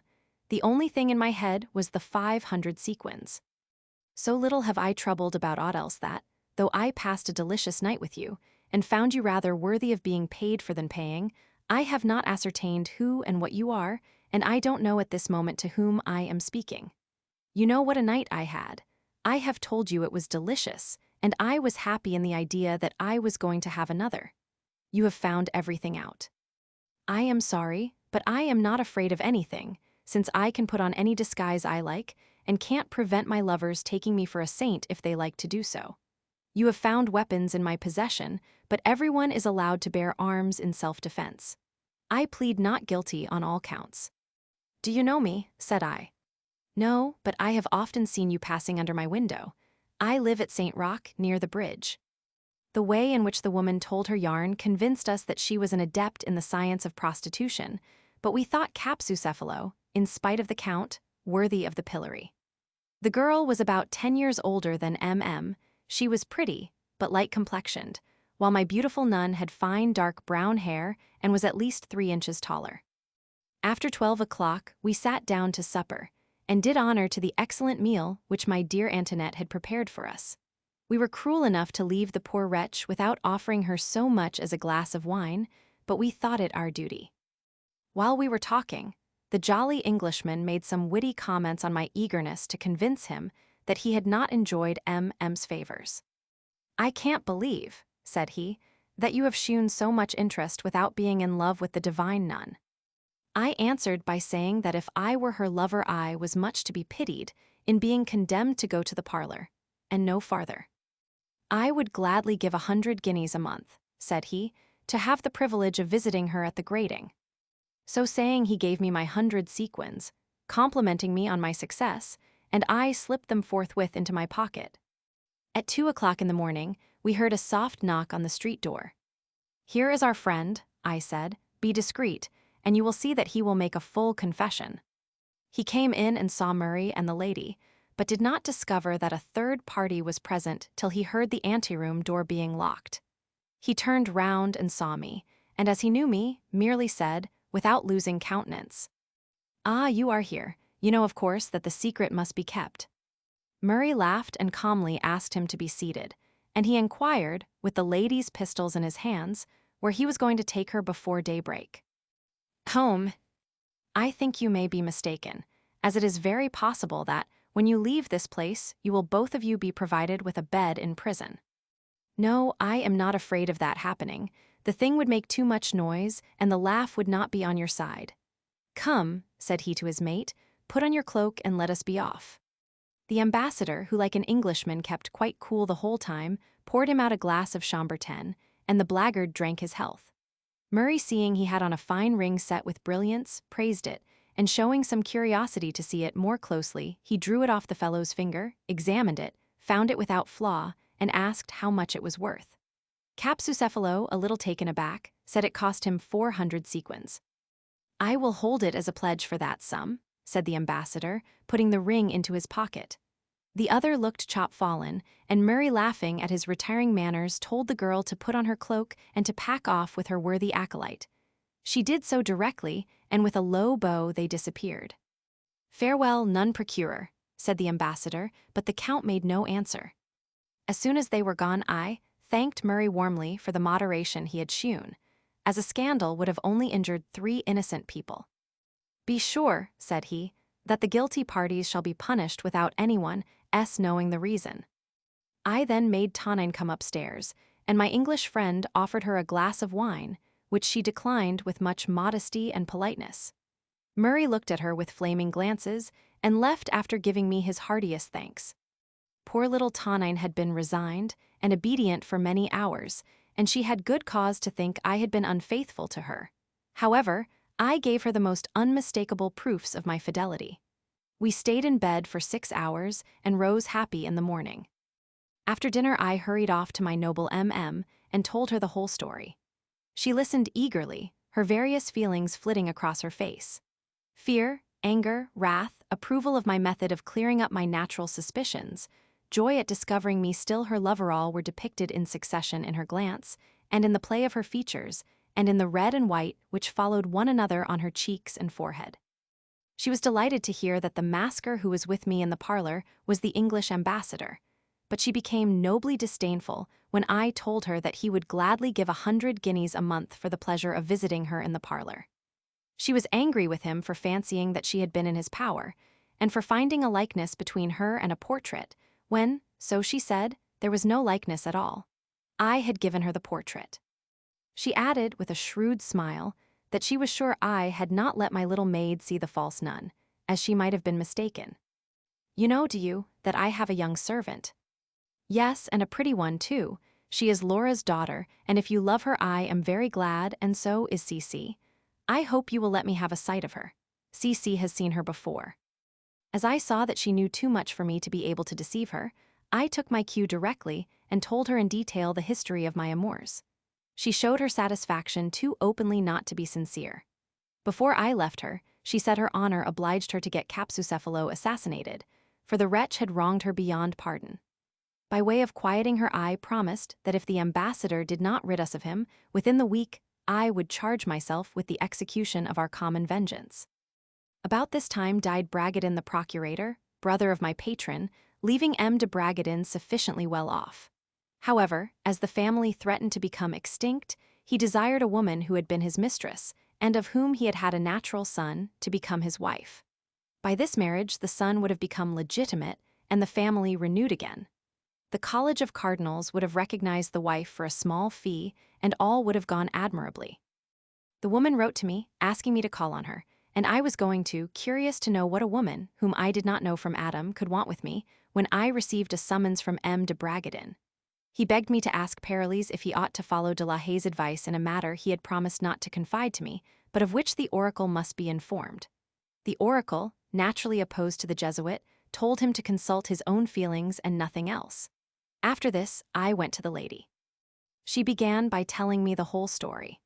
She introduced her son to me, and told me that if the marriage could be performed, a deed would be delivered in my favor by which, at the death of M. de Bragadin, I should become entitled to an estate worth 5,000 crowns per annum. As I guessed without much trouble that this was the same matter which de la Haye had proposed to M. de Bragadin, I answered without hesitation that since de la Haye was before me I could do nothing, and thereupon made her my beau. I could not help wondering at this Jesuit's continually intriguing to marry my old friends without my knowledge. 2 years ago, if I had not set my face against it, he would have married M. Dandolo. I cared not a whit whether the family of Bragadin became extinct or not, but I did care for the life of my benefactor, and was quite sure that marriage would shorten it by many years. He was already 63, and had recovered from a serious apoplectic stroke.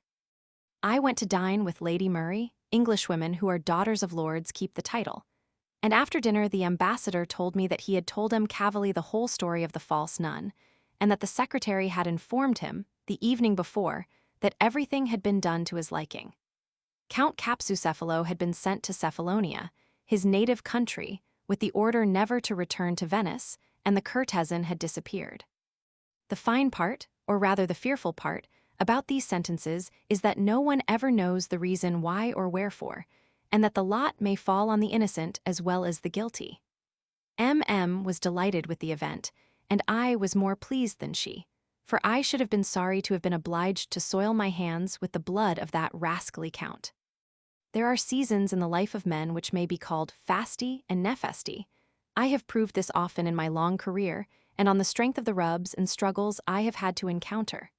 I am able, as well as any man, to verify the truth of this axiom. I had just experienced a run of luck. Fortune had befriended me at play, I had been happy in the society of men, and from love I had nothing to ask, but now the reverse of the medal began to appear. Love was still kind, but fortune had quite left me, and you will soon see, reader, that men used me no better than the blind goddess. Nevertheless, since one's fate has phases as well as the moon, good follows evil as disasters succeed to happiness. I still played on the martingale, but with such bad luck that I was soon left without a sequin.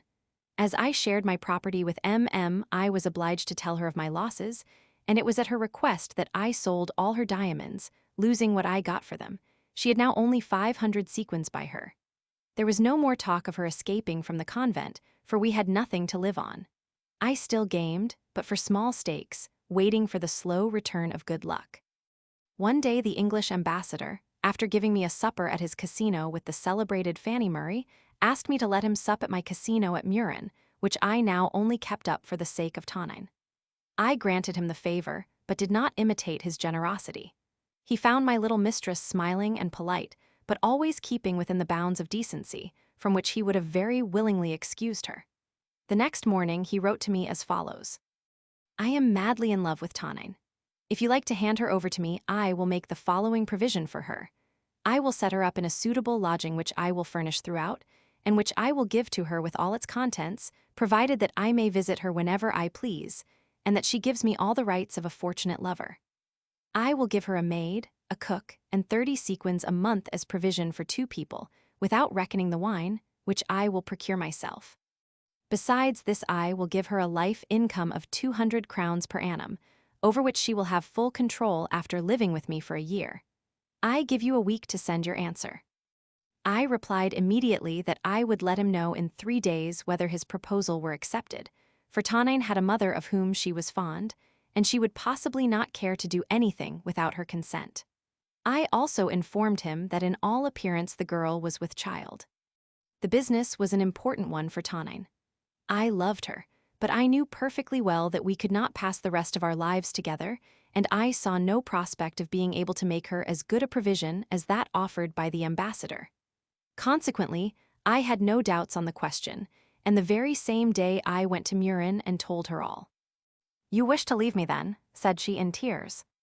I love you, dearest, and what I propose ought to convince you of my love. Not so, I cannot serve 2 masters. You will only serve your new lover, sweetheart. I beg of you to reflect that you will have a fine dowry, on the strength of which you may marry well, and that however much I love you I cannot possibly make so good a provision for you. Leave me today for tears and reflection, and come to supper with me tomorrow. I did not fail to keep the appointment. I think your English friend is a very pretty man, she said, and when he speaks in the Venetian dialect it makes me die with laughter. If my mother agrees, I might, perhaps, force myself to love him. Supposing we did not agree, we could part at the end of a year, and I should be the richer by an income of 200 crowns. I am charmed with the sense of your arguments. Speak about it to your mother. I daren't, sweetheart. This kind of thing is too delicate to be discussed between a mother and her daughter. Speak to her yourself. I will indeed. Laura, whom I had not seen since she had given me her daughter, asked for no time to think it over, but full of glee told me that now her daughter would be able to soothe her declining years, and that she would leave Murin, of which she was tired. She showed me 130 sequins, which Tonine had gained in my service, and which she had placed in her hands. Barberine, Tonine's younger sister, came to kiss my hand. I thought her charming, and I gave her all the silver in my pocket. I then left, telling Laura that I should expect her at my house. She soon followed me, and gave her child a mother's blessing, telling her that she and her family could go and live in Venice for 60 sous a day. Tonine embraced her, and told her that she should have it. This important affair having been managed to everybody's satisfaction, I went to see M.M., who came into the parlor with C.C., whom I found looking sad, though prettier than ever. She was melancholy, but none the less tender. She could not stay for more than a quarter of an hour for fear of being seen, as she was forbidden ever to go into the parlor. I told M.M. the story of Tonine, who was going to live with Murray in Venice. She was sorry to hear it. For, said she, now that you have no longer any attraction at Murin, I shall see you less than ever. I promised to come and see her often, but vain promises. The time was near which parted us forever. The same evening I went to tell the good news to my friend Murray. He was in a transport of joy, and begged me to come and sup with him at his casino the day after next, and to bring the girl with me, that the surrender might be made in form. I did not fail him, for once the matter was decided, I longed to bring it to an end. In my presence, he assigned to her the yearly income for her life of 200 Venetian ducats, and by a second deed, he gave her all the contents of the house with which he was going to provide her, provided always that she lived with him for a year. He allowed her to receive me as a friend, also to receive her mother and sisters, and she was free to go and see them when she would. Tonine threw her arms about his neck, and assured him that she would endeavor to please him to the utmost of her ability. I will see him, said she, pointing to me, but as his friend he shall have nothing more from me. Throughout this truly affecting scene she kept back her tears, but I could not conceal mine. Murray was happy, but I was not long a witness of his good fortune, the reason of which I will explain a little later. 3 days afterwards Laura came to me, told me that she was living in Venice, and asked me to take her to her daughters. I owed this woman too much to refuse her, and I took her there forthwith. Tonine gave thanks to God, and also to me, and her mother took up the song, for they were not quite sure whether they were more indebted to God or to me. Tonine was eloquent in her praise of Murray, and made no complaint at my not having come to see her, at which I was glad. As I was going, Laura asked me to take her back in my gondola, and as we had to pass by the house in which she lived, she begged me to come in for a moment, and I could not hurt her feelings by refusing. I owe it to my honor to remark here that I was thus polite without thinking that I should see Barberine again. This girl, as pretty as her sister, though in another style, began by awakening my curiosity, a weakness which usually renders the profligate man inconstant. If all women were to have the same features, the same disposition, and the same manners, men would not only never be inconstant, but would never be in love. Under that state of things, one would choose a wife by instinct and keep to her till death, but our world would then be under a different system to the present. Novelty is the master of the soul. We know that what we do not see is very nearly the same as what we have seen, but we are curious, we like to be quite sure, and to attain our ends, we give ourselves as much trouble as if we were certain of finding some prize beyond compare. Barberine, who looked upon me as an old friend for her mother, had accustomed her to kiss my hand whenever I went there, who had undressed more than once in my presence without troubling about me, who knew I had made her sister's fortune and the family fortune as well, and thought herself prettier than Tonine because her skin was fairer, and because she had fine black eyes, desiring to take her sister's place, knew that to succeed she must take me by storm. Her common sense told her that as I hardly ever came to the house, I should not be likely to become amorous of her unless she won me by storm, and to this end she showed the utmost complaisance when she had the chance, so that I won her without any difficulty. All this reasoning came from her own head, for I am sure her mother gave her no instructions. Laura was a mother of a kind common the world over, but especially in Italy. She was willing to take advantage of the earnings of her daughters, but she would never have induced them to take the path of evil. There her virtue stopped short. After I had inspected her 2 rooms and her little kitchen, and had admired the cleanness which shone all around, Barberine asked me if I would like to see their small garden. With pleasure, I replied, for a garden is a rarity in Venice. Her mother told her to give me some figs if there were any ripe ones. The garden consisted of about 30 square feet and grew only salad herbs and a fine fig tree.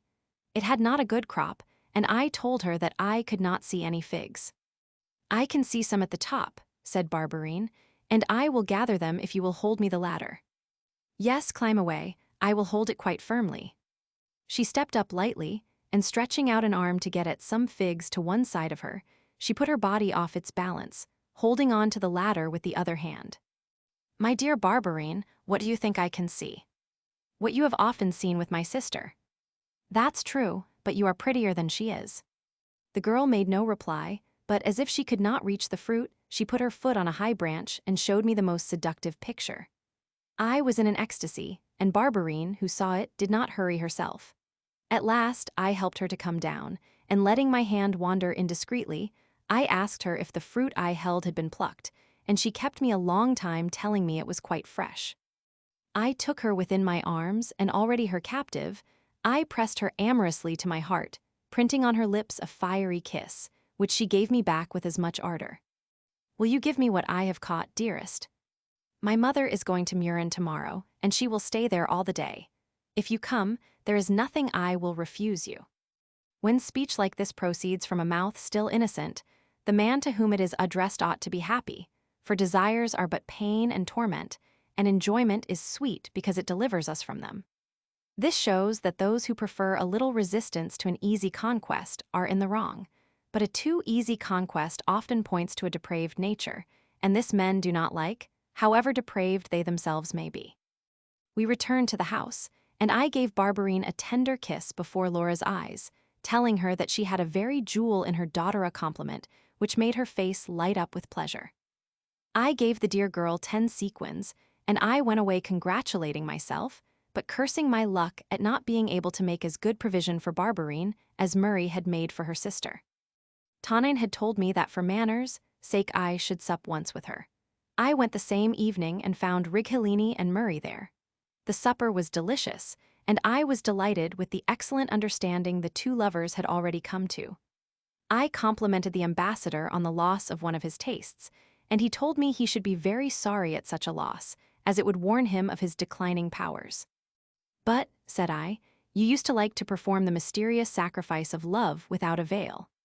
It was not I but Ancilla who liked it, and as I preferred pleasing her to pleasing myself, I gave in to her taste without any difficulty. I am delighted with your answer, as I confess it would cost me something to be the witness of your exploits with Tonine. Having casually remarked that I had no longer a house in Murin, Righelini told me that if I liked he could get me a delightful house at a low rent on the Tondament Nuovo. As this quarter facing north, and as agreeable in summer as disagreeable in winter, was opposite to Murin, where I should have to go twice a week, I told the doctor I should be glad to look at the house.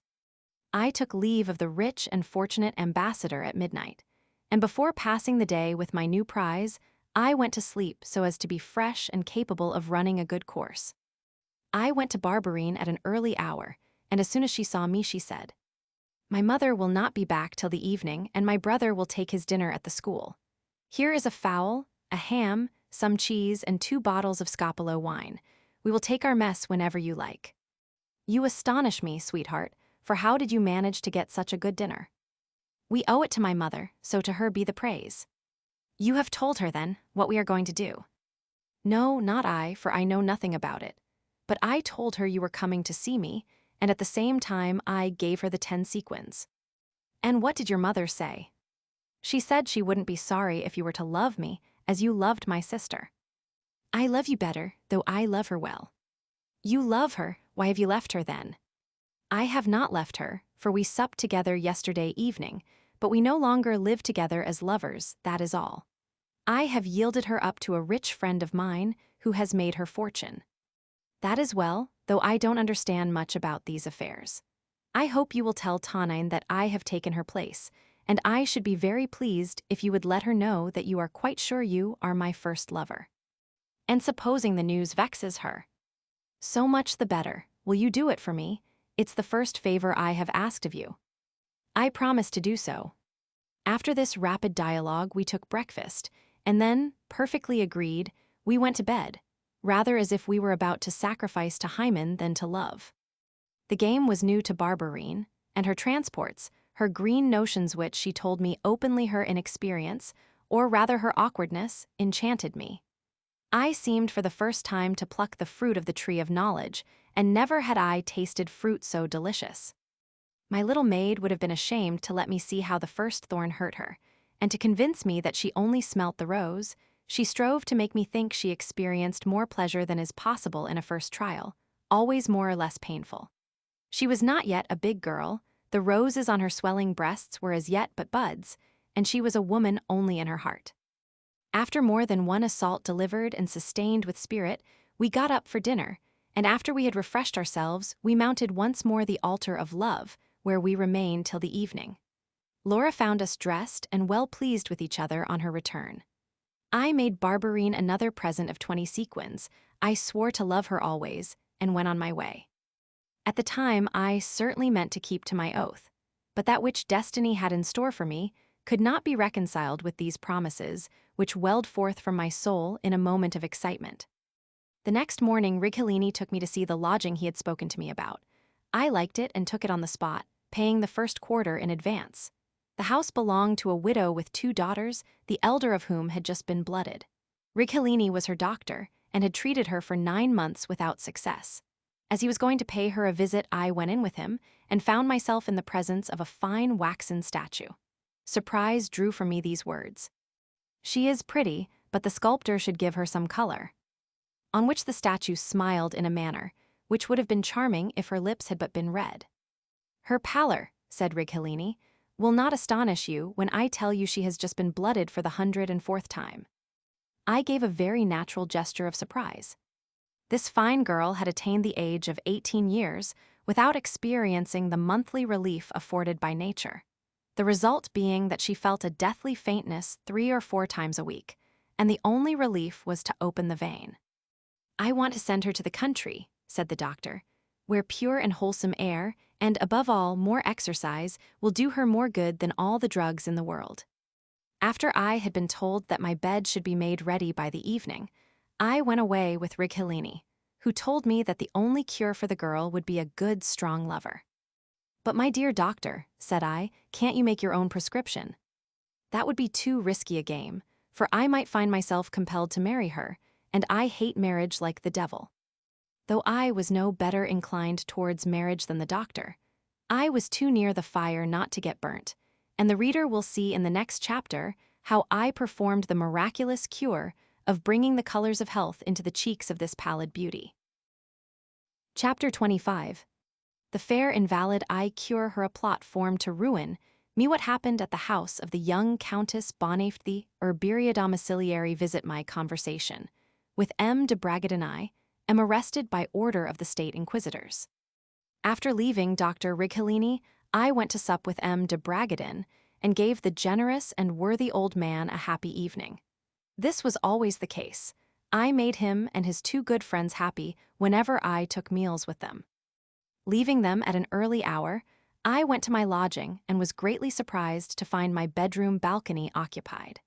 A young lady of an exquisite figure rose as soon as she saw me, and gracefully asked me pardon for the liberty she had taken. "I am," she said, "the statue you saw this morning. We do not light the candles in the evening for fear of attracting the gnats, but when you want to go to bed, we will shut the door and go away. I beg to introduce you to my younger sister. My mother has gone to bed." I answered her to the effect that the balcony was always at her service, and that since it was still early, I begged their permission to put on my dressing gown and to keep them company. Her conversation was charming. She made me spend 2 most delightful hours, and did not leave me till 12 o'clock. Her younger sister lighted me a candle, and as they went they wished me a good night. I lay down full of this pretty girl, and I could not believe that she was really ill. She spoke to the point. She was cheerful, clever, and full of spirits. I could not understand how it came to pass that she had not been already cured in a town like Venice, if her cure was really only to be effected in the manner described by Dr. Righelini. For in spite of her pallor, she seemed to me quite fair enough to charm a lover, and I believed her to be spirited enough to determine to take the most agreeable medicine a doctor can prescribe. In the morning, I rang the bell as I was getting up, and the younger sister came into my room and said that as they kept no servant, she had come to do what I wanted. I did not care to have a servant when I was not at M. de Bragadin's, as I found myself more at liberty to do what I liked. After she had done me some small services, I asked her how her sister was. "Very well," said she, "for her pale complexion is not an illness, and she only suffers when her breath fails her. She has a very good appetite and sleeps as well as I do. Whom do I hear playing the violin? It's the dancing master giving my sister a lesson. I hurried over my dressing that I might see her, and I found her charming, though her old dancing master allowed her to turn in her toes. All that this young and beautiful girl wanted was the Promethean spark, the color of life. Her whiteness was too like snow and was distressing to look at. The dancing master begged me to dance a minuet with his pupil, and I assented, asking him to play largissimo. The signorina would find it too tiring, said he, but she hastened to answer that she did not feel weak and would like to dance thus. She danced very well, but when we had done she was obliged to throw herself in a chair. In future, my dear master, said she, I will only dance like that, for I think the rapid motion will do me good. When the master was gone, I told her that her lessons were too short, and that her master was letting her get into bad habits. I then set her feet, her shoulders, and her arms in the proper manner. I taught her how to give her hand gracefully, to bend her knees in time. In fine, I gave her a regular lesson for an hour, and seeing that she was getting rather tired, I begged her to sit down, and I went out to pay a visit to M.M. I found her very sad, for Cece's father was dead, and they had taken her out of the convent to marry her to a lawyer. Before leaving, Cece had left a letter for me, in which she said that if I would promise to marry her at some time suitable to myself, she would wait for me and refuse all other offers. I answered her straightforwardly that I had no property and no prospects, that I left her free, advising her not to refuse any offer which might be to her advantage. In spite of this dismissal, Cece did not marry N till after my flight from the Leads, when nobody expected to see me again in Venice. I did not see her for 19 years, and then I was grieved to find her a widow and poorly off. If I went to Venice now, I should not marry her, for at my age marriage is an absurdity, but I would share with her my little all, and live with her as with a dear sister. When I hear women talking about the bad faith and inconstancy of men, and maintaining that when men make promises of eternal constancy they are always deceivers, I confess that they are right and join in their complaints. Still, it cannot be helped, for the promises of lovers are dictated by the heart, and consequently the lamentations of women only make me want to laugh. Alas, we love without heeding reason, and cease to love in the same manner. About this time I received a letter from the Abbé de Bernis, who wrote also to M.M. He told me that I ought to do my utmost to make our nun take a reasonable view of things, dwelling on the risks I should run in carrying her off and bringing her to Paris, where all his influence would be of no avail to obtain for us that safety so indispensable to happiness. I saw M.M. We showed each other our letters, she had some bitter tears, and her grief pierced me to the heart. I still had a great love for her in spite of my daily infidelities, and when I thought of those moments in which I had seen her given over to voluptuousness, I could not help pitying her fate as I thought of the days of despair in store for her. But soon after this, an event happened which gave rise to some wholesome reflections. One day, when I had come to see her, she said, "They have just been burying a nun who died of consumption the day before yesterday in the odor of sanctity. She was called Maria Concetta. She knew you, and told Cece your name when you used to come to Mass on feast days. Cece begged her to be discreet, but the nun told her that you were a dangerous man, whose presence should be shunned by a young girl. Cece told me all this after the Mask of Pierrot. What was this saint's name when she was in the world?" "Martha. I know her." I then told M.M. the whole history of my loves with Nanette and Martin, ending with the letter she wrote me, in which she said that she owed me, indirectly, that eternal salvation to which she hoped to attain. In 8 or 10 days, my conversation with my hostess, daughter conversation which took place on the balcony, and which generally lasted till midnight, and the lesson I gave her every morning, produced the inevitable and natural results. Firstly, that she no longer complained of her breath failing, and, secondly, that I fell in love with her. Nature's cure had not yet relieved her, but she no longer needed to be let blood. Ricciolini came to visit her as usual, and seeing that she was better, he prophesied that nature's remedy, without which only art could keep her alive, would make all right before the autumn. Her mother looked upon me as an angel sent by God to cure her daughter, who for her part showed me that gratitude which with women is the first step towards love. I had made her dismiss her old dancing master, and I had taught her to dance with extreme grace. At the end of these 10 or 12 days, just as I was going to give her her lesson, her breath failed instantaneously, and she fell back into my arms like a dead woman. I was alarmed, but her mother, who had become accustomed to see her thus, sent for the surgeon, and her sister unlaced her. I was enchanted with her exquisite bosom, which needed no coloring to make it more beautiful. I covered it up, saying that the surgeon would make a false stroke if he were to see her thus uncovered.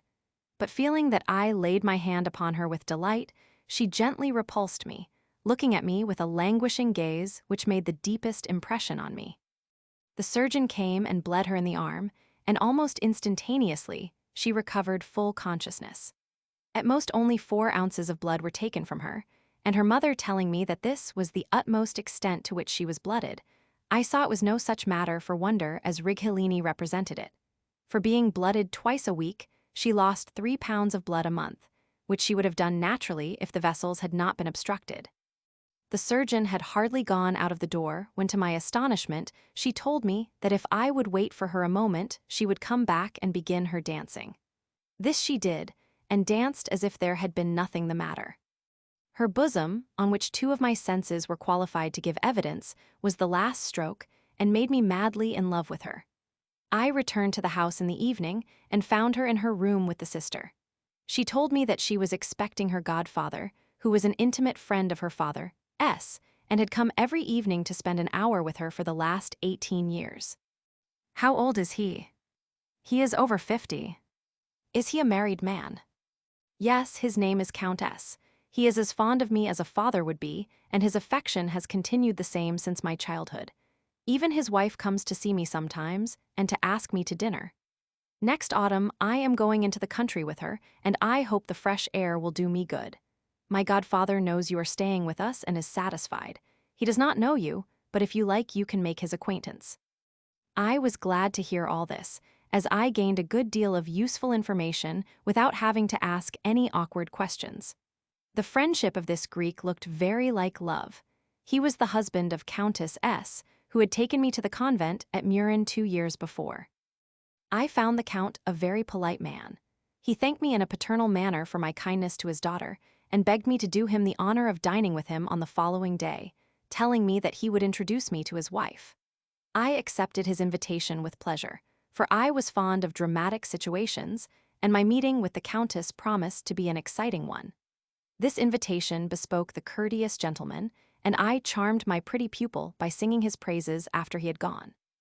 "My godfather," said she, "is in possession of all the necessary documents for withdrawing from the house of Persico our family fortune, which amounts to 40,000 crowns.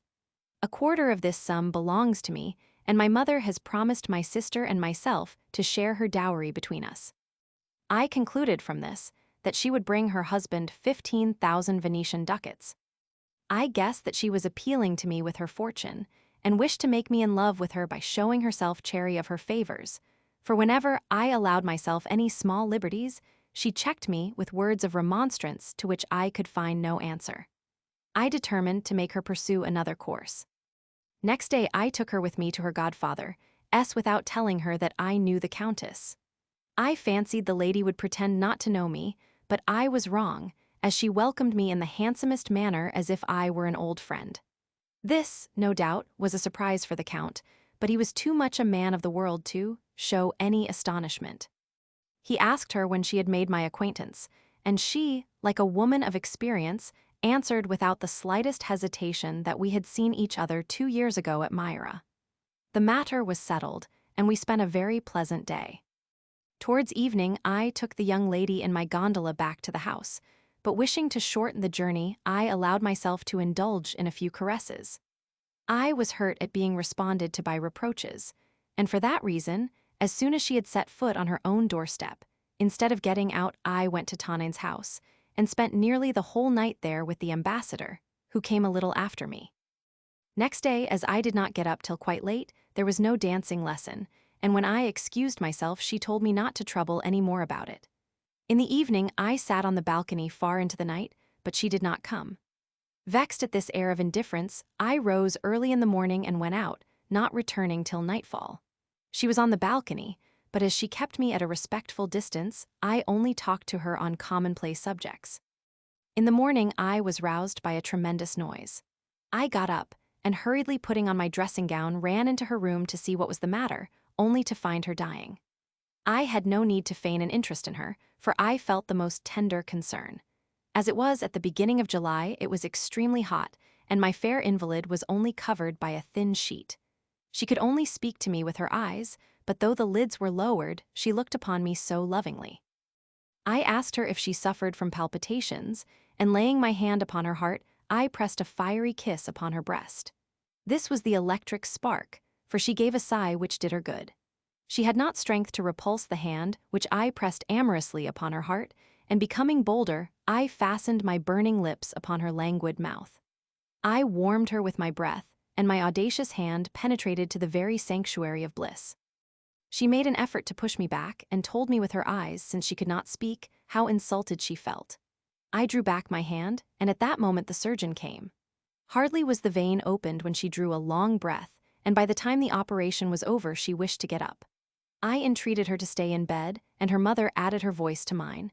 At last I persuaded her, telling her that I would not leave her for a second, and that I would have my dinner by her bedside. She then put on a corset, and asked her sister to draw a sarcenet coverlet over her, as her limbs could be seen as plainly as through a crape veil. Having given orders for my dinner, I sat down by her bedside, burning with love, and taking her hand and covering it with kisses, I told her that I was sure she would get better if she would let herself love.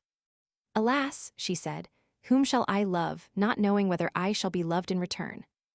I did not leave this question unanswered, and continuing the amorous discourse with animation, I won a sigh and a lovelorn glance. I put my hand on her knee, begging her to let me leave it there, and promising to go no farther, but little by little I attained the center, and strove to give her some pleasant sensations. "Let me alone," said she, in a sentimental voice, drawing away. "'Tis perchance the cause of my illness." "No, sweetheart," I replied, "that cannot be," and my mouth stopped all her objections upon her lips. I was enchanted, for I was now in a fair way, and I saw the moment of bliss in the distance, feeling certain that I could effect a cure if the doctor was not mistaken.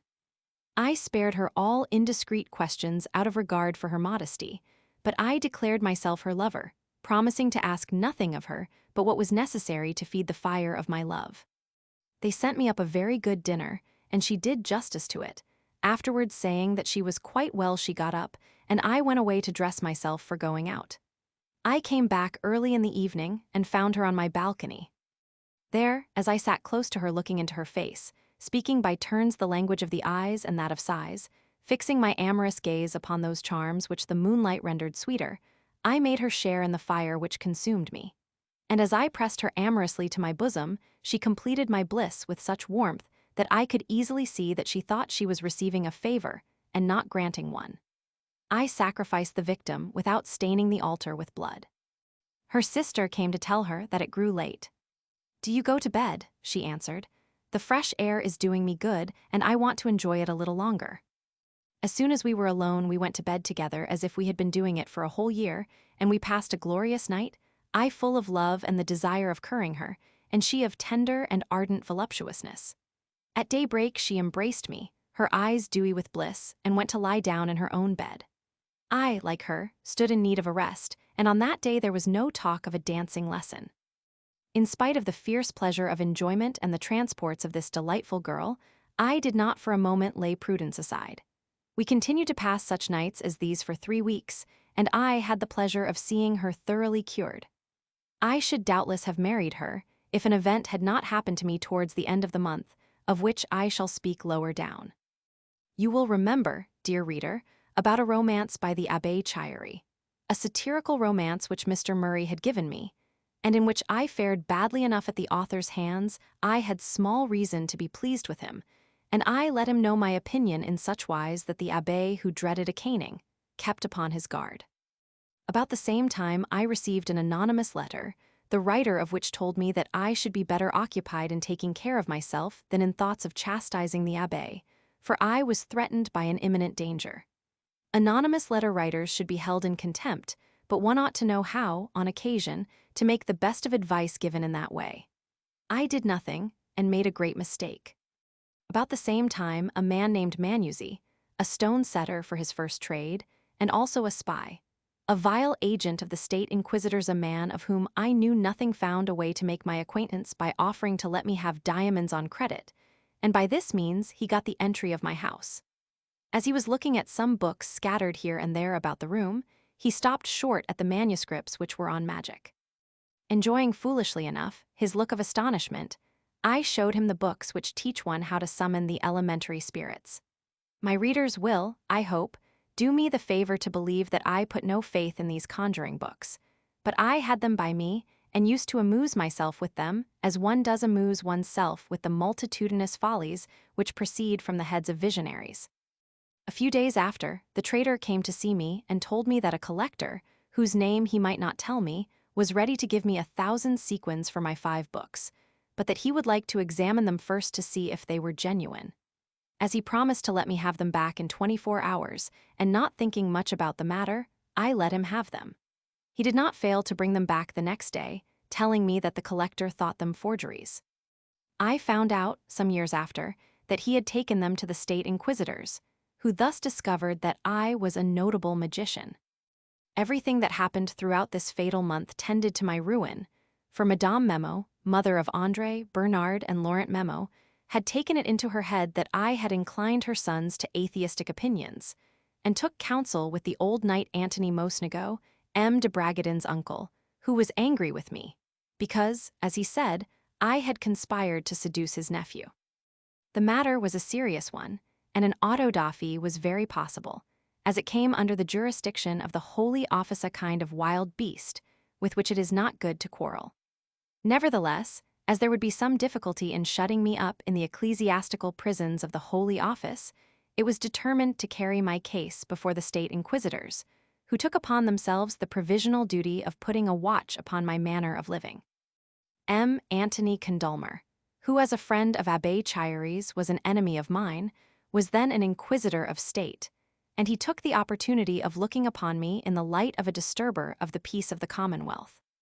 A secretary of an embassy, whom I knew some years after, told me that a paid informer, with 2 other witnesses, also doubtless in the pay of this grand tribunal, had declared that I was guilty of only believing in the devil, as if this absurd belief, if it were possible, did not necessarily connote a belief in God. These 3 honest fellows testified with an oath that when I lost money at play, on which occasion all the faithful are wont to blaspheme, I was never heard to curse the devil. I was further accused of eating meat all the year round, of only going to hear fine masses, and I was vehemently suspected of being a Freemason. It was added that I frequented the society of foreign ministers, and that living as I did with 3 noblemen, it was certain that I revealed, for the large sums which I was seen to lose, as many state secrets as I could worm out of them. All these accusations, none of which had any foundation in fact, served the tribunal as a pretext to treat me as an enemy of the Commonwealth and as a prime conspirator. For several weeks, I was counseled by persons whom I might have trusted to go abroad whilst the tribunal was engaged on my case. This should have been enough, for the only people who can live in peace at Venice are those whose existence the tribunal is ignorant of, but I obstinately despised all these hints. If I had listened to the indirect advice which was given me, I should have become anxious, and I was the sworn foe of all anxiety. I kept saying to myself, I feel remorse for nothing, and I am therefore guilty of nothing, and the innocent have nothing to fear. I was a fool, for I argued as if I had been a free man in a free country. I must also confess that what to a great extent kept me from thinking of possible misfortune was the actual misfortune which oppressed me from morning to night. I lost every day, I owed money everywhere, I had pawned all my jewels and even my portrait cases, taking the precaution, however, of removing the portraits, which with my important papers and my amorous letters I had placed in the hands of Madame Manzoni. I found myself avoided in society. An old senator told me, one day, that it was known that the young Countess Bonaparte had become mad in consequence of the love philters I had given her. She was still at the asylum, and in her moments of delirium she did nothing but utter my name with curses. I must let my readers into the secret of this small history. This young Countess Bonaparte, to whom I had given some sequins a few days after my return to Venice, thought herself capable of making me continue my visits, from which she had profited largely. Worried by her letters, I went to see her several times and always left her a few sequins, but with the exception of my first visit, I was never polite enough to give her any proofs of my affection. My coldness had balked all her endeavors for a year, when she played a criminal part, of which, though I was never able absolutely to convict her, I had every reason to believe her guilty. She wrote me a letter, in which she importuned me to come and see her at a certain hour on important business.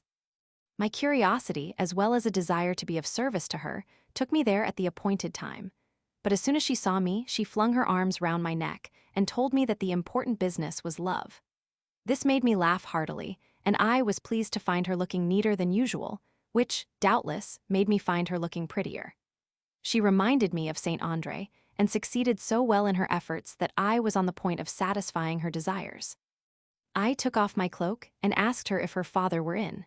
She told me he had gone out. Being obliged to go out for a minute, in coming back I mistook the door, and I found myself in the next room, where I was much astonished to see the Count and two villainous-looking fellows with him.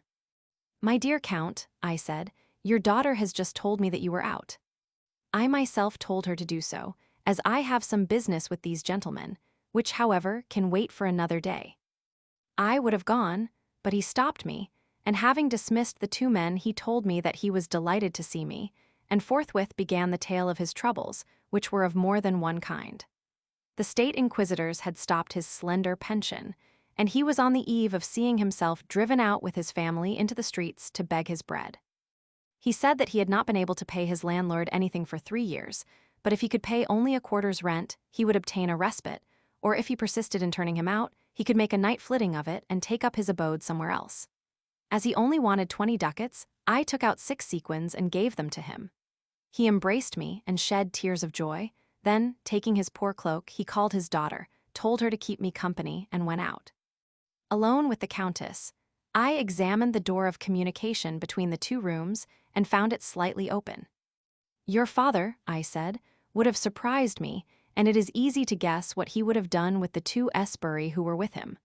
The plot is clear, and I have only escaped from it by the happiest of chances."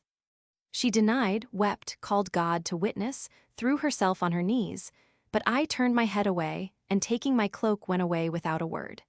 She kept on writing to me, but her letters remained unanswered, and I saw her no more. It was summertime, and between the heat, her passions, hunger, and wretchedness, her head was turned, and she became so mad that she went out of the house stark naked, and ran up and down St. Peter's Place, asking those who stopped her to take her to my house. This sad story went all over the town and caused me a great deal of annoyance. The poor wretch was sent to an asylum and did not recover her reason for 5 years. When she came out, she found herself reduced to beg her bread in the streets, like all her brothers, except one, whom I found a cadet in the guards of the King of Spain 12 years afterwards. At the time of which I am speaking, all this had happened a year ago, but the story was dug up against me and dressed out in the attire of fiction, and thus formed part of those clouds which were to discharge their thunder upon me to my destruction. In the July of 1755, the hateful court gave Messer Grand instructions to secure me, alive or dead. In this furious style, all orders for arrests proceeding from the 3 were issued, for the least of their commands carried with it the penalty of death. 3 or 4 days before the feast of St. James, my patron saint, made me a present of several ells of silver lace to trim a sarcenet dress, which I was going to wear on the eve of the feast. I went to see her, dressed in my fine suit, and I told her that I should come again on the day following to ask her to lend me some money, as I did not know where to turn to find some. She was still in possession of the 500 sequins which she had put aside when I had sold her diamonds. As I was sure of getting the money in the morning, I passed the night at play, and I lost the 500 sequins in advance. At daybreak, being in need of a little quiet, I went to the Herberia, a space of ground on the quay of the Grand Canal. Here is held the herb, fruit, and flower market. People in good society who come to walk in the Herberia at a rather early hour usually say that they come to see the hundreds of boats laden with vegetables, fruit, and flowers, which hail from the numerous islands near the town. But everyone knows that they are men and women who have been spending the night in the excesses of Venus or Bacchus, or who have lost all hope at the gaming table, and come here to breathe a purer air and to calm their minds. The fashion of walking in this place shows how the character of a nation changes. The Venetians of old time, who made as great a mystery of love as of state affairs, have been replaced by the modern Venetians, whose most prominent characteristic is to make a mystery of nothing. Those who come to the Iberia with women wish to excite the envy of their friends by thus publishing their good fortune. Those who come alone are on the watch for discoveries, or on the lookout for materials to make wives or husbands jealous. The women only come to be seen, glad to let everybody know that they are without any restraint upon their actions. There was certainly no question of smartness there, considering the disordered style of dress worn. The women seemed to have agreed to show all the signs of disorder imaginable, to give those who saw them something to talk about. As for the men, on whose arms they leaned, their careless and lounging airs were intended to give the idea of a surfeit of pleasure, and to make one think that the disordered appearance of their companions was a sure triumph they had enjoyed. In short, it was the correct thing to look tired out, and as if one stood in need of sleep. This veracious description, reader, will not give you a very high opinion of the morals of my dear fellow citizens. But what object should I have at my age for deceiving? Venice is not at the world's end, but is well enough known to those whose curiosity brings them into Italy, and everyone can see for himself if my pictures are overdrawn. After walking up and down for half an hour, I came away, and thinking the whole house still abed, I drew my key out to open the door, but what was my astonishment to find it useless, as the door was open, and what is more, the lock burst off. I ran upstairs and found them all up, and my landlady uttering bitter lamentations. Messer Grand, she told me, has entered my house forcibly, accompanied by a band of esbirri. He turned everything upside down, on the pretext that he was in search of a portmanteau full of Salta highly contraband article. He said he knew that a portmanteau had been landed there the evening before, which was quite true, but it belonged to Count S. and only contained linen and clothes. Messer Grand, after inspecting it, went out without saying a word. He had also paid my room a visit. She told me that she must have some reparation made her, and thinking she was in the right eye, promised to speak to M. de Bragadin on the matter the same day. Needing rest above all things, I lay down, but my nervous excitement, which I attributed to my heavy losses at play, made me rise after 3 or 4 hours, and I went to see M. de Bragadin, to whom I told the whole story, begging him to press for some signal amends. I made a lively representation to him of all the grounds on which my landlady required proportionate amends to be made, since the laws guaranteed the peace of all law-abiding people. I saw that the 3 friends were greatly saddened by what I said, and the wise old man, quietly but sadly, told me that I should have my answer after dinner. De la Haye dined with us, but all through the meal, which was a melancholy one, he spoke not a word. His silence should have told me all, if I had not been under the influence of some malevolent genii who would not allow me to exercise my common sense. As to the sorrow of my 3 friends, I put that down to their friendship for me. My connection with these worthy men had always been the talk of the town, and as all were agreed that it could not be explained on natural grounds, it was deemed to be the effect of some sorcery exercised by me. These 3 men were thoroughly religious and virtuous citizens. I was nothing if not irreligious, and Venice did not contain a greater libertine. Virtue, it was said, may have compassion on vice, but cannot become its friend. After dinner, M. de Bragadin took me into his closet with his 2 friends, from whom he had no secrets. He told me with wonderful calmness that instead of meditating vengeance on Messer Grand, I should be thinking of putting myself in a place of safety. The portmanteau, said he, was a mere pretext. It was you they wanted and thought to find. Since your good genius has made them miss you, look out for yourself. Perhaps by tomorrow it may be too late. I have been a state inquisitor for 8 months, and I know the way in which the arrests ordered by the court are carried out. They would not break open a door to look for a box of salt. Indeed, it is possible that they knew you were out and sought to warn you to escape in this manner. Take my advice, my dear son, and set out directly for Fusina, and thence as quickly as you can make your way to Florence, where you can remain till I write to you that you may return with safety. If you have no money, I will give you 100 sequins for present expenses, Believe me that prudence bids you go.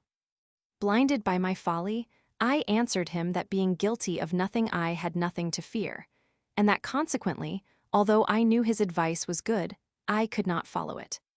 The High Court, said he, may deem you guilty of crimes real or imaginary, but in any case it will give you no account of the accusations against you.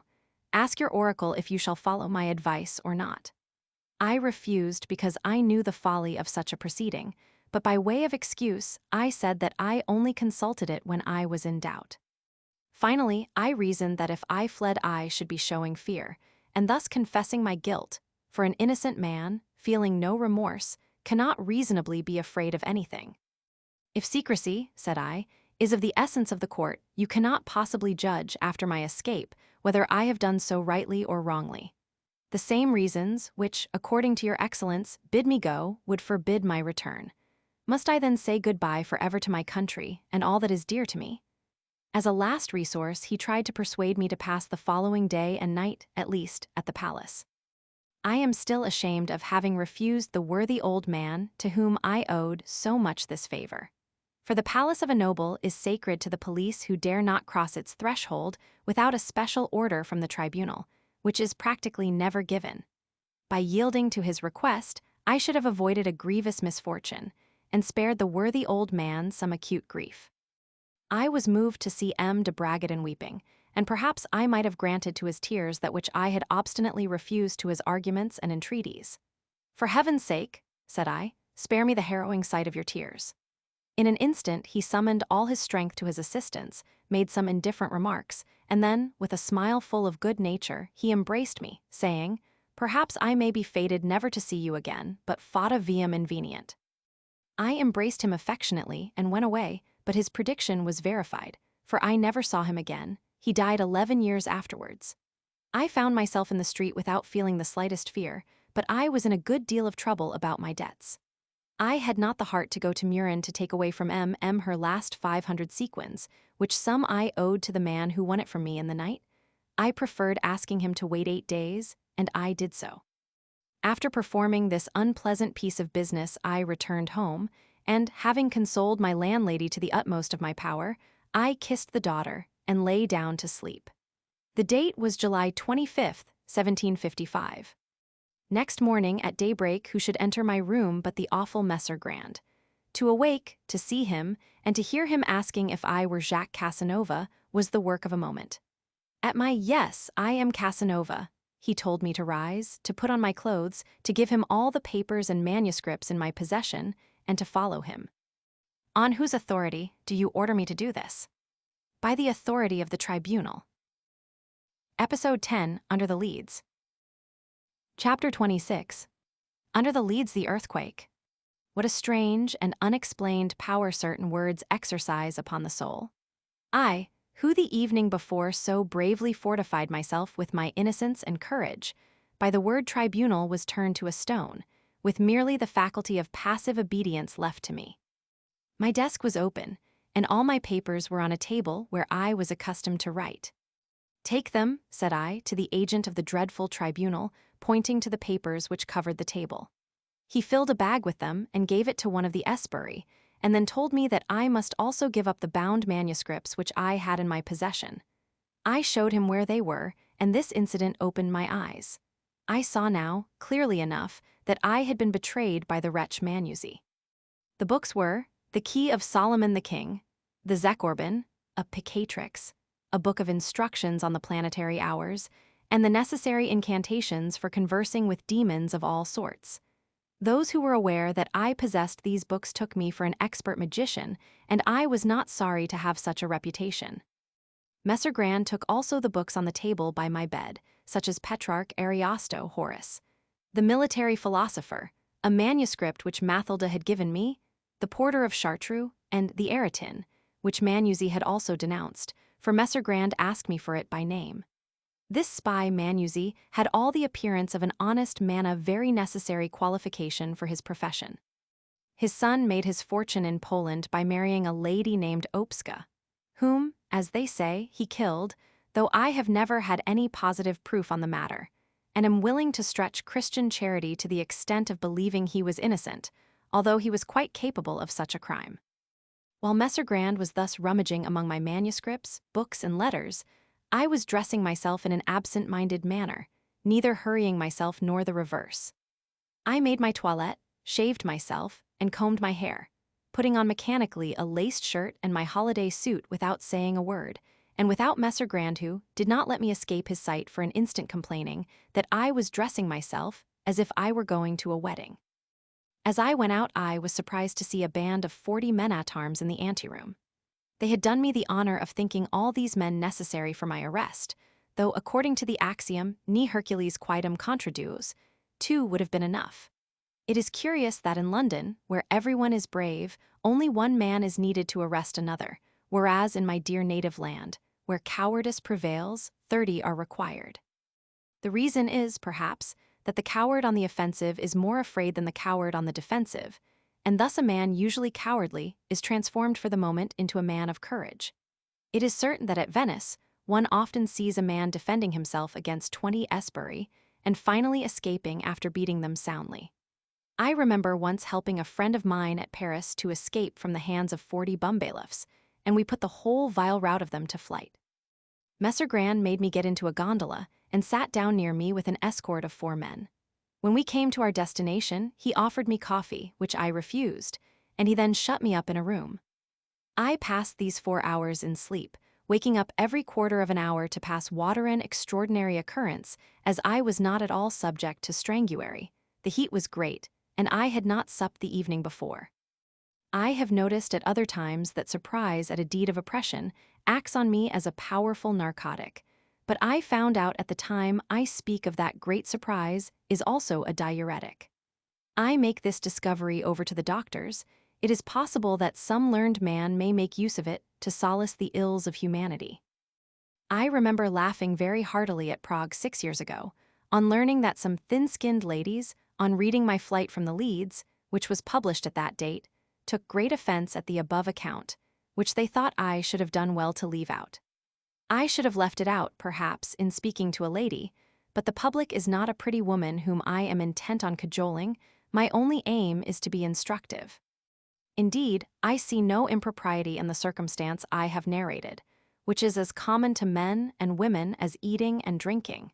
And if there is anything in it to shock 2 sensitive nerves, it is that we resemble in this respect the cows and pigs. It is probable that just as my overwhelmed soul gave signs of its failing strength by the loss of the thinking faculty, so my body distilled a great part of those fluids which by their continual circulation set the thinking faculty in motion. Thus a sudden shock might cause instantaneous death, and send one to paradise by a cut much too short. In course of time, the captain of the men-at-arms came to tell me that he was under orders to take me under the Leads. Without a word I followed him. We went by gondola, and after 1,000 turnings among the small canals, we got into the Grand Canal and landed at the prison quay. After climbing several flights of stairs, we crossed a closed bridge which forms the communication between the prisons and the Doge's palace, crossing the canal called Rio di Palazzo. On the other side of this bridge there is a gallery which we traversed. We then crossed one room and entered another, where sat an individual in the dress of a noble, who, after looking fixedly at me, said, "E quello meditillo in deposito." This man was the secretary of the inquisitors, the prudent Dominic Cavalli, who was apparently ashamed to speak Venetian in my presence as he pronounced my doom in the Tuscan language. Messer Grand then made me over to the warden of the Leads, who stood by with an enormous bunch of keys, and accompanied by 2 guards, made me climb 2 short flights of stairs, at the top of which followed a passage, and then another gallery, at the end of which he opened a door. And I found myself in a dirty garret, 36 feet long by 12 broad, badly lighted by a window high up in the roof. I thought this garret was my prison, but I was mistaken, for taking an enormous key, the jailer opened a thick door lined with iron, 3.5 feet high, with a round hole in the middle 8 inches in diameter, just as I was looking intently at an iron machine. This machine was like a horseshoe, an inch thick and about 5 inches across from one end to the other. I was thinking what could be the use to which this horrible instrument was put, when the jailer said with a smile, "I see, sir, that you wish to know what that is for, and as it happens I can satisfy your curiosity. When their excellencies give orders that anyone is to be strangled, he is made to sit down on a stool, the back turned to this collar, and his head is so placed that the collar goes round one half of the neck. A silk band, which goes round the other half, passes through this hole, and the two ends are connected with the axle of a wheel which is turned by someone until the prisoner gives up the ghost, for the confessor, God be thanked, never leaves him till he is dead. All this sounds very ingenious, and I should think that it is you who have the honor of turning the wheel. He made no answer, and signing to me to enter, which I did by bending double, he shut me up, and afterwards asked me through the grated hole what I would like to eat. I haven't thought anything about it yet, I answered, and he went away, locking all the doors carefully behind him. Stunned with grief, I leant my elbows on the top of the grating. It was crossed by 6 iron bars an inch thick, which formed 16 square holes. This opening would have lighted my cell if a square beam supporting the roof which joined the wall below the window had not intercepted what little light came into that horrid garret. After making the tour of my sad abode, my head lowered, as the cell was not more than 5.5 feet high, I found by groping along that it formed 3/4 of a square of 12 feet. The 4th quarter was a kind of recess, which would have held a bed. But there was neither bed, nor table, nor chair, nor any furniture whatever, except a bucket the use of which may be guessed, and a bench fixed in the wall a foot wide and 4 feet from the ground. On it I placed my cloak, my fine suit, and my hat trimmed with Spanish paint and adorned with a beautiful white feather. The heat was great, and my instinct made me go mechanically to the grating, the only place where I could lean on my elbows. I could not see the window, but I saw the light in the garret, and rats of a fearful size, which walked unconcernedly about it, these horrible creatures coming close under my grating without showing the slightest fear. At the sight of these I hastened to close up the round hole in the middle of the door with an inside shutter, for a visit from one of the rats would have frozen my blood. I passed 8 hours in silence, and without stirring, my arms all the time crossed on the top of the grating. At last the clock roused me from my reverie, and I began to feel restless that no one came to give me anything to eat or to bring me a bed whereon to sleep. I thought they might at least let me have a chair and some bread and water. I had no appetite, certainly, but were my jailers to guess as much? And never in my life had I been so thirsty. I was quite sure, however, that somebody would come before the close of the day. But when I heard 8 o'clock strike I became furious, knocking at the door, stamping my feet, fretting and fuming, and accompanying this useless hubbub with loud cries. After more than an hour of this wild exercise, seeing no one, without the slightest reason to think I could be heard, and shrouded in darkness, I shut the grating for fear of the rats and threw myself at full length upon the floor. So cruel a desertion seemed to me unnatural, and I came to the conclusion that the inquisitors had sworn my death. My investigation as to what I had done to deserve such a fate was not a long one, for in the most scrupulous examination of my conduct, I could find no crimes. I was, it is true, a profligate, a gambler, a bold talker, a man who thought of little besides enjoying this present life, but in all that there was no offense against the state. Nevertheless, finding myself treated as a criminal, rage and despair made me express myself against the horrible despotism which oppressed me in a manner which I will leave my readers to guess, but which I will not repeat here.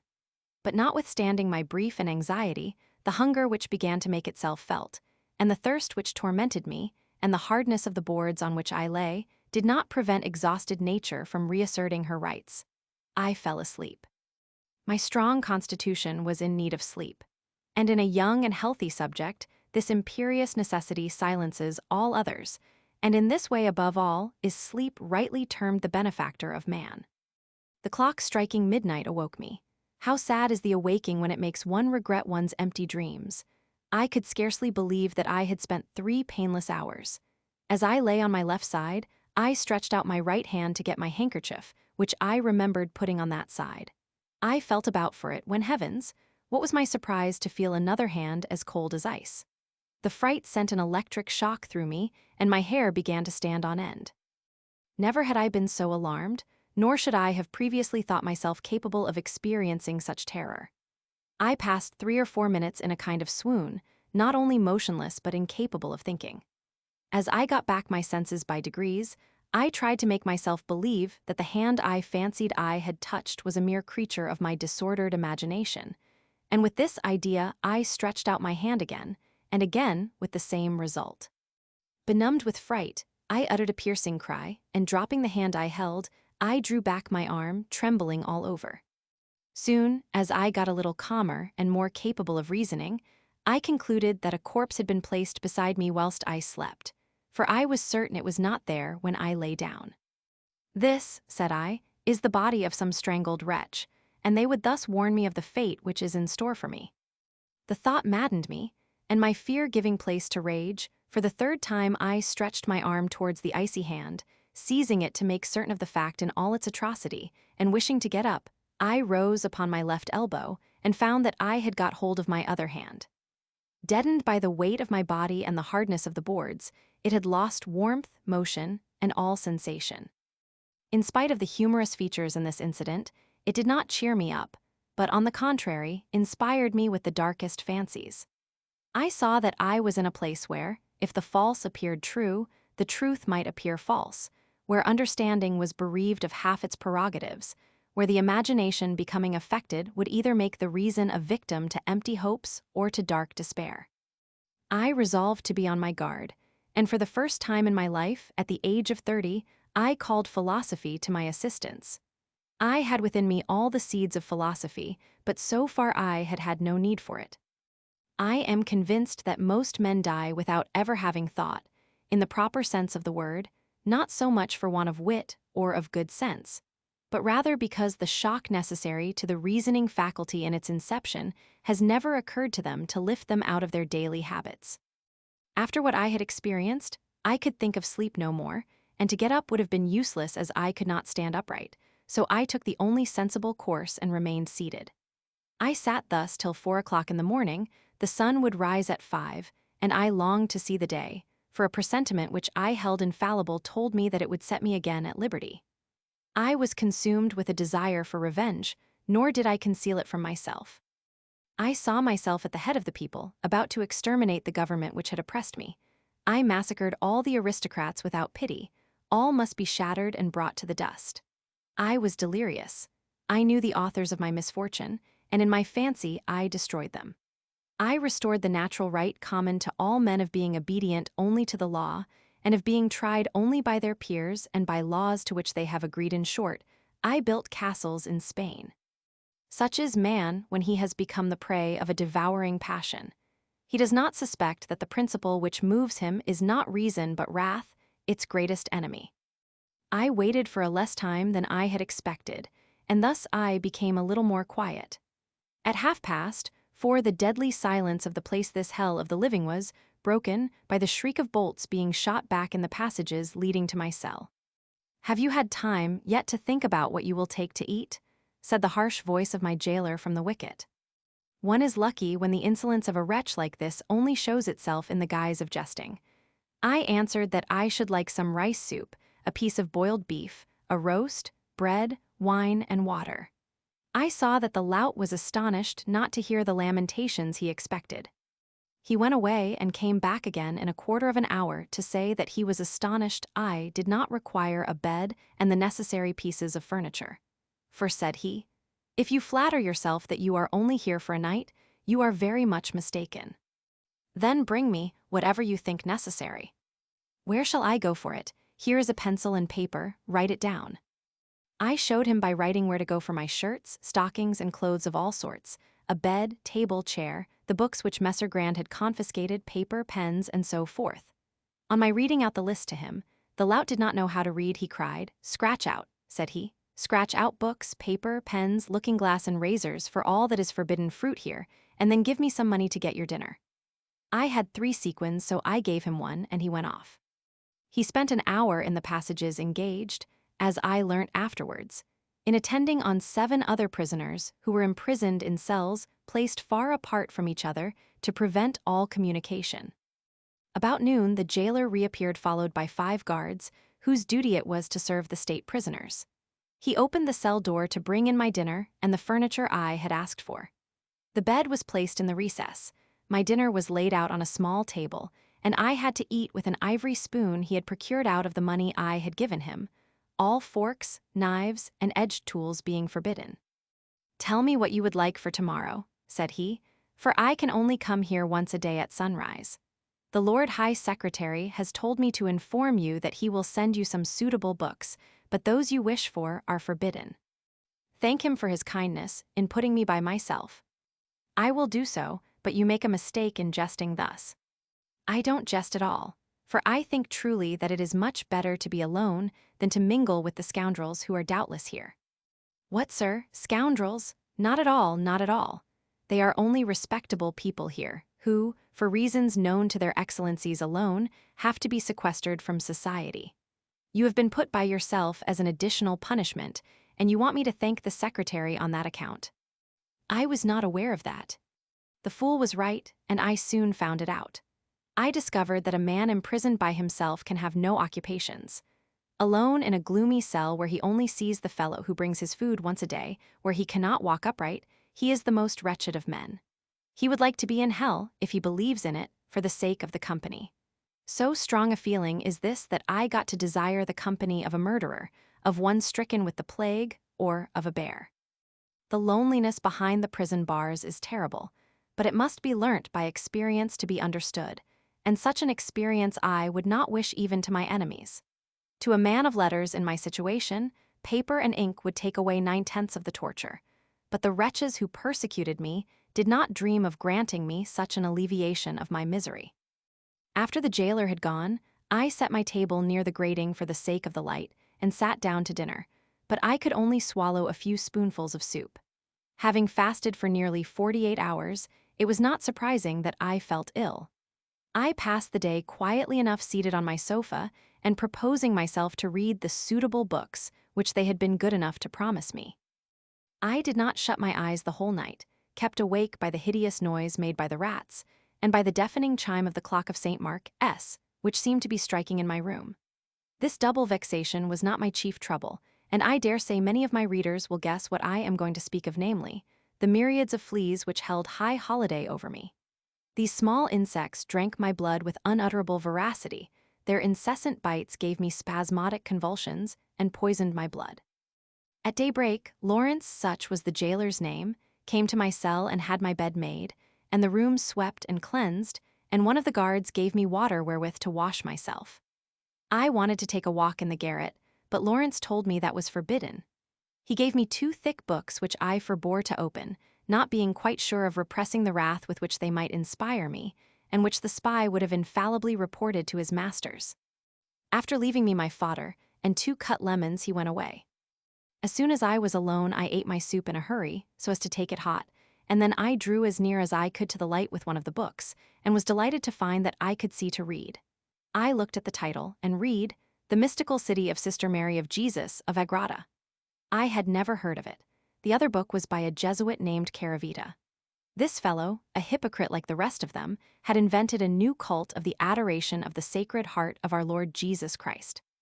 This, according to the author, was the part of our divine Redeemer, which above all others should be adored, a curious idea of a besotted ignoramus, with which I got disgusted at the first page, for to my thinking the heart is no more worthy a part than the lungs, stomach, or any other of the inwards.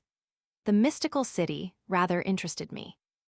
I read in it the wild conceptions of a Spanish nun, devout to superstition, melancholy, shut in by convent walls, and swayed by the ignorance and bigotry of her confessors. All these grotesque, monstrous, and fantastic visions of hers were dignified with the name of revelations. The lover and bosom friend of the Holy Virgin, she had received instructions from God himself to write the life of his divine mother. The necessary information was furnished her by the Holy Ghost. This life of Mary began, not with the day of her birth, but with her immaculate conception in the womb of Anne, her mother. This Sister Mary of Agrada was the head of a Franciscan convent founded by herself in her own house. After telling in detail all the deeds of her divine heroine whilst in her mother's womb, she informs us that at the age of 3, she swept and cleansed the house with the assistance of 900 servants, all of whom were angels whom God had placed at her disposal, under the command of Michael, who came and went between God and herself to conduct their mutual correspondence. What strikes the judicious reader of the book is the evident belief of the more than fanatical writer that nothing is due to her invention. Everything is told in good faith and with full belief. The work contains the dreams of a visionary, who, without vanity but inebriated with the idea of God, thinks to reveal only the inspirations of the divine spirit. The book was published with the permission of the very holy and very horrible Inquisition. I could not recover from my astonishment. Far from it stirring up in my breast a holy and simple zeal of religion, it inclined me to treat all the mystical dogmas of the faith as fabulous. Such works may have dangerous results. For example, a more susceptible reader than myself, or one more inclined to believe in the marvelous, runs the risk of becoming as great a visionary as the poor nun herself. The need of doing something made me spend a week over this masterpiece of madness, the product of a hyper-exalted brain. I took care to say nothing to the jailer about this fine work, but I began to feel the effects of reading it. As soon as I went off to sleep, I experienced the disease which Sister Mary of Agrada had communicated to my mind, weakened by melancholy, want of proper nourishment and exercise, bad air, and the horrible uncertainty of my fate. The wildness of my dreams made me laugh when I recalled them in my waking moments. If I had possessed the necessary materials, I would have written my visions down, and I might possibly have produced in my cell a still madder work than the one chosen with such insight by Cavalli. This set me thinking how mistaken is the opinion which makes human intellect an absolute force. It is merely relative, and he who studies himself carefully will find only weakness. I perceived that though men rarely become mad, still such an event is well within the bounds of possibility, for our reasoning faculties are like powder, which, though it catches fire easily, will never catch fire at all without a spark. The Book of the Spanish Nun has all the properties necessary to make a man crack-brained, but for the poison to take effect, he must be isolated, put under the leads, and deprived of all other employments. In November 1767, as I was going from Pampeluna to Madrid, my coachman, Andrea Capello, stopped for us to dine in a town of Old Castile. So dismal and dreary a place did I find it that I asked its name. How I laughed when I was told that it was Agrada. Here, then, I said to myself, did that saintly lunatic produce that masterpiece which, but for M. Cavalli, I should never have known. An old priest, who had the highest possible opinion of me, the moment I began to ask him about this truthful historian of the Mother of Christ, showed me the very place where she had written it, and assured me that the father, mother, sister, and in short all the kindred of the blessed biographer, had been great saints in their generation. He told me, and spoke truly, that the Spaniards had solicited her canonization at Rome with that of the venerable Palafox. This mystical city, perhaps, gave Father Malagrida the idea of writing the life of Saint Anne, written, also, at the dictation of the Holy Ghost. But the poor devil of a Jesuit had to suffer martyrdom for it, an additional reason for his canonization, if the horrible society ever comes to life again and attains the universal power which is its secret aim. At the end of 8 or 9 days I found myself moneyless. Lawrence asked me for some, but I had not got it. Where can I get some? Nowhere. What displeased this ignorant and gossiping fellow about me was my silence and my laconic manner of talking. Next day he told me that the tribunal had assigned me 50 sous per diem of which he would have to take charge, but that he would give me an account of his expenditure every month, and that he would spend the surplus on what I liked. Get me the Leyden Gazette twice a week. I can't do that, because it is not allowed by the authorities. 65 livres a month was more than I wanted, since I could not eat more than I did. The great heat and the want of proper nourishment had weakened me. It was in the dog days. The strength of the sun's rays upon the lead of the roof made my cell like a stove, so that the streams of perspiration which rolled off my poor body as I sat quite naked on my sofa chair wetted the floor to right and left of me. I had been in this hell on earth for 15 days without any secretion from the bowels. At the end of this almost incredible time, nature reasserted herself, and I thought my last hour was come. The hemorrhoidal veins were swollen to such an extent that the pressure on them gave me almost unbearable agony. To this fatal time, I owe the inception of that sad infirmity of which I have never been able to completely cure myself. The recurrence of the same pains, though not so acute, remind me of the cause, and do not make my remembrance of it any the more agreeable. This disease got me compliments in Russia when I was there 10 years later, and I found it in such esteem that I did not dare to complain. The same kind of thing happened to me at Constantinople, when I was complaining of a cold in the head in the presence of a Turk, who was thinking, I could see, that a dog of a Christian was not worthy of such a blessing. The same day I sickened with a high fever and kept my bed. I said nothing to Lawrence about it, but the day after, on finding my dinner untouched, he asked me how I was. Very well. That can't be, sir, as you have eaten nothing. You are ill, and you will experience the generosity of the tribunal who will provide you, without fee or charge, with a physician, surgeon, and all necessary medicines. He went out, returning after 3 hours without guards, holding a candle in his hand, and followed by a grave-looking personage. This was the doctor. I was in the height of the fever, which had not left me for 3 days.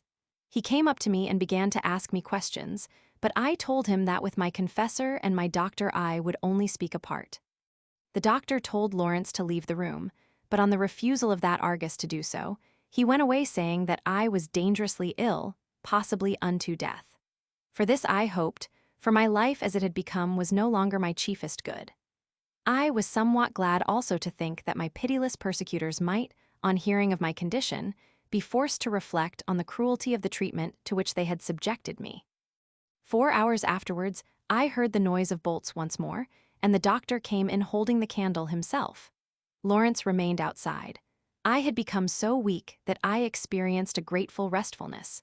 Kindly nature does not suffer a man seriously ill to feel weary.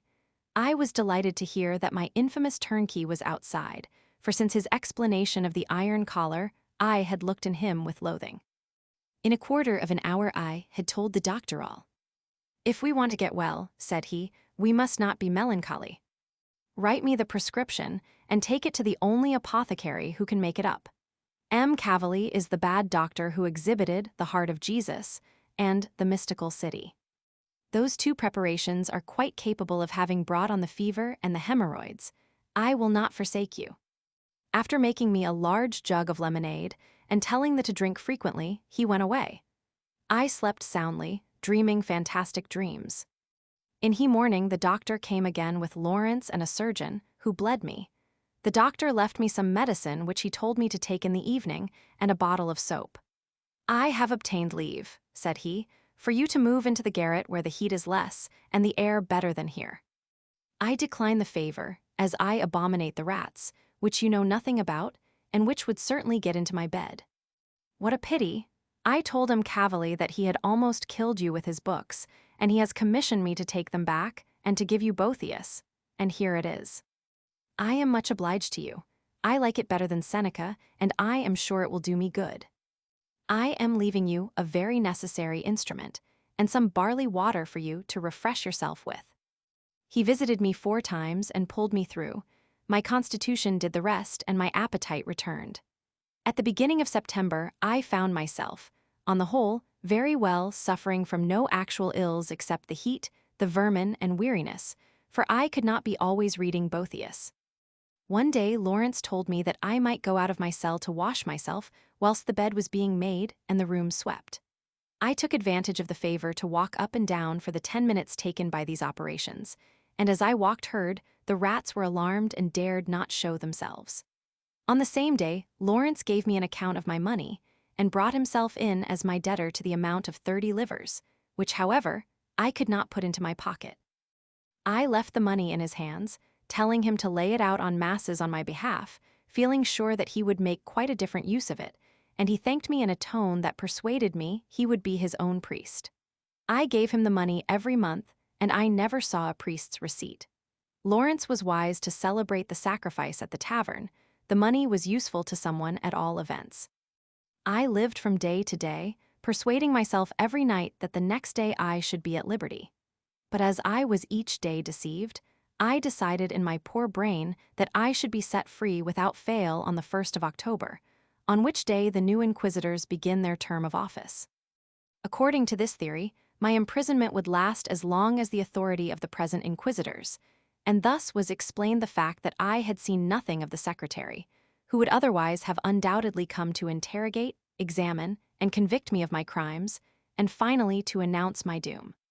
All this appeared to me unanswerable, because it seemed natural, but it was fallacious under the Leads, where nothing is done after the natural order. I imagined the inquisitors must have discovered my innocence and the wrong they had done me, and that they only kept me in prison for form's sake, and to protect their repute from the stain of committing injustice. Hence, I concluded that they would give me my freedom when they laid down their tyrannical authority. My mind was so composed and quiet that I felt as if I could forgive them and forget the wrong that they had done me. How can they leave me here to the mercy of their successors, I thought, to whom they cannot leave any evidence capable of condemning me? I could not believe that my sentence had been pronounced and confirmed without my being told of it, or of the reasons by which my judges had been actuated. I was so certain that I had right on my side that I reasoned accordingly. But this was not the attitude I should have assumed towards a court which stands aloof from all the courts in the world for its unbounded absolutism. To prove anyone guilty, it is only necessary for the inquisitors to proceed against him, so there is no need to speak to him, and when he is condemned, it would be useless to announce to the prisoner his sentence, as his consent is not required, and they prefer to leave the poor wretch the feeling of hope. And certainly, if he were told the whole process, imprisonment would not be shortened by an hour. The wise man tells no one of his business, and the business of the tribunal of Venice is only to judge and to doom. The guilty party is not required to have any share in the matter.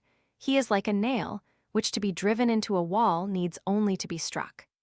To a certain extent, I was acquainted with the ways of the Colossus which was crushing me underfoot, but there are things on earth which one can only truly understand by experience. If amongst my readers there are any who think such laws unjust, I forgive them, as I know they have a strong likeness to injustice. But let me tell them that they are also necessary, as a tribunal like the Venetian could not subsist without them. Those who maintain these laws in full vigor are senators, chosen from amongst the fittest for that office, and with a reputation for honor and virtue. The last day of September I passed a sleepless night, and was on thorns to see the dawn appear, so sure was I that that day would make me free. The reign of those villains who had made me a captive drew to a close, but the dawn appeared, Lawrence came as usual, and told me nothing new. For 5 or 6 days I hovered between rage and despair, and then I imagined that for some reasons which to me were unfathomable they had decided to keep me prisoner for the remainder of my days. This awful idea only made me laugh, for I knew that it was in my power to remain a slave for no long time, but only till I should take it into my own hands to break my prison. I knew that I should escape or die. Deliberata mort ferocior. In the beginning of November, I seriously formed the plan of forcibly escaping from a place where I was forcibly kept. I began to rack my brains to find a way of carrying the idea into execution, and I conceived 100 schemes, each one bolder than the other, but a new plan always made me give up the one I was on the point of accepting. While I was immersed in this toilsome sea of thought, an event happened which brought home to me the sad state of mind I was in.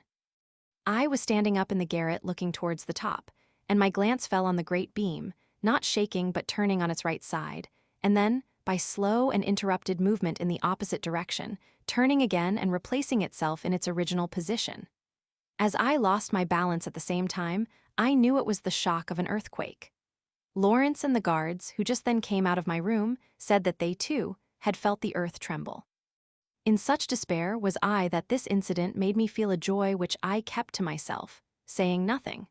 4 or 5 seconds after the same movement occurred, and I could not refrain from saying, "Another, oh my God, but stronger." The guards, terrified with what they thought the impious ravings of a desperate madman, fled in horror. After they were gone, as I was pondering the matter over, I found that I looked upon the overthrow of the Doge's palace as one of the events which might lead to liberty. The mighty pile, as it fell, might throw me safe and sound, and consequently free, on St. Mark's Place, or at the worst it could only crush me beneath its ruins. Situated as I was, liberty reckons for all and life for nothing, or rather for very little. Thus in the depths of my soul I began to grow mad. This earthquake shock was the result of those which at the same time destroyed Lisbon. Chapter 27. Various adventures my companions I prepare to escape change of cell. To make the reader understand how I managed to escape from a place like the Leads, I must explain the nature of the locality. The Leads, used for the confinement of state prisoners, are in fact the lofts of the ducal palace, and take their name from the large plates of lead with which the roof is covered. One can only reach them through the gates of the palace, the prison buildings, or by the bridge of which I have spoken called the Bridge of Sighs. It is impossible to reach the cells without passing through the hall where the state inquisitors hold their meetings, and their secretary has the sole charge of the key, which he only gives to the jailer for a short time in the early morning whilst he is attending to the prisoners. This is done at daybreak, because otherwise the guards as they came and went would be in the way of those who have to do with the Council of 10, as the council meets every day in a hall called the Bassola, which the guards have to cross every time they go to the Leads. The prisons are under the roof on 2 sides of the palace, 3 to the west, mine being among the number, and 4 to the east. On the west, the roof looks into the court of the palace, and on the east straight on to the canal called Rio di Palazzo. On this side, the cells are well lighted, and one can stand up straight, which is not the case in the prison where I was, which was distinguished by the name of Trav, on account of the enormous beam which deprived me of light. The floor of my cell was directly over the ceiling of the Inquisitors' hall, where they commonly met only at night after the sitting of the Council of 10, of which the whole 3 are members. As I knew my ground and the habits of the Inquisitors perfectly well, the only way to escape, the only way at least which I deemed likely to succeed, was to make a hole in the floor of my cell. But to do this tools must be obtained, a difficult task in a place where all communication with the outside world was forbidden, where neither letters nor visits were allowed. To bribe a guard a good deal of money would be necessary, and I had none. And supposing that the jailer and his 2 guards allowed themselves to be strangled, for my hands were my only weapons, there was always a 3rd guard on duty at the door of the passage, which he locked and would not open till his fellow who wished to pass through gave him the password. In spite of all these difficulties, my only thought was how to escape, and as Boethius gave me no hints on this point, I read him no more. And as I was certain that the difficulty was only to be solved by stress of thinking, I centered all my thoughts on this one object. It has always been my opinion that when a man sets himself determinedly to do something, and thinks of naught but his design, he must succeed despite all difficulties in his path. Such an one may make himself Pope or Grand Vizier, he may overturn an ancient line of kings, provided that he knows how to seize on his opportunity, and be a man of wit and pertinacity. To succeed, one must count on being fortunate and despise all ill success, but it is a most difficult operation.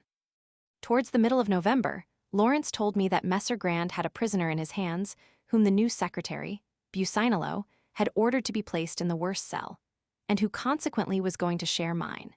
He told me that on the secretary's reminding him that I looked upon it as a favor to be left alone, he answered that I had grown wiser in the 4 months of my imprisonment. I was not sorry to hear the news, or that there was a new secretary. This M. Pierre Bucinolo was a worthy man whom I knew at Paris. He afterwards went to London as ambassador of the Republic.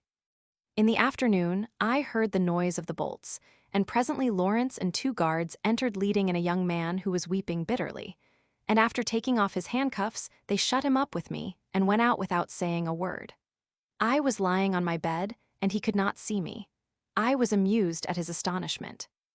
Being, fortunately for himself, 7 or 8 inches shorter than I, he was able to stand upright, and he began to inspect my armchair, which he doubtless thought was meant for his own use.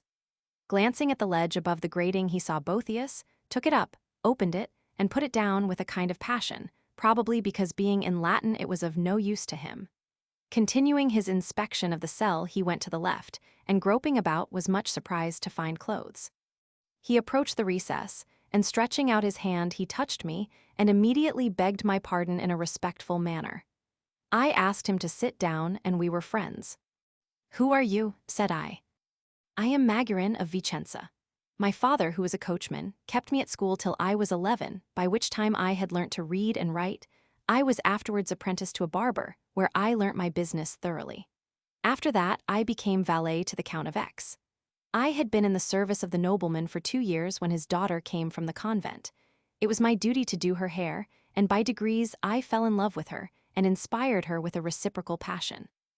After having sworn 1,000 times to exist only for one another, we gave ourselves up to the task of showing each other marks of our affection, the result of which was that the state of the young countess discovered all. An old and devoted servant was the first to find out our connection and the condition of my mistress, and she told her that she felt in duty bound to tell her father, but my sweetheart succeeded in making her promise to be silent, saying that in the course of the week she herself would tell him through her confessor. She informed me of all this, and instead of going to confession, we prepared for flight. She had laid hands on a good sum of money and some diamonds which had belonged to her mother, and we were to set out for Milan tonight. But today the Count called me after dinner, and giving me a letter, he told me to start at once, and to deliver it with my own hand to the person to whom it was addressed at Venice. He spoke to me so kindly and quietly that I had not the slightest suspicion of the fate in store for me.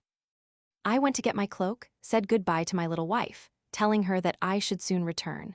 Seeing deeper below the surface than I, and perchance having a presentiment of my misfortune, she was sick at heart.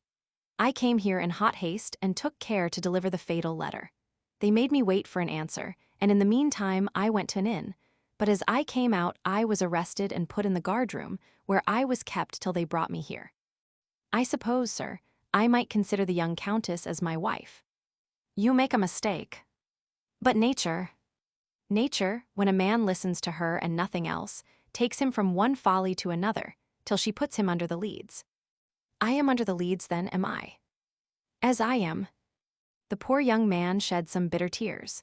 He was a well-made lad, open, honest, and amorous beyond words. I secretly pardoned the Countess, and condemned the Count for exposing his daughter to such temptation. A shepherd who shuts up the wolf in the fold should not complain if his flock be devoured. In all his tears and lamentations, he thought not of himself, but always of his sweetheart.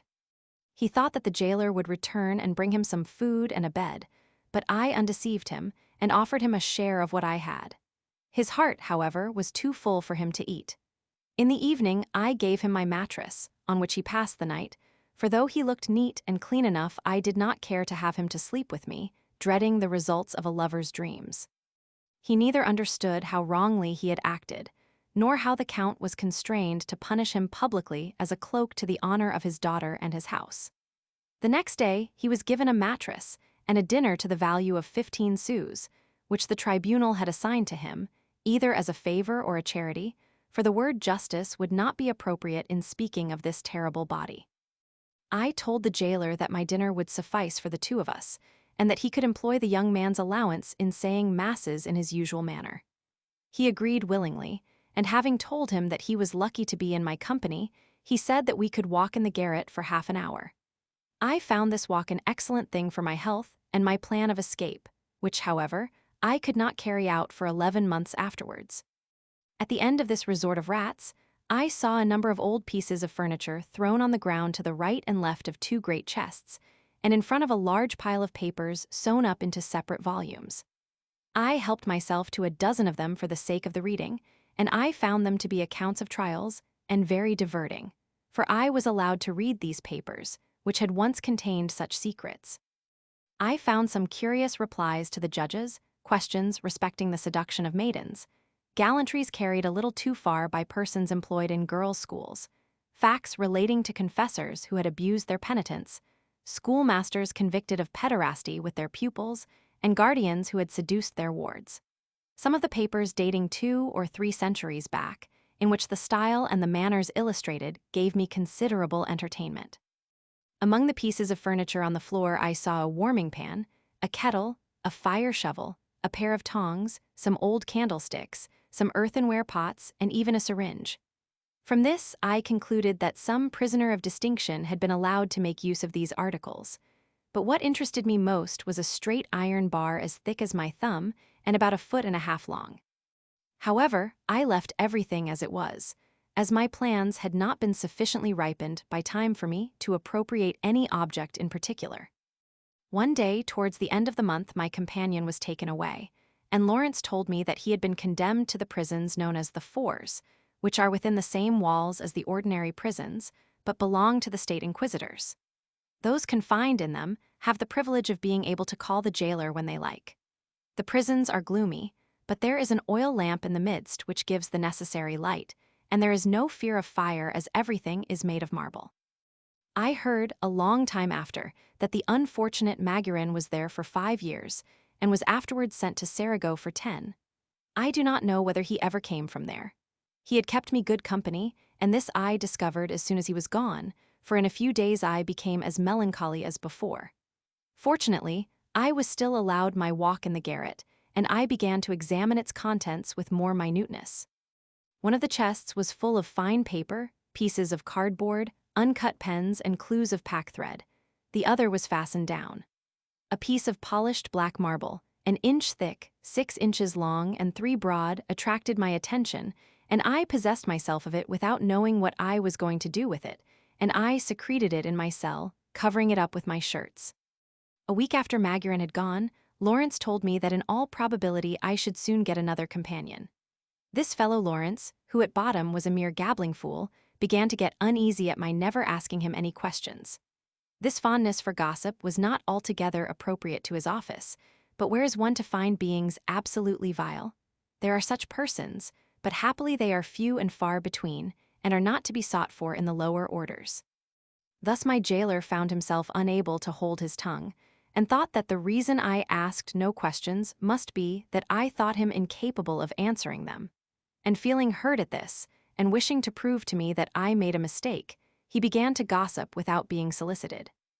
"I believe you will often have visitors," said he, "as the other 6 cells have each 2 prisoners, who are not likely to be sent to the fours." I made him no reply, but he went on, in a few seconds, "They send to the fours all sorts of people after they have been sentenced, though they know nothing of that. The prisoners whom I have charge of under the leads are like yourself, persons of note, and are only guilty of deeds of which the inquisitive must know nothing. If you knew, sir, what sort of people shared your fate, you would be astonished. It's true that you are called a man of parts, but you will pardon me? You know that all men of parts are treated well here. You take me, I see. 50 sous a day, that's something. They give 3 livers to a citizen, 4 to a gentleman, and 8 to a foreign count. I ought to know, I think, as everything goes through my hands." He then commenced to sing his own praises, which consisted of negative clauses. "I'm no thief, nor traitor, nor greedy, nor malicious, nor brutal as all my predecessors were, and when I have drunk a pint over and above I am all the better for it. If my father had sent me to school, I should have learnt to read and write, and I might be Messer Grand today, but that's not my fault. M. Andre Dito has a high opinion of me. My wife, who cooks for you every day and is only 24, goes to see him when she will, and he will have her come in without ceremony, even if he be in bed, and that's more than he'll do for a senator. I promise you will be always having the newcomers in your cell, but never for any length of time, for as soon as the secretary has got what he wants to know from them, he sends them to their place to the fours, to some fort, or to the Levant. And if they be foreigners, they are sent across the frontier, for our government does not hold itself master of the subjects of other princes, if they be not in its service. The clemency of the court is beyond compare. There's not another in the world that treats its prisoners so well. They say it's cruel to disallow writing and visitors, but that's foolish, for what are writing and company but waste of time? You will tell me that you have nothing to do, but we can't say as much." Such was, almost word for word, the first harangue with which the fellow honored me, and I must say I found it amusing. I saw that if the man had been less of a fool, he would most certainly have been more of a scoundrel. The next day brought me a new messmate, who was treated as Magurin had been, and I thus found it necessary to buy another ivory spoon, for as the newcomers were given nothing on the first day of their imprisonment, I had to do all the honors of the cell. My new mate made me a low bow, for my beard, now 4 inches long, was still more imposing than my figure. Lawrence often lent me scissors to cut my nails, but he was forbidden, under pain of very heavy punishment, to let me touch my beard. I knew not the reason of this order, but I ended by becoming used to my beard, as one gets used to everything. The newcomer was a man of about 50, approaching my size, a little bent, thin, with a large mouth, and very bad teeth. He had small gray eyes hidden under thick eyebrows of a red color, which made him look like an owl. And this picture was set off by a small black wig, which exhaled a disagreeable odor of oil, and by a dress of coarse gray cloth. He accepted my offer of dinner but was reserved, and said not a word the whole day, and I was also silent, thinking he would soon recover the use of his tongue, as he did the next day. Early in the morning he was given a bed and a bag full of linen. The jailer asked him, as he had asked me, what he would have for dinner, and for money to pay for it. "I have no money." "What, a moneyed man like you have no money?" "I haven't a sou." "Very good. In that case I will get you some army biscuit and water, according to instructions." He went out and returned directly afterwards with 1.5 pounds of biscuit and a pitcher, which he set before the prisoner, and then went away. Left alone with this phantom, I heard a sigh, and my pity made me break the silence. "Don't sigh, sir, you shall share my dinner. But I think you have made a great mistake in coming here without money." "I have some, but it does not do to let those harpies know of it." "And so you condemn yourself to bread and water. Truly a wise proceeding. Do you know the reason of your imprisonment?" "Yes, sir, and I will endeavor in a few words to inform you of it. My name is Squaldo Nobili. My father was a countryman who had me taught reading and writing, and at his death left me his cottage and the small patch of ground belonging to it. I lived in Friuli, about a day's journey from the marshes of Udine. As a torrent called Corno often damaged my little property, I determined to sell it and to set up in Venice, which I did 10 years ago. I brought with me 8,000 livres in fair sequins, and knowing that in this happy commonwealth all men enjoyed the blessings of liberty, I believed that by utilizing my capital I might make a little income, and I began to lend money on security. Relying on my thrift, my judgment, and my knowledge of the world, I chose this business in preference to all others. I rented a small house in the neighborhood of the Royal Canal, and having furnished it, I lived there in comfort by myself, and in the course of 2 years I found I had made a profit of 10,000 livres, though I had expended 2,000 on household expenses, as I wished to live in comfort. In this fashion, I saw myself in a fair way of making a respectable fortune in time. But one day, having lent a Jew 2 sequins upon some books, I found one amongst them called La Sagesse, by Charon. It was then I found out how good a thing it is to be able to read, for this book, which you, sir, may not have read, contains all that a man need know, purging him of all the prejudices of his childhood. With Charon, goodbye to hell and all the empty terrors of a future life. One's eyes are opened, one knows the way to bliss, one becomes wise indeed. Do you, sir, get this book, and pay no heed to those foolish persons who would tell you this treasure is not to be approached. This curious discourse made me know my man. As to Charon, I had read the book, though I did not know it had been translated into Italian. The author, who was a great admirer of Montaigne, thought to surpass his model, but toiled in vain. He is not much read despite the prohibition to read his works, which should have given them some popularity. He had the impudence to give his book the title of one of Solomon's treatises, a circumstance which does not say much for his modesty. My companion went on as follows. Set free by Charon from any scruples I still might have, and from those false ideas so hard to rid one's self of, I pushed my business in such sort that at the end of 6 years I could lay my hand on 10,000 sequins. There is no need for you to be astonished at that, as in this wealthy city gambling, debauchery, and idleness set all the world awry and in continual need of money. So do the wise gather what the fool drops. 3 years ago a certain Count Saraman came and asked me to take from him 500 sequins, to put them in my business, and to give him half profits. All he asked for was an obligation in which I promised to return him the whole sum on demand. At the end of a year I sent him 75 sequins, which made 15%. On his money, he gave me a receipt for it, but was ill pleased. He was wrong, for I was in no need of money and had not used his for business purposes. At the end of the 2nd year, out of pure generosity, I sent him the same amount, but we came to a quarrel and he demanded the return of the 500 sequins. Certainly, I said, but I must deduct the 150 you have already received. Enraged at this, he served me with a writ for the payment of the whole sum. A clever lawyer undertook my defense and was able to gain me 2 years. 3 months ago I was spoken to as to an agreement, and I refused to hear of it, but fearing violence I went to the Abbé Justiniani, the Spanish ambassador's secretary, and for a small sum he let me a house in the precincts of the embassy, where one is safe from surprises. I was quite willing to let Count Saraman have his money, but I claimed a reduction of 100 sequins on account of the costs of the lawsuit. A week ago the lawyers on both sides came to me. I showed them a purse of 250 sequins and told them they might take it, but not a penny more. They went away without saying a word, both wearing an ill-pleased air, of which I took no notice.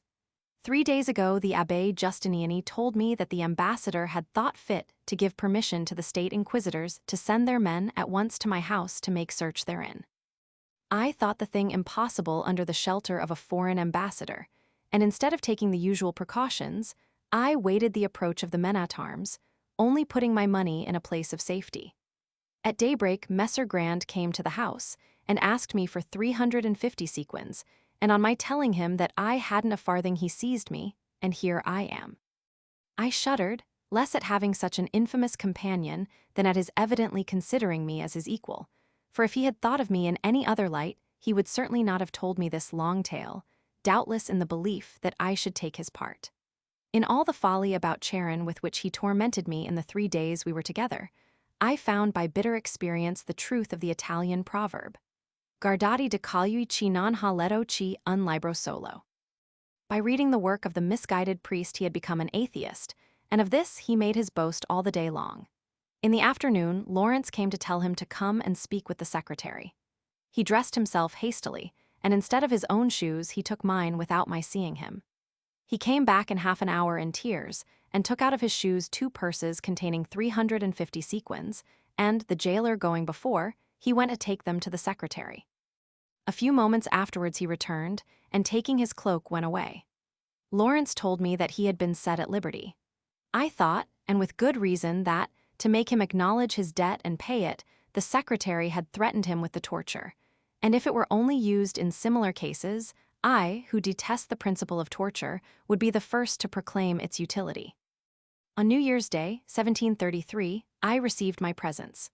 Lawrence brought me a dressing gown lined with foxskin, a coverlet of wadded silk, and a bearskin bag for me to put my legs in, which I welcomed gladly, for the coldness was unbearable as the heat in August. Lawrence told me that I might spend to the amount of 6 sequins a month, that I might have what books I liked, and take in the newspaper, and that this present came from M. de Bragadin. I asked him for a pencil, and I wrote upon a scrap of paper, I am grateful for the kindness of the tribunal and the goodness of M. de Bragadin. The man who would know what were my feelings at all this must have been in a similar situation to my own. In the first gush of feeling, I forgave my oppressors, and was on the point of giving up the idea of escape. So easily shall you move a man that you have brought low and overwhelmed with misfortune. Lawrence told me that M. de Bragadin had come before the 3 inquisitors, and that on his knees, and with tears in his eyes, he had entreated them to let him give me this mark of his affection if I were still in the land of the living. The inquisitors were moved, and were not able to refuse his request. I wrote down without delay the names of the books I wanted. One fine morning, as I was walking in the garret, my eyes fell on the iron bar I have mentioned, and I saw that it might very easily be made into a defensive or offensive weapon. I took possession of it, and having hidden it under my dressing gown, I conveyed it into my cell. As soon as I was alone, I took the piece of black marble, and I found that I had to my hand an excellent whetstone, for by rubbing the bar with the stone I obtained a very good edge. My interest roused in this work in which I was but an apprentice, and in the fashion in which I seemed likely to become possessed of an instrument totally prohibited under the Leads, impelled, perhaps, also by my vanity to make a weapon without any of the necessary tools, and incited by my very difficulties, for I worked away till dark without anything to hold my whetstone except my left hand, and without a drop of oil to soften the iron. I made up my mind to persevere in my difficult task. My saliva served me in the stead of oil, and I toiled 8 days to produce 8 edges terminating in a sharp point, the edges being 1.5 inches in length. My bar thus sharpened formed an 8-sided dagger, and would have done justice to a first-rate cutler. No one can imagine the toil and trouble I had to bear, nor the patience required to finish this difficult task without any other tools than a loose piece of stone. I put myself, in fact, to a kind of torture unknown to the tyrants of all ages. My right arm had become so stiff that I could hardly move it. The palm of my hand was covered with a large scar, the result of the numerous blisters caused by the hardness and the length of the work. No one would guess the sufferings I underwent to bring my work to completion. Proud of what I had done, without thinking what use I could make of my weapon, my first care was to hide it in such a manner as would defy a minute search. After thinking over 1,000 plans, to all of which there was some objection, I cast my eyes on my armchair, and there I contrived to hide it so as to be secure from all suspicion. Thus did Providence aid me to contrive a wonderful and almost inconceivable plan of escape. I confess to a feeling of vanity, not because I eventually succeeded, for I owed something to good luck, but because I was brave enough to undertake such a scheme in spite of the difficulties which might have ruined my plans and prevented my ever attaining liberty. After thinking for 3 or 4 days as to what I should do with the bar I had made into an edged tool, as thick as a walking stick and 20 inches long, I determined that the best plan would be to make a hole in the floor under my bed. I was sure that the room below my cell was no other than the one in which I had seen M. Cavalli. I knew that this room was opened every morning, and I felt persuaded that, after I had made my hole, I could easily let myself down with my sheets, which I would make into a rope and fasten to my bed. Once there, I would hide under the table of the court, and in the morning, when the door was opened, I could escape and get to a place of safety before anyone could follow me. I thought it possible that a sentry might be placed in the hall, but my short pike ought to soon rid me of him. The floor might be of double or even of triple thickness, and this thought puzzled me, for in that case, how was I to prevent the guards sweeping out the room throughout the 2 months my work might last? If I forbade them to do so, I might rouse suspicion, all the more as, to free myself of the fleas, I had requested them to sweep out the cell every day, and in sweeping they would soon discover what I was about. I must find some way out of this difficulty. I began by forbidding them to sweep, without giving any reason. A week after, Lawrence asked me why I did so. I told him because of the dust which might make me cough violently and give me some fatal injury. "I will make them water the floor," said he. "That would be worse, Lawrence, for the damp might cause a plethora." In this manner I obtained a week's respite, but at the end of that time the lout gave orders that my cell should be swept. He had the bed carried out into the garret, and on pretense of having the sweeping done with greater care, he lighted a candle. This let me know that the rascal was suspicious of something, but I was crafty enough to take no notice of him, and so far from giving up my plan, I only thought how I could put it on good train. Next morning I pricked my finger and covered my handkerchief with the blood, and then awaited Lawrence in bed. As soon as he came I told him that I had coughed so violently as to break a blood vessel, which had made me bring up all the blood he saw. "Get me a doctor." The doctor came, ordered me to be bled, and wrote me a prescription. I told him it was Lawrence's fault, as he had persisted in having the room swept. The doctor blamed him for doing so, and just as if I had asked him, he told us of a young man who had died from the same cause, and said that there was nothing more dangerous than breathing in dust. Lawrence called all the gods to witness that he had only had the room swept for my sake, and promised it should not happen again. I laughed to myself, for the doctor could not have played his part better if I had given him the word. The guards who were there were delighted, and said they would take care only to sweep the cells of those prisoners who had angered them. When the doctor was gone, Lawrence begged my pardon, and assured me that all the other prisoners were in good health, although their cells were swept out regularly.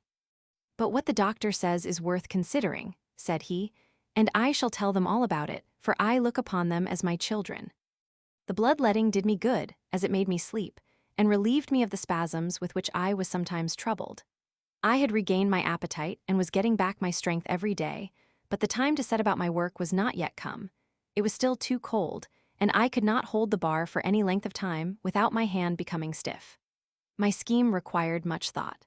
I had to exercise boldness and foresight to rid myself of troubles which chance might bring to pass or which I could foresee. The situation of a man who had to act as I had is an unhappy one, but in risking all for all half its bitterness vanishes. The long nights of winter distressed me, for I had to pass 19 mortal hours in darkness, and on the cloudy days, which are common enough at Venice, the light I had was not sufficient for me to be able to read.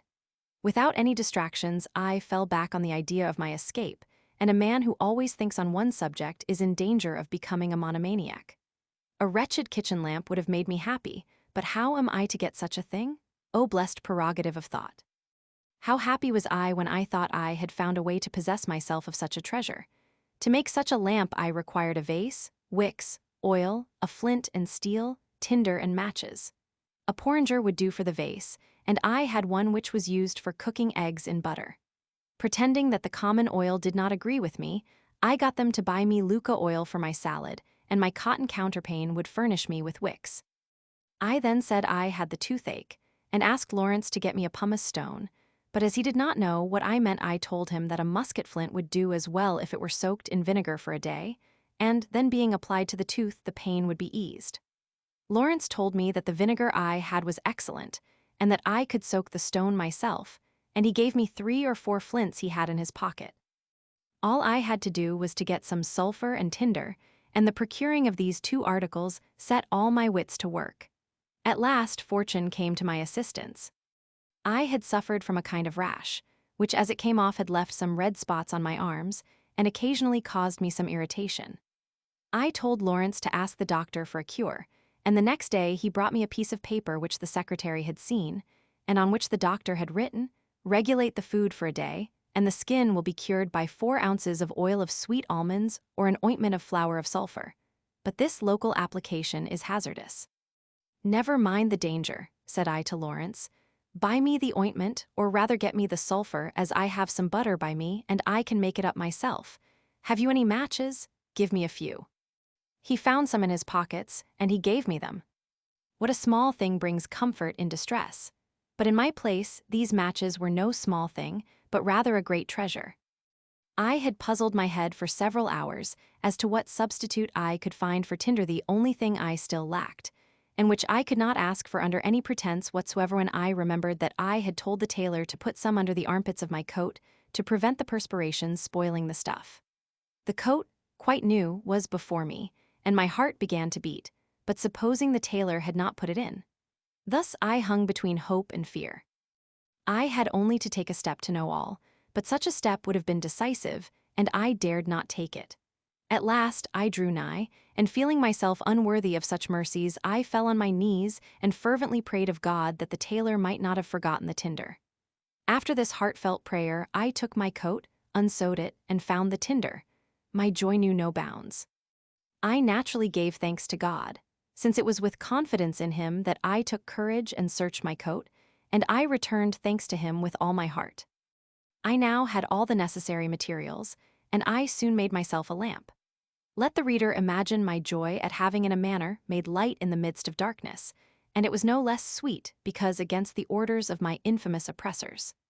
Now there was no more night for me, and also no more salad, for though I was very fond of it, the need of keeping the oil to give light caused me to make this sacrifice without it costing me many pangs. I fixed upon the first Monday in Lent to begin the difficult work of breaking through the floor, for I suspected that in the tumult of the carnival I might have some visitors, and I was in the right. At noon on Quinquagesima Sunday, I heard the noise of the bolts, and presently Lawrence entered, followed by a thick-set man whom I recognized as the Jew, Gabriel Shallon, known for lending money to young men.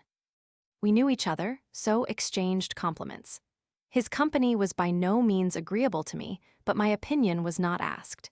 He began by congratulating me on having the pleasure of his society, and by way of answer, I offered him to share my dinner, but he refused, saying he would only take a little soup and would keep his appetite for a better supper at his own house. When, this evening, you heard when I asked for my bed, he told me that we would talk about that tomorrow. That means plainly that I shall have no need of it. And do you think it likely that a man like me would be left without anything to eat? That was my experience. Possibly, but between ourselves, our cases are somewhat different. And without going any farther into that question, the inquisitors have made a mistake in arresting me, and they will be in some trouble, I am certain, as to how to atone for doing so.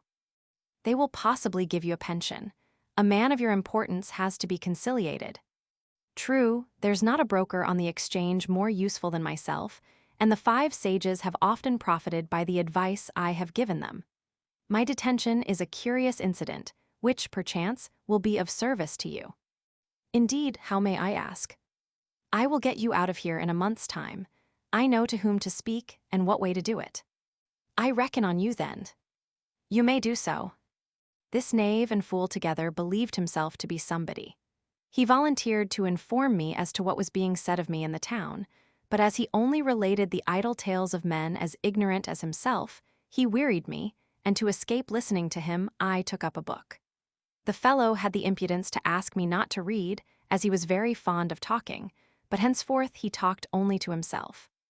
I did not dare to light my lamp before this creature, and as night drew on he decided on accepting some bread and Cyprus wine, and he was afterwards obliged to do as best he could with my mattress, which was now the common bed of all newcomers. In the morning, he had a bed and some food from his own house. I was burdened with this wretched fellow for 2 months, for before condemning him to the fours, the secretary had several interviews with him to bring to light his knaveries, and to oblige him to cancel a goodly number of illegal agreements. He confessed to me himself that he had bought of M. Domnico Micheli the right to moneys which could not belong to the buyer till after the father of the seller was dead. It's true, said he, that he agreed to give me 50%, but you must consider that if he died before his father I should lose all. At last, seeing that my cursed fellow did not go, I determined to light my lamp again after having made him promise to observe secrecy. He only kept his promise while he was with me, as Lawrence knew all about it, but luckily he attached no importance to the fact. This unwelcome guest was a true burden to me, as he not only prevented me from working for my escape, but also from reading. He was troublesome, ignorant, superstitious, a braggart, cowardly, and sometimes like a madman. He would have had me cry, since fear made him weep, and he said over and over again that this imprisonment would ruin his reputation. On this count, I reassured him with a sarcasm he did not understand. I told him that his reputation was too well known to suffer anything from this little misfortune, and he took that for a compliment. He would not confess to being a miser, but I made him admit that if the inquisitors would give him 100 sequins for every day of his imprisonment, he would gladly pass the rest of his life under the Leads. He was a Talmudist, like all modern Jews, and he tried to make me believe that he was very devout. But I once extracted a smile of approbation from him by telling him that he would forswear Moses if the Pope would make him a cardinal. As the son of a rabbi, he was learned in all the ceremonies of his religion, but like most men, he considered the essence of a religion to lie in its discipline and outward forms. This Jew, who was extremely fat, passed 3/4 of his life in bed, and though he often dozed in the daytime, he was annoyed at not being able to sleep at night all the more as he saw that I slept excellently. He once took it into his head to wake me up as I was enjoying my sleep. "What do you want?" said I, waking me up with a start like this. "My dear fellow, I can't sleep a wink. Have compassion on me and let us have a little talk." "You scoundrel, you act thus and you dare to call yourself my friend. I know your lack of sleep torments you, but if you again deprive me of the only blessing I enjoy, I will arise and strangle you." I uttered these words in a kind of transport. "Forgive me, for mercy's sake, and be sure that I will not trouble you again." It is possible that I should not have strangled him, but I was very much tempted to do so. A prisoner who is happy enough to sleep soundly, all the while he sleeps is no longer a captive, and feels no more the weight of his chains. He ought to look upon the wretch who awakens him as a guard who deprives him of his liberty, and makes him feel his misery once more, since, awakening, he feels all his former woes. Furthermore, the sleeping prisoner often dreams that he is free again, in like manner as the wretch dying of hunger sees himself in dreams seated at a sumptuous feast. I congratulated myself on not having commenced my great work before he came, especially as he required that the room should be swept out. The first time he asked for it to be done, the guards made me laugh by saying that it would kill me. However, he insisted, and I had my revenge by pretending to be ill, but from interested motives, I made no further opposition. On the Wednesday in Holy Week, Lawrence told us that the secretary would make us the customary visit in the afternoon, the object being to give peace to them that would receive the sacrament at Easter, and also to know if they had anything to say against the jailer.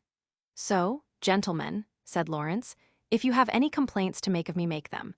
Dress yourselves fully, as is customary. I told Lawrence to get me a confessor for the day. I put myself into full dress, and the Jew followed my example, taking leave of me in advance, so sure was he that the secretary would set him free on hearing what he had to say. My presentiment, said he, is of the same kind as I have had before, and I have never been deceived. I congratulate you, but don't reckon without your host.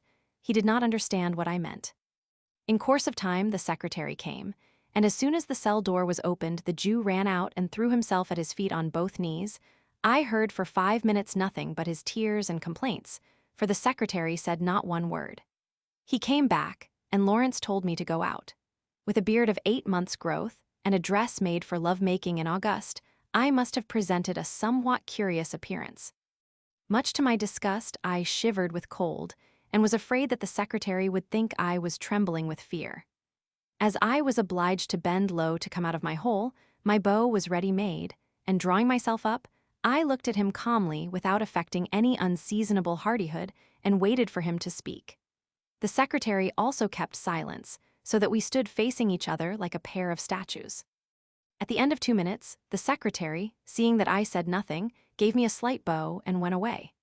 I re-entered my cell, and taking off my clothes in haste, got into bed to get warm again. The Jew was astonished at my not having spoken to the secretary, although my silence had cried more loudly than his cowardly complaints. A prisoner of my kind has no business to open his mouth before his judge, except to answer questions. On Maundy Thursday, a Jesuit came to confess me, and on Holy Saturday, a priest of St. Mark, S., came to administer to me the Holy Communion. My confession appearing rather too laconic to the sweet son of Ignatius, he thought good to remonstrate with me before giving me his absolution. Do you pray to God, he said, from the morning unto the evening, and from the evening unto the morning, for, placed as I am, all that I feel my anxiety, my grief, all the wanderings of my mind can be, but a prayer in the eyes of the divine wisdom which alone sees my heart. The Jesuit smiled slightly and replied by a discourse rather metaphysical than moral, which did not at all tally with my views. I should have confuted him on every point if he had not astonished me by a prophecy he made. Since it is from us, said he, that you learnt what you know of religion, practice it in our fashion, pray like us, and know that you will only come out of this place on the day of the saint whose name you bear. So saying, he gave me absolution and left me. This man left the strongest possible impression on my mind. I did my best, but I could not rid myself of it. I proceeded to pass in review all the saints in the calendar. The Jesuit was the director of M. Flaminio Corner, an old senator, and then a state inquisitor. This statesman was a famous man of letters, a great politician, highly religious, and author of several pious and ascetic works written in Latin. His reputation was spotless. On being informed that I should be set free on the feast day of my patron saint, and thinking that my informant ought to know for certain what he told me, I felt glad to have a patron saint. But which is it? I asked myself. It cannot be Saint James of Compostela, whose name I bear, for it was on the feast day of that saint that Messer Grand burst open my door. I took the almanac, and looking for the saints, days nearest at hand, I found St. George a saint of some note, but of whom I had never thought. I then devoted myself to St. Mark, whose feast fell on the 25th of the month, and whose protection as a Venetian I might justly claim. To him, then, I addressed my vows, but all in vain, for his feast came round and still I was in prison. Then I took myself to St. James, the brother of Christ, who comes before St. Philip, but again in the wrong. I tried St. Anthony, who, if the tale told at Padua be true, worked 13 miracles a day. He worked none for me. Thus I passed from one to the other, and by degrees I got to hope in the protection of the saints just as one hopes for anything one desires, but does not expect to come to pass, and I finished up by hoping only in my Saint Bar and in the strength of my arms. Nevertheless, the promise of the Jesuit came to pass, since I escaped from the Leads on All Hallows Day, and it is certain that if I had a patron saint, he must be looked for in their number, since they are all honored on that day. A fortnight after Easter I was delivered from my troublesome Israelite, and the poor devil, instead of being sent back to his home, had to spend 2 years in the Fours, and on his gaining his freedom, he went and set up in Trieste, where he ended his days. No sooner was I again alone than I set zealously about my work. I had to make haste for fear of some new visitor, who, like the Jew, might insist on the cell being swept. I began by drawing back my bed, and after lighting my lamp, I lay down on my belly, my pike in my hand, with a napkin close by in which to gather the fragments of board as I scooped them out. My task was to destroy the board by dint of driving into it the point of my tool. At first, the pieces I got away were not much larger than grains of wheat, but they soon increased in size. The board was made of deal and was 16 inches broad. I began to pierce it at its juncture with another board, and as there were no nails or clamps, my work was simple. After 6 hours' toil, I tied up the napkin and put it on one side to empty it the following day behind the pile of papers in the garret. The fragments were 4 or 5 times larger in bulk than the hole from whence they came. I put back my bed in its place, and on emptying the napkin the next morning I took care so to dispose the fragments that they should not be seen. Having broken through the first board, which I found to be 2 inches thick, I was stopped by a second which I judged to be as thick as the first. Tormented by the fear of new visitors, I redoubled my efforts, and in 3 weeks I had pierced the 3 boards of which the floor was composed, and then I thought that all was lost, for I found I had to pierce a bed of small pieces of marble known at Venice as terrazzo marmorin. This forms the usual floor of Venetian houses of all kinds, except the cottages, for even the high nobility prefer the terrazzo to the finest boarded floor. I was thunderstruck to find that my bar made no impression on this composition, but nevertheless, I was not altogether discouraged and cast down.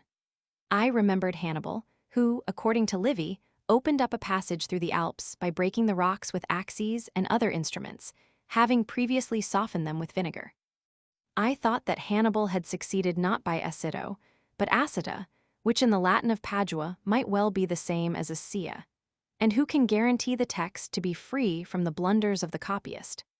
All the same, I poured into the hole a bottle of strong vinegar I had by me, and in the morning, either because of the vinegar or because I, refreshed and rested, put more strength and patience into the work, I saw that I should overcome this new difficulty.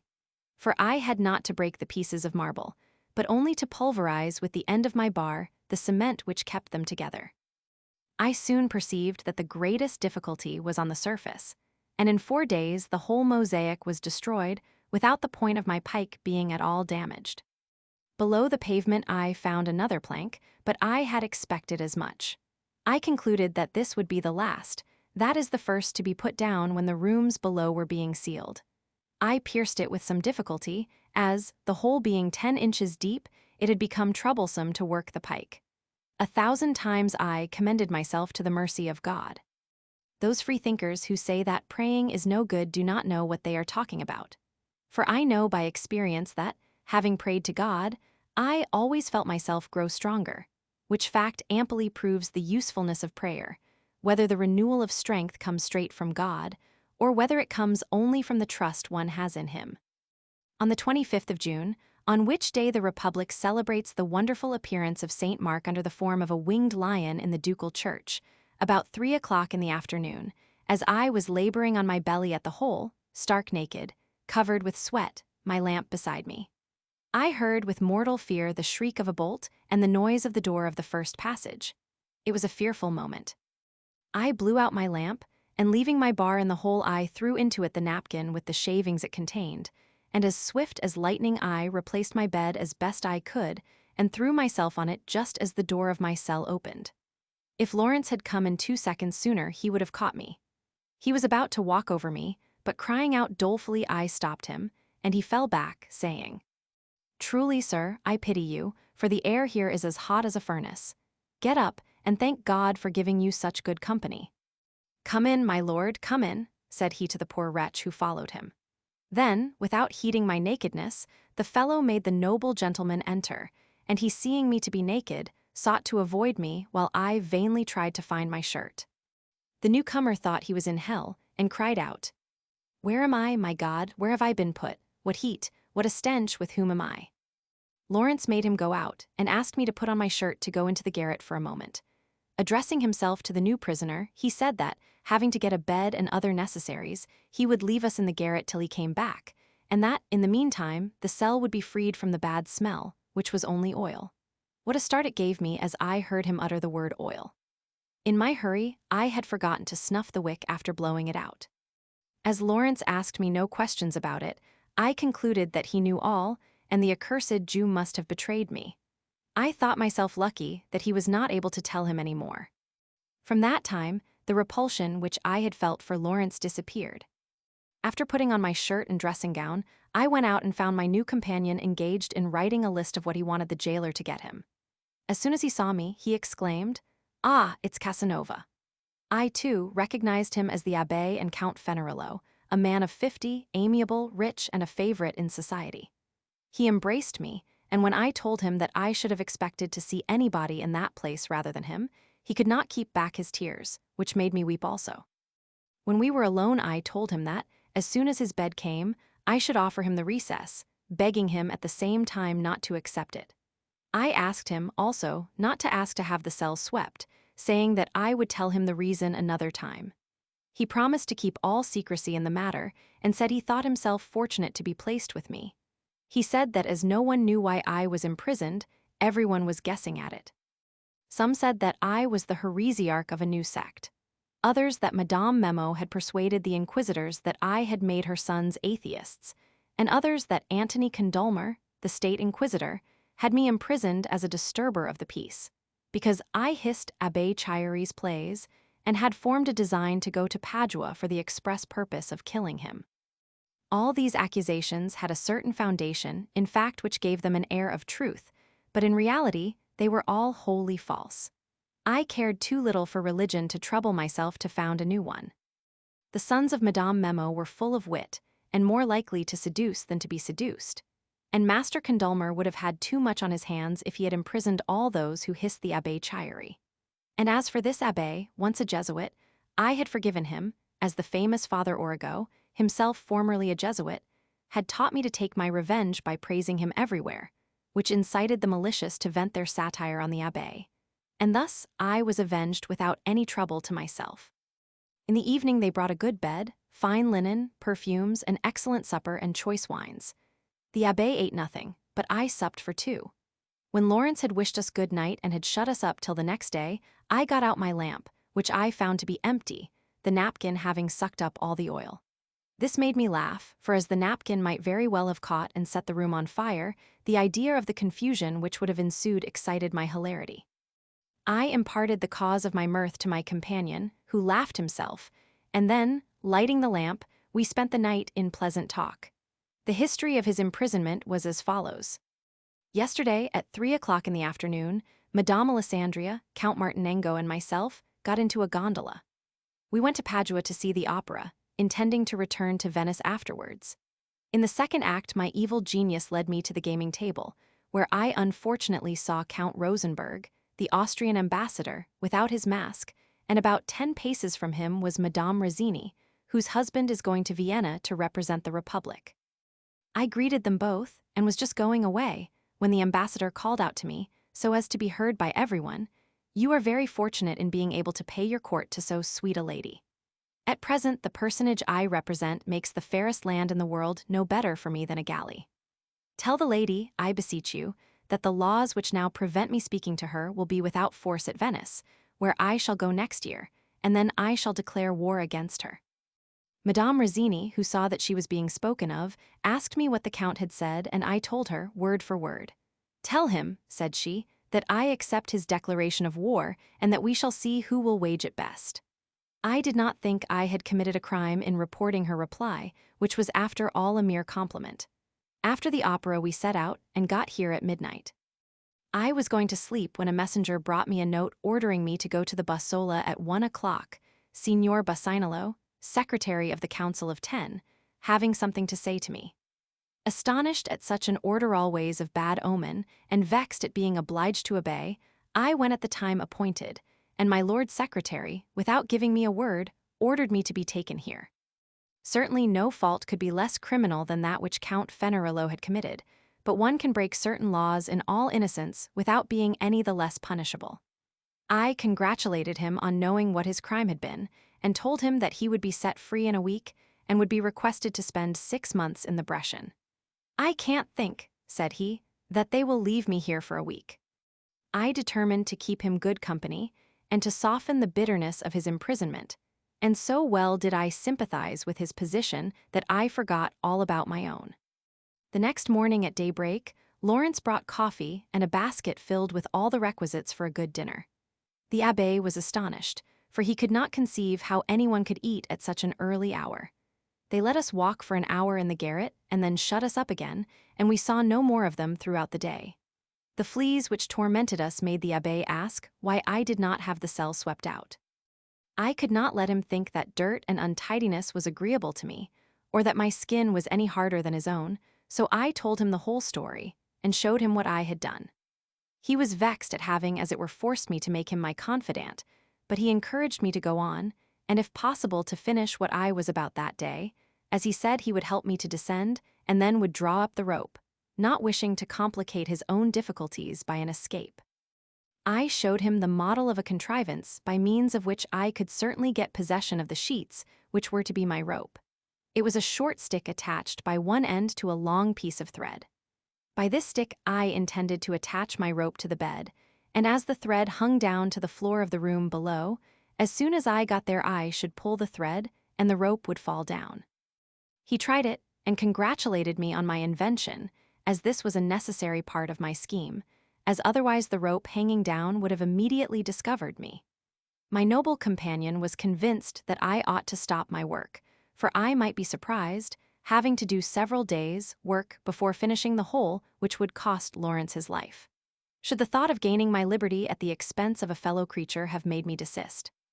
I should have still persisted if my escape had meant death to the whole body of Venetian guards, and even to the inquisitors themselves. Can the love of country, all holy though it be, prevail in the heart of the man whose country is oppressing him? My good humor did not prevent my companion having some bad quarters of an hour. He was in love with Madame Alessandria, who had been a singer, and was either the mistress or the wife of his friend Martinengo, and he should have deemed himself happy, but the happier a lover is, so much the more his unhappiness when he is snatched from the beloved object. He sighed, wept, and declared that he loved a woman in whom all the noble virtues were contained. I compassionated him, and took care not to comfort him by saying that love is a mere trifle, a cold piece of comfort given to lovers by fools, and moreover, it is not true that love is a mere trifle. The week I had mentioned as the probable term of his imprisonment passed quickly enough, and I lost my friend, but did not waste my time by mourning for him. He was set free, and I was content. I did not beg him to be discreet, for the least doubt on that score would have wounded his noble spirit. During the week he was with me he only ate soup and fruit, taking a little Canary wine. It was I who made good cheer in his stead, and greatly to his delight. Before he left, we swore eternal friendship. The next day Lawrence gave me an account of my money, and on finding that I had a balance of 4 sequins I gave them to him, telling him it was a present from me to his wife. I did not tell him that it was for the rent of my lamp, but he was free to think so if he chose. Again betaking myself to my work, and toiling without cessation, on the 23rd of August I saw it finished. This delay was caused by an inevitable accident. As I was hollowing out the last plank, I put my eye to a little hole, through which I ought to have seen the hall of the inquisitors. In fact, I did see it, but I saw also at one side of the hole a surface about 8 inches thick. It was, as I had feared all the time it would be, one of the beams which kept up the ceiling. I was thus compelled to enlarge my hole on the other side, for the beam would have made it so narrow that a man of my size could never have got through. I increased the hole, therefore, by a 4th, working between fear and hope, for it was possible that the space between 2 of the beams would not be large enough. After I had finished, a second little hole assured me that God had blessed my labor. I then carefully stopped up the 2 small holes to prevent anything falling down into the hall, and also lest a ray from my lamp should be perceived, for this would have discovered all and ruined me. I fixed my escape for the eve of St. Augustine's Day, because I knew that the Grand Council assembled on that feast, and there would consequently be nobody near the room through which I must pass in getting away. This would have been on the 27th of the month, but a misfortune happened to me on the 25th, which makes me still shudder when I think of it, notwithstanding the years which have passed since then. Precisely at noon, I heard the noise of bolts, and I thought I should die, for a violent beating of the heart made me imagine my last hour was come. I fell into my easy chair and waited. Lawrence came into the garret and put his head at the grating and said, "I give you joy, sir, for the good news I am bringing you." At first, not being able to think of any other news which could be good to me, I fancied I had been set at liberty, and I trembled, for I knew that the discovery of the hole I had made would have caused my pardon to be recalled. Lawrence came in and told me to follow him. "Wait till I put on my clothes. It's of no consequence, as you only have to walk from this abominable cell to another, well lighted and quite fresh, with 2 windows whence you can see half Venice, and you can stand upright too." I could bear no more. I felt that I was fainting. "Give me the vinegar," said I, "and go and tell the secretary that I thank the court for this favor, and entreat it to leave me where I am." "You make me laugh, sir. Have you gone mad? They would take you from hell to put you in heaven, and you would refuse to stir? Come, come, the court must be obeyed. Pray rise, sir. I will give you my arm, and will have your clothes and your books brought for you." Seeing that resistance was of no avail, I got up, and was much comforted at hearing him give orders for my armchair to be brought, for my pike was to follow me, and with it hope. I should have much liked to have been able to take the wholly object of so much wasted trouble and hope with me. I may say with truth that, as I came forth from that horrible and doleful place, my spirit remained there. Leaning on Lawrence's shoulder, while he, thinking to cheer me up, cracked his foolish jokes, I passed through 2 narrow passages, and going down 3 steps I found myself in a well-lighted hall, at the end of which, on the left-hand side, was a door leading into another passage 2 feet broad by about 12 long, and in the corner was my new cell. It had a barred window which was opposite to 2 windows, also barred, which lighted the passage, and thus one had a fine view as far as Lido. At that trying moment, I did not care much for the view, but later on I found that a sweet and pleasant wind came through the window when it was opened, and tempered the insufferable heat, and this was a true blessing for the poor wretch who had to breathe the sultry prison air, especially in the hot season. As soon as I got into my new cell, Lawrence had my armchair brought in, and went away, saying that he would have the remainder of my effects brought to me. I sat on my armchair as motionless as a statue, waiting for the storm, but not fearing it. What overwhelmed me was the distressing idea that all my pains and contrivances were of no use. Nevertheless, I felt neither sorry nor repentant for what I had done, and I made myself abstain from thinking of what was going to happen, and thus kept myself calm. Lifting up my soul to God, I could not help thinking that this misfortune was a divine punishment for neglecting to escape when all was ready. Nevertheless, though I could have escaped 3 days sooner, I thought my punishment too severe, all the more as I had put off my escape from motives of prudence, which seemed to me worthy of reward, for if I had only consulted my own impatience to be gone, I should have risked everything. To controvert the reasons which made me postpone my flight to the 27th of August, a special revelation would have been requisite, and though I had read Mary of Agrada, I was not mad enough for that. Chapter 28. The subterranean prisons known as the Wells Lawrence's Vengeanceae enter into a correspondence with another prisoner, Father Balbi. His character I plan with him, a means of escape how I contrive to let him have my pike I am given a scoundrelly companion his portrait. I was thus anxious and despairing when 2 of the guards brought me my bed. They went back to fetch the rest of my belongings, and for 2 hours I saw no one, although the door of my cell remained open. This unnatural delay engendered many thoughts, but I could not fix exactly on the reason of it. I only knew that I had everything to fear, and this knowledge made me brace up my mind so that I should be able to meet calmly all possible misfortunes. Besides the Leeds and the Fours, the state inquisitors also possess certain horrible subterranean cells beneath the ducal palace, where are sent men whom they do not wish to put to death, though they be thought worthy of it. These subterranean prisons are precisely like tombs, but they call them wells, because they always contain 2 feet of water, which penetrates from the sea by the same grating by which light is given, this grating being only a square foot in size. If the unfortunates condemned to live in these sewers do not wish to take a bath of filthy water, they have to remain all day seated on a trestle, which serves them both for bed and cupboard. In the morning, they are given a pitcher of water, some thin soup, and a ration of army bread which they have to eat immediately, or it becomes the prey of the enormous water rats who swarm in those dreadful abodes. Usually the wretches condemned to the wells are imprisoned there for life, and there have been prisoners who have attained a great age. A villain who died whilst I was under the Leads had passed 37 years in the wells, and he was 44 when sentenced. Knowing that he deserved death, it is possible that he took his imprisonment as a favor, for there are men who fear not save death. His name was Bigellin. A Frenchman by birth, he had served in the Venetian army during the last war against the Turks in 1716, under the command of Field Marshal, the Count of Schulenburg, who made the Grand Vizier raise the siege of Corfu. This Bigellin was the Marshal's spy. He disguised himself as a Turk and penetrated into the Mussulman quarters, but at the same time he was also in the service of the Grand Vizier, and being detected in this course, he certainly had reason to be thankful for being allowed to die in the wells. The rest of his life must have been divided between weariness and hunger, but no doubt he often said, Dum vita superest, bene est.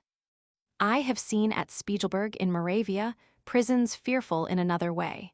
Their mercy sends the prisoners under sentence of death, and not one of them ever survives a year of imprisonment.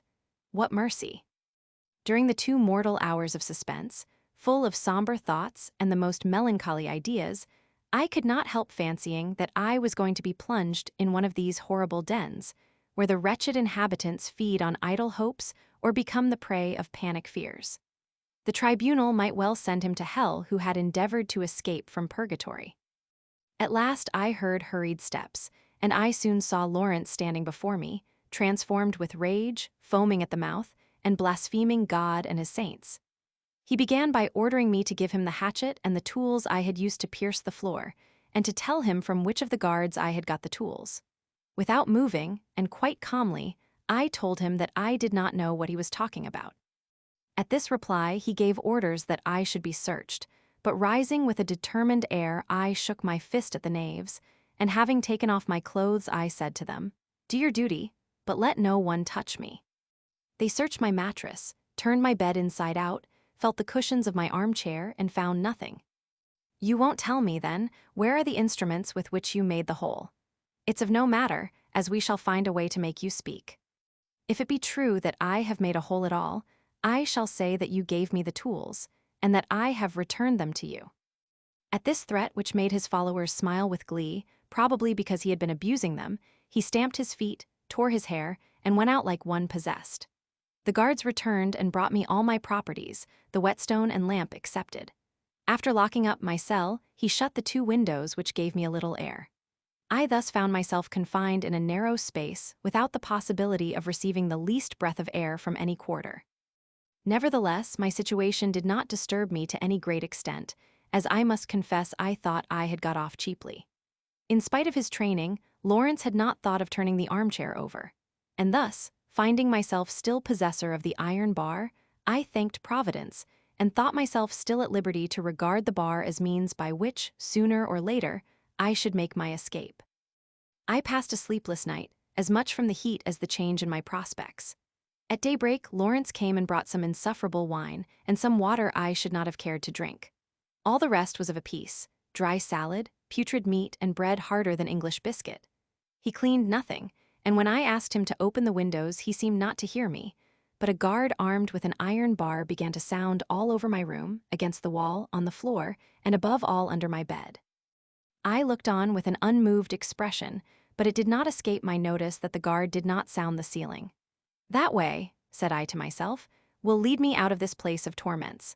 But for any such project to succeed, I should have to depend purely on chance, for all my operations would leave visible traces.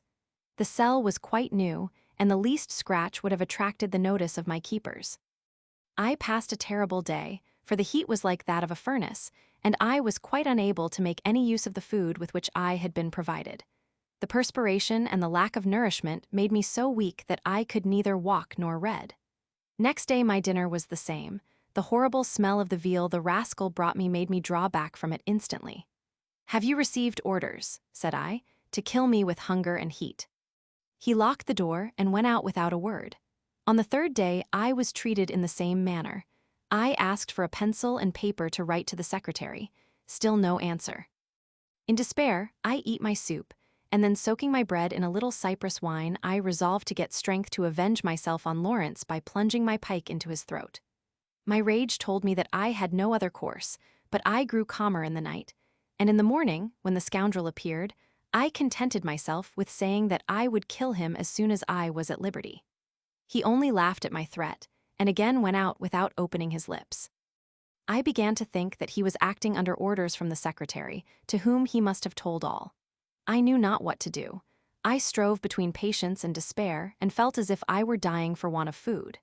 At last, on the 8th day, with rage in my heart and in a voice of thunder, I bade him, under the name of hangman, and in the presence of the archers, give me an account of my money.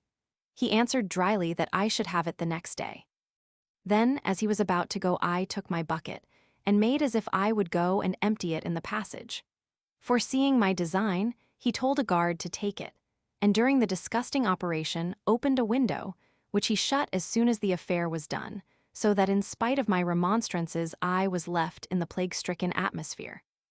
I determined to speak to him still worse the next day, but as soon as he appeared my anger cooled, for before giving me the account of my money, he presented me with a basket of lemons which M. de Bragadin had sent me, also a large bottle of water, which seemed drinkable, and a nice roasted fowl. And besides this, one of the guards opened the 2 windows. When he gave me the account, I only looked at the sum total, and I told him to give the balance to his wife with the exception of a sequin, which I told him to give the guards who were with him. I thus made friends with these fellows, who thanked me heartily. Lawrence, who remained alone with me on purpose, spoke as follows. You have already told me, sir, that I myself furnished you with the tools to make that enormous hole, and I will ask no more about it. But would you kindly tell me where you got the materials to make a lamp? From you. Well, for the moment, sir, I'm dashed, for I did not think that wit meant impudence. I am not telling you any lies. You it was who with your own hands gave me all the requisite soil, flint, and matches, the rest I had by me. You are right, but can you show me as simply that I gave you the tools to make that hole? Certainly, for you are the only person who has given me anything. Lord have mercy upon me, what do I hear? Tell me then how I gave you a hatchet. I will tell you the whole story and I will speak the truth, but only in the presence of the secretary. I don't wish to know any more, and I believe everything you say. I only ask you to say nothing about it, as I am a poor man with a family to provide for. He went out with his head between his hands. I congratulated myself heartily on having found a way to make the rascal afraid of me. He thought that I knew enough to hang him. I saw that his own interest would keep him from saying anything to his superiors about the matter. I had told Lawrence to bring me the works of Maffei, but the expense displeased him, though he did not dare to say so. He asked me what I could want with books with so many to my hand. I have read them all, I said, and want some fresh ones. I will get someone who is here to lend you his books, if you will lend yours in return. Thus you will save your money. Perhaps the books are romances, for which I do not care. They are scientific works, and if you think yours is the only long head here, you are very much mistaken. Very good, we shall see. I will lend this book to the long head, and do you bring me one from him? I had given him Pedau's Rationarium, and in 4 minutes he brought me the first volume of Wolff's works. Well pleased with it, I told him, much to his delight, that I would do without Maffei. Less pleased with the learned reading than at the opportunity to begin a correspondence with someone who might help me in my plan of escape, which I had already sketched out in my head, I opened the book as soon as Lawrence was gone, and was overjoyed to find on one of the leaves the maxim of Seneca, Calamitatis est animus futuri anxious, paraphrased in 6 elegant verses. I made another 6 on the spot, and this is the way in which I contrived to write them. I had let the nail of my little finger grow long to serve as an earpick. I cut it to a point and made a pen of it. I had no ink, and I was going to prick myself and write in my blood, when I bethought me that the juice of some mulberries I had by me would be an excellent substitute for ink. Besides the 6 verses, I wrote out a list of my books, and put it in the back of the same book. It must be understood that Italian books are generally bound in parchment, and in such a way that when the book is opened, the back becomes a kind of pocket. On the title page, I wrote, La Tête. I was anxious to get an answer, so the next day I told Lawrence that I had read the book and wanted another, and in a few minutes the second volume was in my hands. As soon as I was alone, I opened the book and found a loose leaf with the following communication in Latin. Both of us are in the same prison, and to both of us it must be pleasant to find how the ignorance of our jailer procures us a privilege before unknown to such a place. I, Marin Balbi, who write to you, am a Venetian of high birth and a regular cleric, and my companion is Count Andreas Squin, of Udine, the capital of Friuli. He begs me to inform you that all the books in his possession, of which you will find a list at the back of this volume, are at your service. But we warn you that we must use all possible care to prevent our correspondence being discovered by Lawrence. In our position, there was nothing wonderful in our both pitching on the idea of sending each other the catalogues of our small libraries, or in our choosing the same hiding place at the back of the books. All this was plain common sense, but the advice to be careful contained on the loose leaf struck me with some astonishment. It seemed next to impossible that Lawrence should leave the book unopened, but if he had opened it, he would have seen the leaf, and not knowing how to read, he would have kept it in his pocket till he could get someone to tell him the contents, and thus all would have been strangled at its birth. This made me think that my correspondent was an arrant blockhead. After reading through the list, I wrote who I was, how I had been arrested, my ignorance as to what crime I had committed, and my hope of soon becoming free. Balbi then wrote me a letter of 16 pages, in which he gave me the history of all his misfortunes. He had been 4 years in prison, and the reason was that he had enjoyed the good graces of 3 girls, of whom he had 3 children, all of whom he baptized under his own name. The first time his superior had let him off with an admonition, the second time he was threatened with punishment, and on the third and last occasion he was imprisoned. The Father Superior of his convent brought him his dinner every day. He told me in his letter that both the superior and the tribunal were tyrants, since they had no lawful authority over his conscience. That being sure that the 3 children were his, he thought himself constrained as a man of honor not to deprive them of the advantage of bearing his name. He finished by telling me that he had found himself obliged to recognize his children to prevent slander attributing them to others, which would have injured the reputation of the 3 honest girls who bore them. And besides, he could not stifle the voice of nature, which spoke so well on behalf of these little ones. His last words were, "There is no danger of the superior falling into the same fault, as he confines his attention to the boys." This letter made me know my man. Eccentric, sensual, a bad logician, vicious, a fool, indiscreet, and ungrateful, all this appeared in his letter. For after telling me that he should be badly off without Count Esquin, who was 70 years old and had books and money, he devoted 2 pages to abusing him, telling me of his faults and follies. In society, I should have had nothing more to do with a man of his character, but under the lead's eye was obliged to put everything to some use. I found in the back of the book a pencil, pens, and paper, and I was thus enabled to write at my ease. He told me also the history of the prisoners who were under the leads, and of those who had been there since his imprisonment. He said that the guard who secretly brought him whatever he wanted was called Nicholas. He also told me the names of the prisoners and what he knew about them, and to convince me, he gave me the history of the hole I had made.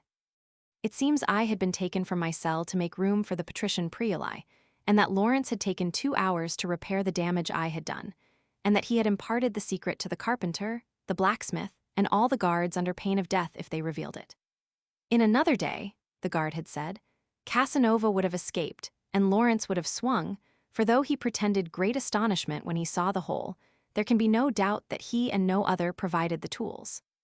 Nicholas has told me, added my correspondent, that M. de Bragadin has promised him 1,000 sequins if he will aid you to make your escape, but that Lawrence, who knows of it, hopes to get the money without risking his neck, his plan being to obtain your liberty by means of the influence of his wife with M. Dito.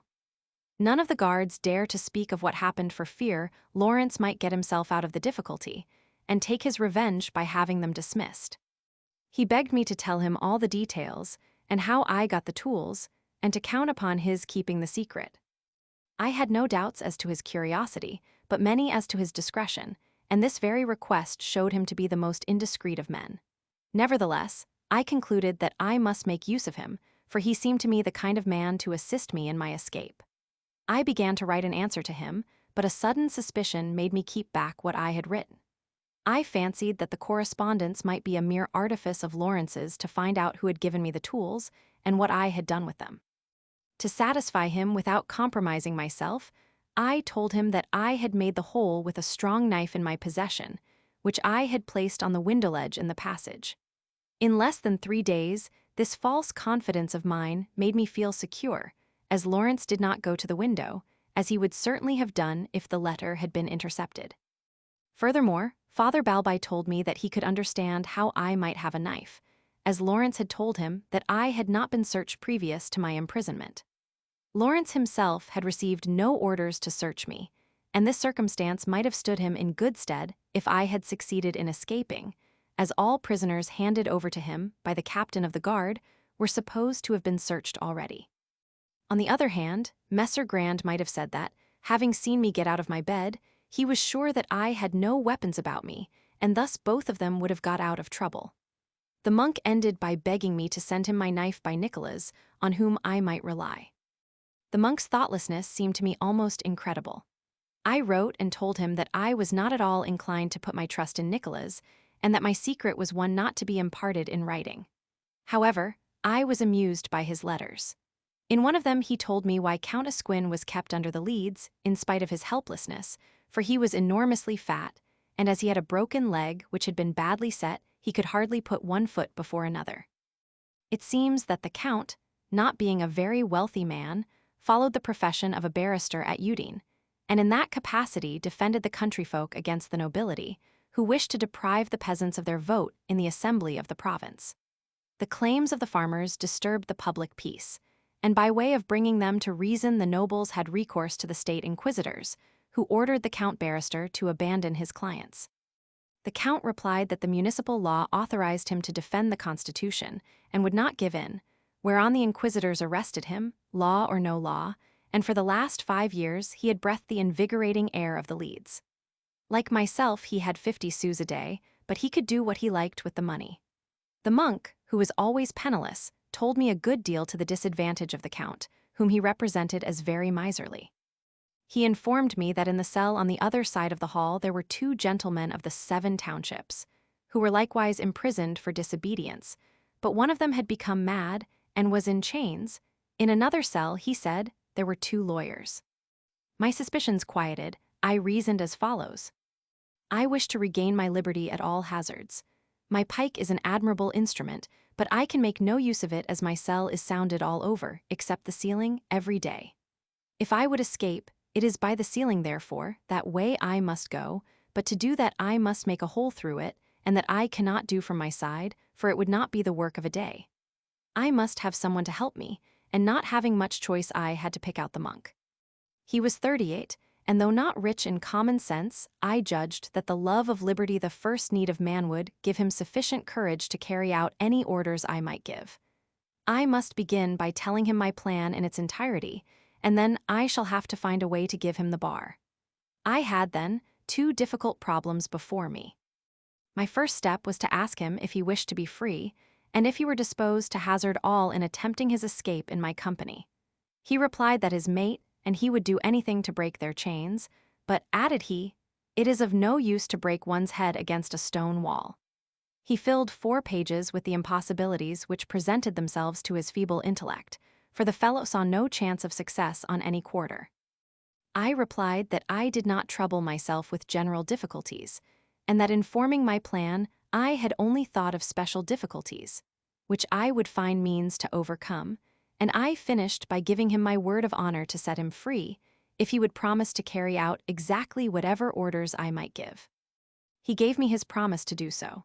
I told him that I had a pike 20 inches long, and with this tool he must pierce the ceiling of his cell next the wall which separated us, and he would then be above my head. His next step would be to make a hole in the ceiling of my cell and aid me to escape by it. Here your task will end and mine will begin, and I will undertake to set both you and Count Esquin at liberty. He answered that when I had got out of my cell I should be still in prison, and our position would be the same as now, as we should only be in the garrets which were secured by 3 strong doors. I know that, Reverend Father, I replied, but we are not going to escape by the doors. My plan is complete, and I will guarantee its success.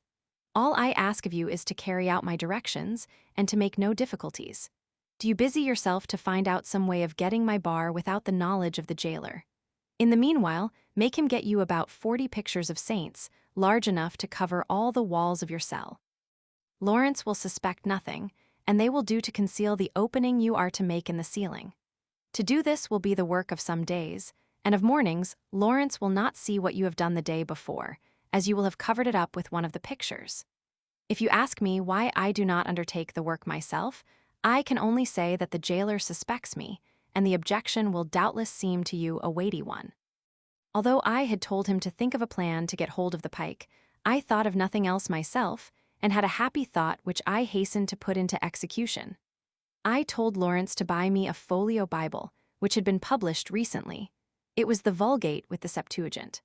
I hoped to be able to put the pike in the back of the binding of this large volume, and thus to convey it to the monk, but when I saw the book one found the tool to be 2 inches longer.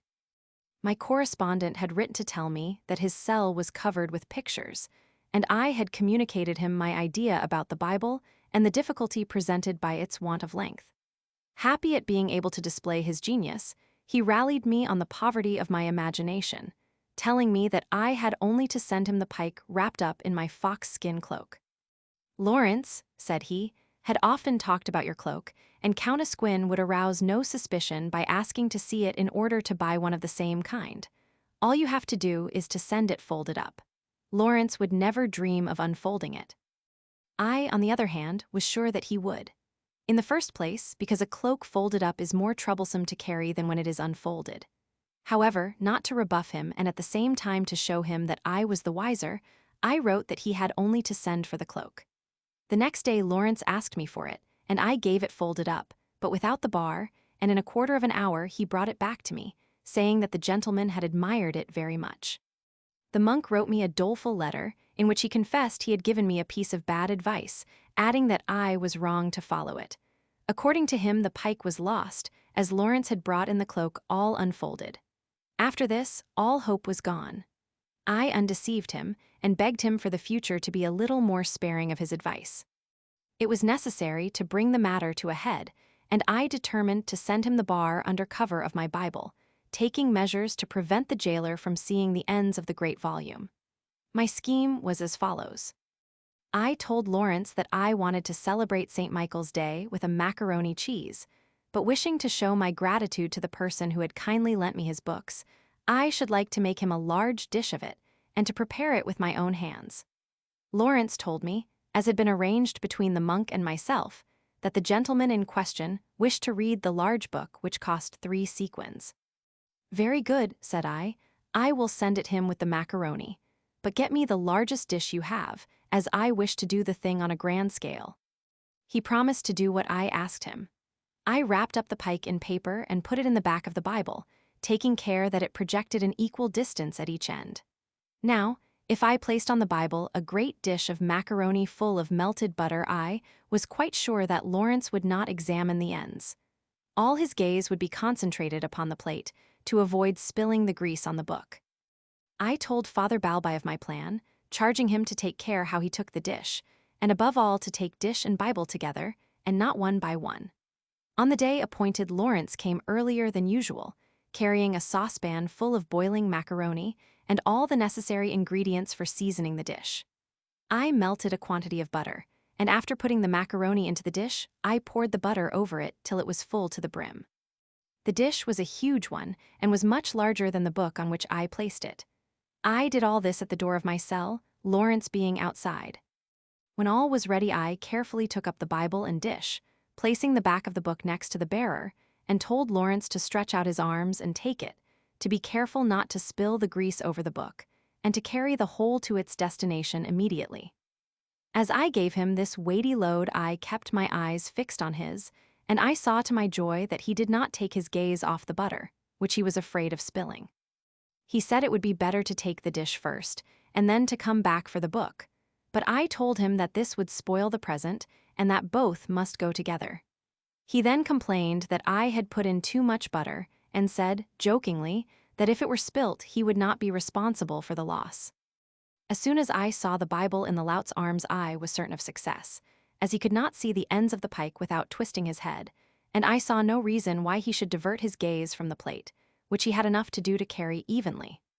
I followed him with my eyes till he disappeared into the antechamber of the monk's cell, and he, blowing his nose 3 times, gave me the prearranged signal that all was right, which was confirmed by the appearance of Lawrence in a few moments afterwards. Father Balbi lost no time in setting about the work, and in 8 days he succeeded in making a large enough opening in the ceiling, which he covered with a picture pasted to the ceiling with breadcrumbs. On the 8th of October, he wrote to say that he had passed the whole night in working at the partition wall and had only succeeded in loosening 1 brick. He told me the difficulty of separating the bricks joined to one another by a strong cement was enormous, but he promised to persevere, though, he said, we shall only make our position worse than it is now. I told him that I was certain of success, that he must believe in me and persevere. Alas, I was certain of nothing, but I had to speak thus or to give up all. I was fain to escape from this hell on earth, where I was imprisoned by a most detestable tyranny, and I thought only of forwarding this end, with the resolve to succeed, or at all events not to stop before I came to a difficulty which was insurmountable.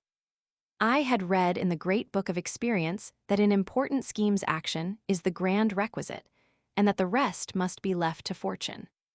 If I had entrusted Father Balbi with these deep mysteries of moral philosophy, he would have pronounced me a madman. His work was only toilsome on the first night, for the more he worked the easier it became, and when he had finished, he found he had taken out 36 bricks. On the 16th of October, as I was engaged in translating an ode of Horace, I heard a trampling noise above my head, and then 3 light blows were struck. This was the signal agreed upon to assure us that our calculations were correct. He worked till the evening, and the next day he wrote that if the roof of my cell was only 2 boards thick, his work would be finished that day. He assured me that he was carefully making the whole round as I had charged him, and that he would not pierce the ceiling. This was a vital point, as the slightest mark would have led to discovery. The final touch, he said, will only take a quarter of an hour. I had fixed on the day after the next to escape from my cell at night time to enter no more, for with a mate I was quite sure that I could make in 2 or 3 hours a hole in the roof of the ducal palace, and once on the outside of the roof, I would trust to chance for the means of getting to the ground. I had not yet got so far as this, for my bad luck had more than one obstacle in store for me. On the same day, it was a Monday at 2 o'clock in the afternoon, whilst Father Balbi was at work, I heard the door of the hall being opened. My blood ran cold, but I had sufficient presence of mind to knock twice the signal of alarm at which it had been agreed that Father Balbi was to make haste back to his cell and set all in order. In less than a minute afterwards, Lawrence opened the door and begged my pardon for giving me a very unpleasant companion. This was a man between 40 and 50, short, thin, ugly, and badly dressed, wearing a black wig. While I was looking at him, he was unbound by 2 guards. I had no reason to doubt that he was a knave, since Lawrence told me so before his face without his displaying the slightest emotion. The court, I said, can do what seems good to it. After Lawrence had brought him a bed, he told him that the court allowed him 10 sous a day, and then locked us up together. Overwhelmed by this disaster, I glanced at the fellow, whom his every feature proclaimed rogue. I was about to speak to him when he began by thanking me for having got him a bed. Wishing to gain him over, I invited him to take his meals with me. He kissed my hand, and asked me if he would still be able to claim the 10 sous which the court had allowed him. On my answering in the affirmative, he fell on his knees, and drawing an enormous rosary from his pocket, he cast his gaze all round the cell. "What do you want?" "You will pardon me, sir, but I am looking for some statue of the Holy Virgin, for I am a Christian. If there were even a small crucifix, it would be something, for I have never been in so much need of the protection of Saint Francis d'Assisi, whose name I bear, though all unworthy." I could scarcely help laughing, not at his Christian piety, since faith and conscience are beyond control, but at the curious turn he gave his remonstrance. I concluded he took me for a Jew, and to disabuse him of this notion, I made haste to give him the Hours of the Holy Virgin, whose picture he kissed, and then gave me the book back, telling me in a modest voice that his father, a galley officer, had neglected to have him taught to read. "I am," said he, "a devotee of the Holy Rosary," and he told me a host of miracles, to which I listened with the patience of an angel. When he had come to an end, I asked him if he had had his dinner, and he replied that he was dying of hunger. I gave him everything I had, which he devoured rather than ate, drinking all my wine, and then becoming maudlin, he began to weep, and finally to talk without rhyme or reason.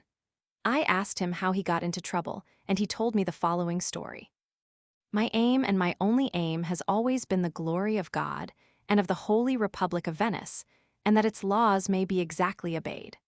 Always lending an attentive ear to the plots of the wicked, whose end is to deceive, to deprive their prince of his just dues, and to conspire secretly, I have over and again unveiled their secret plans, and have not failed to report to Messer Grand all I know. It is true that I am always paid, but the money has never given me so much pleasure as the thought that I have been able to serve the blessed Saint Mark. I have always despised those who think there is something dishonorable in the business of a spy. The word sounds ill only to the ill-affected, for a spy is a lover of the state, the scourge of the guilty, and faithful subject of his prince. When I have been put to the test, the feeling of friendship, which might count for something with other men, has never had the slightest influence over me, and still less the sentiment which is called gratitude. I have often, in order to worm out a secret, sworn to be as silent as the grave, and have never failed to reveal it. Indeed, I am able to do so with full confidence, as my director, who is a good Jesuit, has told me that I may lawfully reveal such secrets, not only because my intention was to do so, but because, when the safety of the state is at stake, there is no such thing as a binding oath. I must confess that in my zeal I have betrayed my own father, and that in me the promptings of our weak nature have been quite mortified. 3 weeks ago I observed that there was a kind of cabal between 4 or 5 notables of the town of Isola, where I live. I knew them to be disaffected to the government on account of certain contraband articles which had been confiscated. The first chaplain, a subject of Austria by birth, was in the plot. They gathered together of evenings in an inn, in a room where there was a bed. There they drank and talked, and afterwards went their ways. As I was determined to discover the conspiracy, I was brave enough to hide under the bed on a day on which I was sure I would not be seen. Towards the evening my gentlemen came and began to talk. Amongst other things, they said that the town of Isola was not within the jurisdiction of Saint Mark, but rather in the Principality of Trieste, as it could not possibly be considered to form part of the Venetian territory. The chaplain said to the chief of the plot, a man named Pietro Paolo, that if he and the others would sign a document to that effect, he himself would go to the imperial ambassador, and that the empress would not only take possession of the island, but would reward them for what they had done. They all professed themselves ready to go on, and the chaplain promised to bring the document the next day, and afterwards to take it to the ambassadors. I determined to frustrate this detestable project, although one of the conspirators was my gossipous spiritual relationship, which gave him a greater claim on me than if he had been my own brother. After they were gone, I came out of my hiding place and did not think it necessary to expose myself to danger by hiding again, as I had found out sufficient for my purpose. I set out the same night in a boat and reached here the next day before noon. I had the names of the 6 rebels written down, and I took the paper to the secretary of the tribunal, telling him all I had heard. He ordered me to appear the day following at the palace, and an agent of the government should go back with me to Isola that I might point the chaplain out to him, as he had probably not yet gone to the Austrian ambassador S. That done, said the Lord Secretary, you will no longer meddle in the matter. I executed his orders, and after having shewn the chaplain to the agent, I was at leisure for my own affairs. After dinner my gossip called me in to shave him, for I am a barber by profession, and after I had done so he gave me a capital glass of Refosco with some slices of sausages, and we ate together in all good fellowship. My love for him had still possession of my soul, so I took his hand, and, shedding some heartfelt tears, I advised him to have no more to do with the canon, and above all, not to sign the document he knew of. He protested that he was no particular friend of the chaplain, S., and swore he did not know what document I was talking about.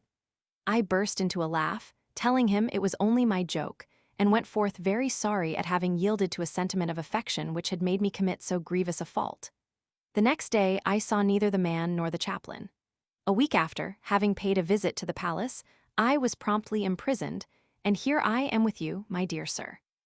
I thank St. Francis for having given me the company of a good Christian, who is here for reasons of which I desire to know nothing, for I am not curious.